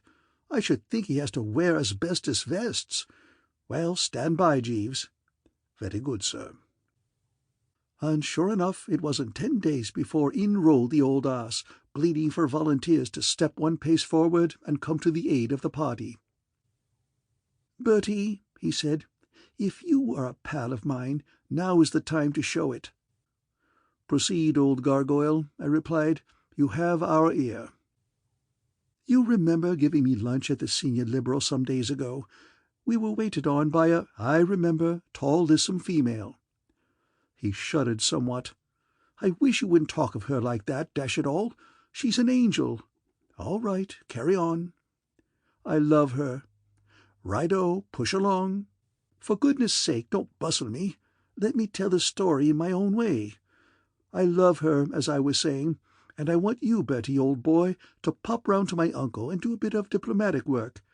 That allowance of mine must be restored, and dashed quick, too. What's more, it must be increased." "But look here," I said, being far from keen on the bally business, "why not wait a while?" "Wait? What's the good of waiting?" "Well, you know what generally happens when you fall in love. Something goes wrong with the works and you get left. Much better tackle your uncle after the whole thing's fixed and settled." "It is fixed and settled. She accepted me this morning." "Good Lord, that's quick work. You haven't known her 2 weeks." "Not in this life, no," said young Bingo. "But she has a sort of idea that we must have met in some previous existence. She thinks I must have been a king in Babylon when she was a Christian slave. I can't say I remember it myself, but there may be something in it." "Great Scott!" I said. "Do waitresses really talk like that?" "How should I know how waitresses talk?" "Well, you ought to know by now. The first time I ever met your uncle was when you hounded me on to ask him if he would rally round to help you marry that girl Mabel in the Piccadilly bun shop." Bingo started violently. A wild gleam came into his eyes, and before I knew what he was up to, he had brought down his hand with a most frightful whack on my summer trousering, causing me to leap like a young ram. "Here," I said. "Sorry," said Bingo. "Excited. Carried away. You've given me an idea, Bertie." He waited till I had finished massaging the limb, and resumed his remarks. "Can you throw your mind back to that occasion, Bertie? Do you remember the frightfully subtle scheme I worked? Telling him you were—what's-her-name, the woman who wrote those books, I mean?" It wasn't likely I'd forget. The ghastly thing was absolutely seared into my memory. "That is the line of attack," said Bingo. "That is the scheme. Rosie M. Banks forward once more. It can't be done, old thing. Sorry, but it's out of the question. I couldn't go through all that again. Not for me. Not for a dozen more like you." "I never thought," said Bingo sorrowfully, "to hear those words from Bertie Wooster." "Well, you've heard them now," I said. "Paste them in your hat." "Bertie, we were at school together." "It wasn't my fault." "We've been pals for 15 years. "I know. It's going to take the rest of my life to live it down." "Bertie, old man," said Bingo, drawing up his chair closer and starting to knead my shoulder-blade, "listen. Be reasonable." And, of course, dash it, at the end of 10 minutes I'd allowed the blighter to talk me round. It's always the way. Anyone can talk me round. If I were in a Trappist monastery, the first thing that would happen would be that some smooth performer would lure me into some frightful idiocy against my better judgment by means of the deaf and dumb language. "Well, what do you want me to do?" I said, realizing that it was hopeless to struggle. "Start off by sending the old boy an autographed copy of your latest effort with a flattering inscription. That will tickle him to death. Then you pop round and put it across." "What is my latest?" "The Woman Who Braved All," said young Bingo. "I've seen it all over the place. The shop windows and bookstalls are full of nothing but it. It looks to me from the picture on the jacket the sort of book any chappie would be proud to have written. Of course, he will want to discuss it with you." "Ah," I said, cheering up, "that dishes the scheme, doesn't it? I don't know what the bally thing is about." "You will have to read it, naturally." "Read it? No, I say. Bertie, we were at school together." "Oh, right-o, right-o," I said. "I knew I could rely on you. You have a heart of gold. Jeeves," said young Bingo as the faithful servitor rolled in, "Mr. Wooster has a heart of gold." "Very good, sir," said Jeeves. Bar a weekly wrestle with the Pink 'Un and an occasional dip in the form-book, I'm not much of a lad for reading, and my sufferings as I tackled the woman, curse her, who braved all were pretty fearful. But I managed to get through it, and only just in time, as it happened, for I'd hardly reached the bit where their lips met in one long slow kiss, and everything was still but for the gentle sighing of the breeze in the laburnum, when a messenger-boy brought a note from old Biddlesham asking me to trickle round to lunch. I found the old boy in a mood you could only describe as melting. He had a copy of the book on the table beside him, and he kept turning the pages in the intervals of dealing with things in aspic and what-not. "Mr. Wooster," he said, swallowing a chunk of trout, "I wish to congratulate you. I wish to thank you. You go from strength to strength. I have read All for Love. I have read Only a Factory Girl. I know Madcap Myrtle by heart. But this is your bravest and best. It tears the heartstrings." "Yes?" "Indeed, yes. I have read it 3 times since you most kindly sent me the volume. I wish to thank you once more for the charming inscription, and I think I may say that I am a better, sweeter, deeper man. I am full of human charity and kindliness towards my species." "No, really?" Indeed I am." "Towards the whole species?" "Towards the whole species." "Even young Bingo?" I said, trying him pretty high. "My nephew, Richard?" He looked a bit thoughtful, but stuck it like a man and refused to hedge. "Yes, even towards Richard. Well, that is to say, perhaps. Yes, even towards Richard." "That's good, because I wanted to talk about him. He's pretty hard up, you know." "In straitened circumstances?" "Stony. And he could use a bit of the right stuff paid every quarter, if you felt like unbelting." He mused a while, and got through a slab of cold guinea hen before replying. He toyed with the book, and it fell open at page 215. I couldn't remember what was on page 215, but it must have been something tolerably zippy, for his expression changed, and he gazed up at me with misty eyes, as if he had taken a shade too much mustard with his last bite of ham. "Very well, Mr. Wooster," he said. "Fresh from a perusal of this noble work of yours, I cannot harden my heart. Richard shall have his allowance." "Stout fellow," I said. Then it occurred to me that the expression might strike a chappie who weighed 17 stone as a bit personal. "Good egg, I mean. That'll take a weight off his mind. He wants to get married, you know." "I did not know, and I am not sure that I altogether approve. Who is the lady?" "Well, as a matter of fact, she's a waitress." He leapt in his seat. "You don't say so, Mr. Wooster. This is remarkable. This is most cheering. I had not given the boy credit for such tenacity of purpose. An excellent trait in him which I had not hitherto suspected. I recollect clearly that on the occasion when I first had the pleasure of making your acquaintance, nearly 18 months ago, Richard was desirous of marrying this same waitress." I had to break it to him. "Well, not absolutely this same waitress. In fact, quite a different waitress. Still a waitress, you know."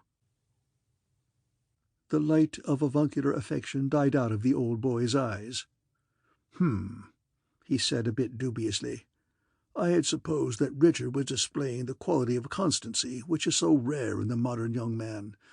I must think it over." So we left it at that, and I came away and told Bingo the position of affairs. "Allowance O.K.," I said. "Uncle Blessing a trifle wobbly." "Doesn't he seem to want the wedding bells to ring out?" I left him thinking it over. If I were a bookie, I should feel justified in offering 100 to 8 against. "You can't have approached him properly. I might have known you would muck it up," said young Bingo, which, considering what I had been through for his sake, struck me as a good bit sharper than a serpent's tooth. "It's awkward," said young Bingo. "It's infernally awkward. I can't tell you all the details at the moment, but yes, it's awkward." He helped himself absently to a handful of my cigars and pushed off. I didn't see him again for 3 days. Early in the afternoon on the 3rd day he blew in with a flower in his buttonhole and a look on his face as if someone had hit him behind the ear with a stuffed eel-skin. "Hello, Bertie." "Hello, old turnip. Where have you been all this while?" "Oh, here and there. Ripping weather we're having, Bertie." "Not bad." "I see the bank rate is down again." "No, really?" "Disturbing news from Lower Silesia, what?" "Oh, dashed." He pottered about the room for a bit, babbling at intervals. The boy seemed cuckoo. "Oh, I say, Bertie," he said suddenly, dropping a vase which he had picked off the mantelpiece and was fiddling with. "I know what it was I wanted to tell you. I'm married." End of chapter 17.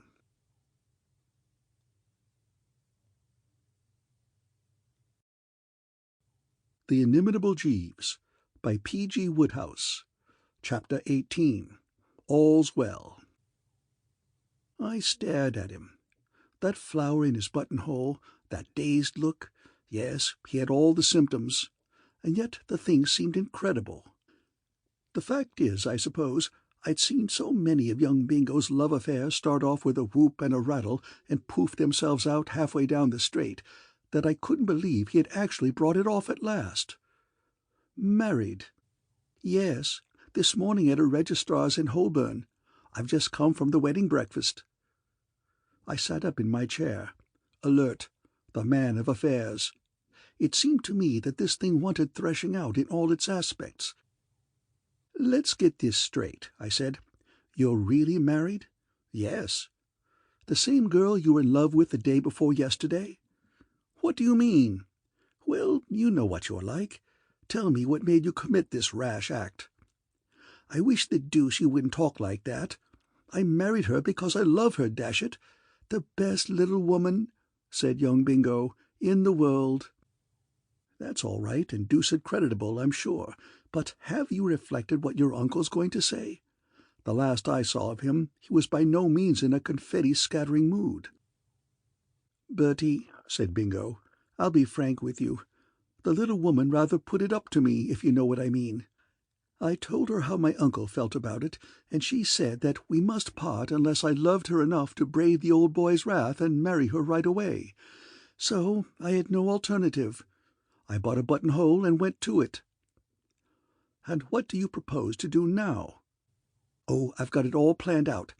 After you've seen my uncle and broken the news—" "What?" "After you don't mean to say you think you're going to lug me into it?" He looked at me like Lillian Gish coming out of a swoon. "Is this Bertie Wooster talking?" he said, pained. "Yes, it jolly well is." "Bertie, old man," said Bingo, patting me gently here and there, "reflect. We were at school." "Oh, all right." "Good man. I knew I could rely on you. She's waiting down below in the hall. We'll pick her up and dash round to Pounceby Gardens right away." I had only seen the bride before in her waitress kit, and I was rather expecting that on her wedding day she would have launched out into something fairly zippy in the way of upholstery. The first gleam of hope I had felt since the start of this black business came to me when I saw that, instead of being all velvet and scent and flowery hat, she was dressed in dashed good taste. Quiet, nothing loud. So far as looks went, she might have stepped straight out of Berkeley Square. "This is my old pal Bertie Wooster, darling," said Bingo. "We were at school together, weren't we, Bertie?" "We were," I said. "How do you do?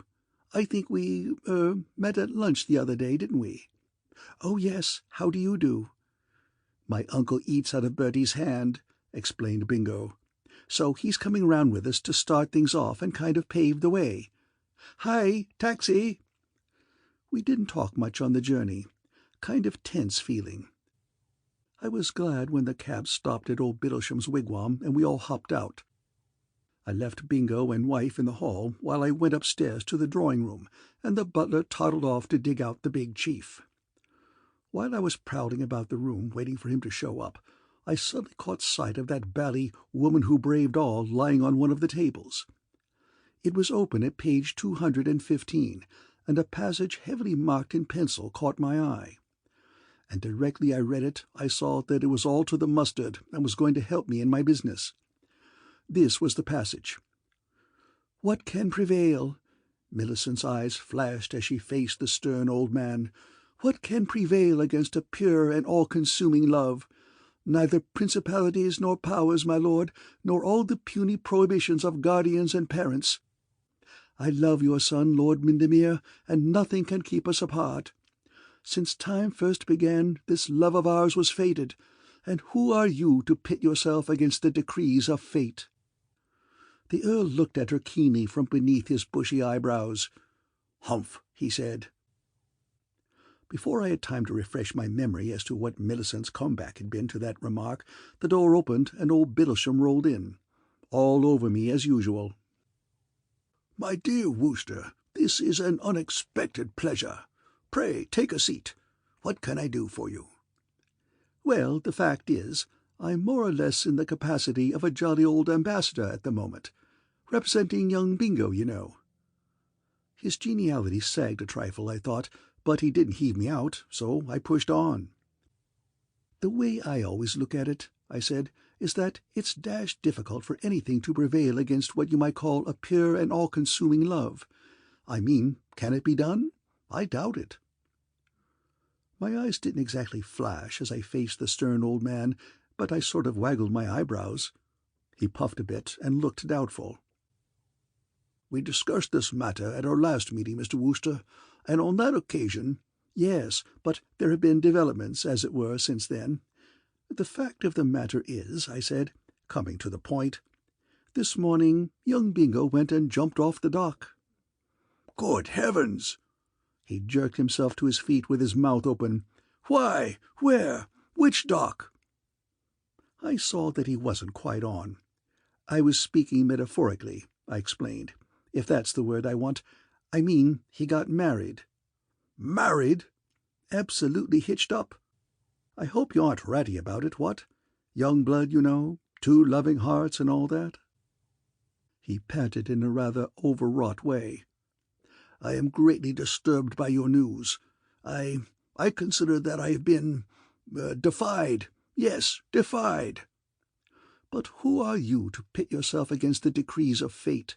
I said, taking a look at the prompt book out of the corner of my eye. Eh? You see, this love of theirs was fated. Since time began, you know.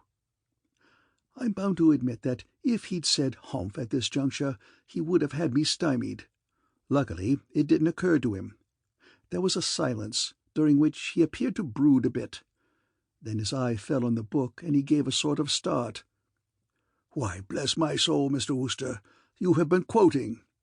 "More or less." "I thought your words sounded familiar." His whole appearance changed, and he gave a sort of gurgling chuckle. Dear me, you know my weak spot." He picked up the book and buried himself in it for quite a while. I began to think he had forgotten I was there. After a bit, however, he put it down again and wiped his eyes. "Ah, well," he said. I shuffled my feet and hoped for the best. "Ah, well," he said again. "I must not be like Lord Windermere, must I, Mr. Wooster? Tell me, did you draw that haughty old man from a living model?" "Oh, no, just thought of him and bunged him down, you know." "Genius," murmured old Bittlesham. "Genius. Well, Mr. Wooster, you have won me over. Who, as you say, am I to pit myself against the decrees of fate? I will write to Richard tonight and inform him of my consent to his marriage." "You can slip him the glad news in person," I said. "He's waiting downstairs with wife complete. I'll pop down and send them up. Cheerio, and thanks very much. Bingo will be most awfully bucked." I shot out and went downstairs. Bingo and Mrs. were sitting on a couple of chairs like patients in a dentist's waiting-room. "Well?" said Bingo eagerly. "All over except the hand-clasping," I replied, slapping the old crumpet on the back. "Charge up and get matey. Toodle-oo, old things. You know where to find me if wanted. 1,000 congratulations and all that sort of rot." And I pipped, not wishing to be fawned upon. You never can tell in this world. If ever I felt that something attempted, something done, had earned a night's repose, it was when I got back to the flat and shoved my feet up on the mantelpiece and started to absorb the cup of tea which Jeeves had brought in. Used as I am to seeing life's sitters blow up in the home stretch and finish nowhere, I couldn't see any cause for alarm in this affair of young Bingo's. All he had to do when I left him at Pounceby Gardens was to walk upstairs with the little missus and collect the blessing.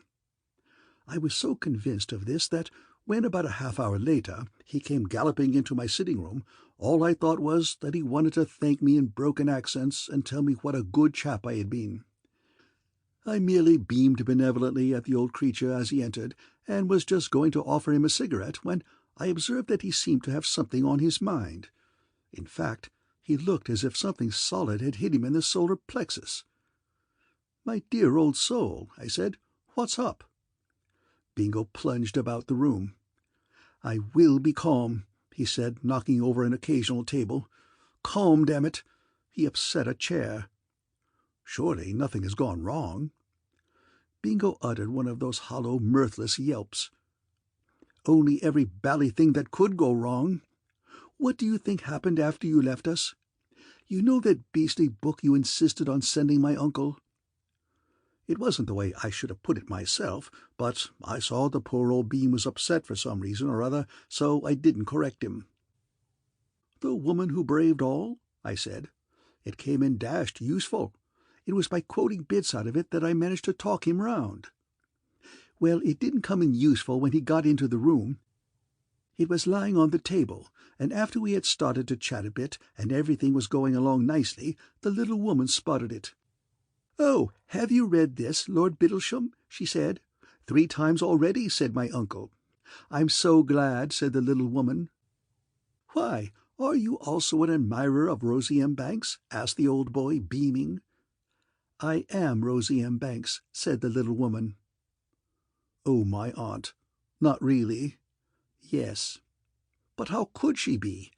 I mean, dash it, she was slinging the foodstuffs at the Senior Liberal Club. Bingo gave the settee a moody kick. She took the job to collect material for a book she's writing called Mervyn Keene Clubman. She might have told you. It made such a hit with her when she found that I loved her for herself alone, despite her humble station, that she kept it under her hat. She meant to spring it on me later on, she said. Well, what happened then? There was the dickens of a painful scene. The old boy nearly got apoplexy, called her an impostor. They both started talking at once at the top of their voices, and the thing ended with the little woman buzzing off to her publishers to collect proofs as a preliminary to getting a written apology from the old boy. What's going to happen now, I don't know. Apart from the fact that my uncle will be as mad as a wet hen when he finds out that he has been fooled, there's going to be a lot of trouble when the little woman discovers that we worked the Rosie M. Banks wheeze with a view to trying to get me married to somebody else. You see, one of the things that first attracted her to me was the fact that I had never been in love before. Did you tell her that? Yes. Great Scott. Well, I hadn't been, not really in love. There's all the difference in the world between— Well, never mind that. What am I going to do? That's the point. I don't know. Thanks, said young Bingo. That's a lot of help. Next morning he rang me up on the phone just after I got the bacon and eggs into my system, the one moment of the day, in short, when a chappie wishes to muse on life absolutely undisturbed. "Bertie." "Hello. Things are hotting up." "What's happened now?" "My uncle has given the little woman's proofs the once-over and admits her claim. I've just been having 5 snappy minutes with him on the telephone. He says that you and I made a fool of him, and he could hardly speak, he was so shirty. Still, he made it clear all right that my allowance has gone foot again." "I'm sorry." "Don't waste time being sorry for me," said young Bingo grimly. "He's coming to call on you today to demand a personal explanation." "Great Scott!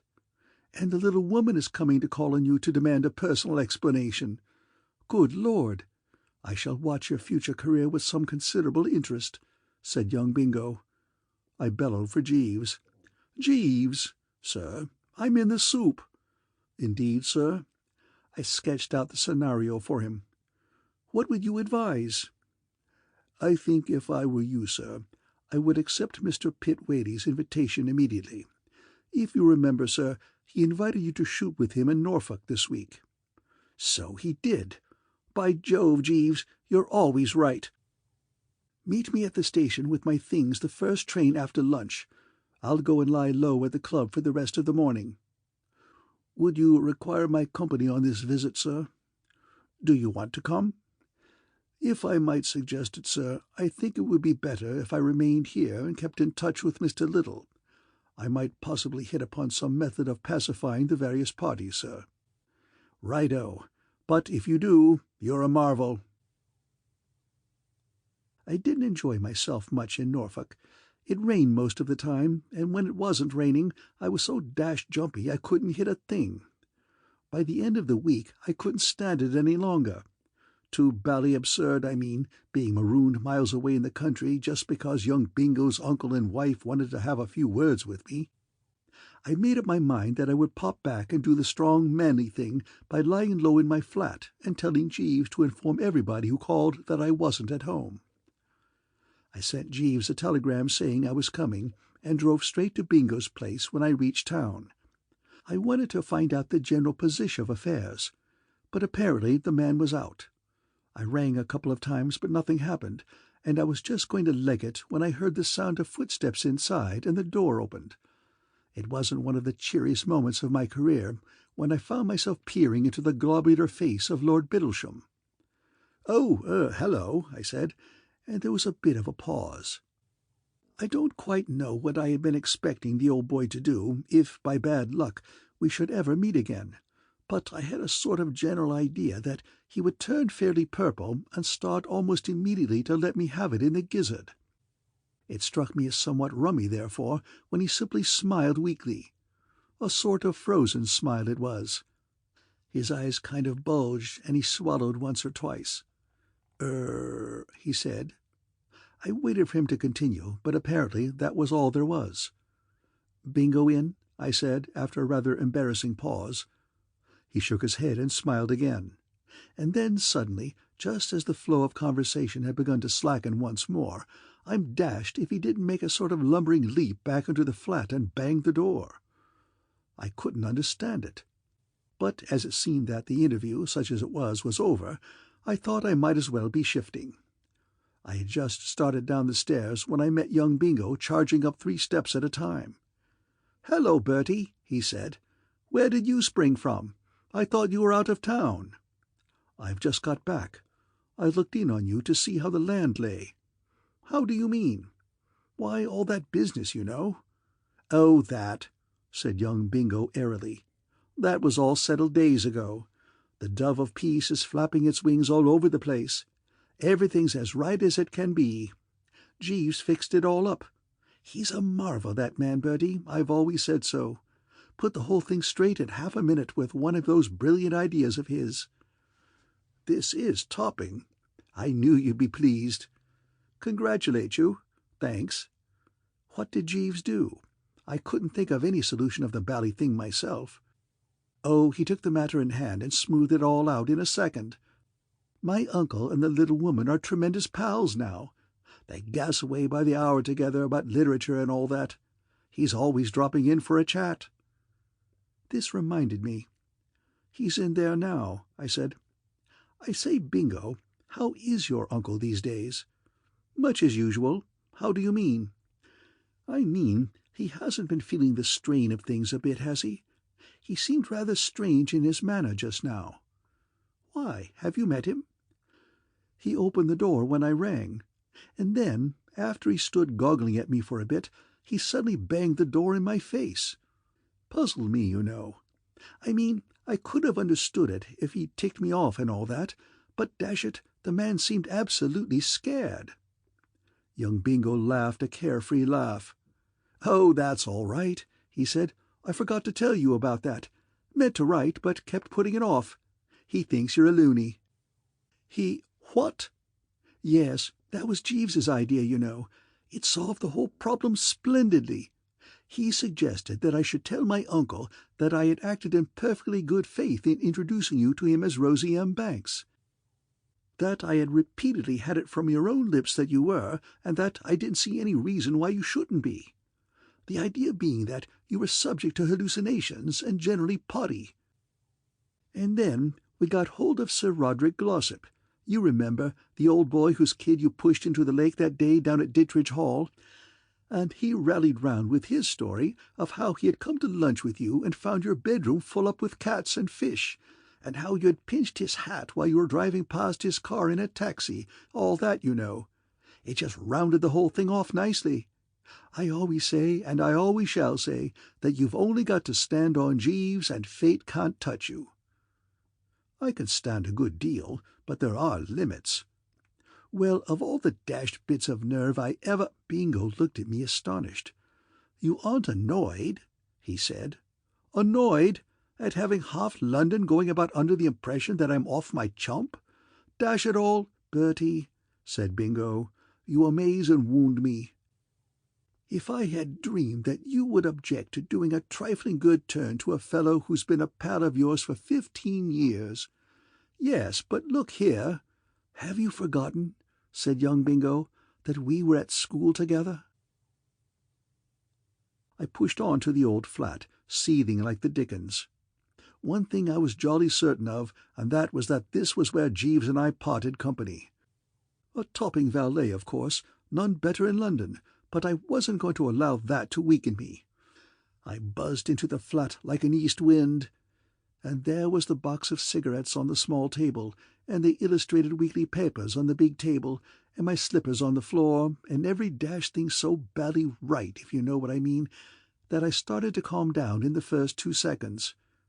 It was like one of those moments in a play where the chappie, about to steep himself in crime, suddenly hears the soft, appealing strains of the old melody he learned at his mother's knee. Softened, I mean to say. That's the word I want. I was softened. And then through the doorway there shimmered good old Jeeves in the wake of a tray full of the necessary ingredients, and there was something about the mere look of the man.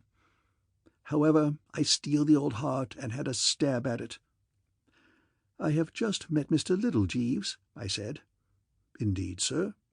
He told me you have been helping him." "I did my best, sir, and I am happy to say that matters now appear to be proceeding smoothly. Whisky, sir?" "Thanks. Jeeves?" "Sir?" "Another time." "Sir?" "Oh, nothing. Not all the soda, Jeeves." "Very good, sir." He started to drift out. "Oh, Jeeves!" "Sir?" "I wish—that is,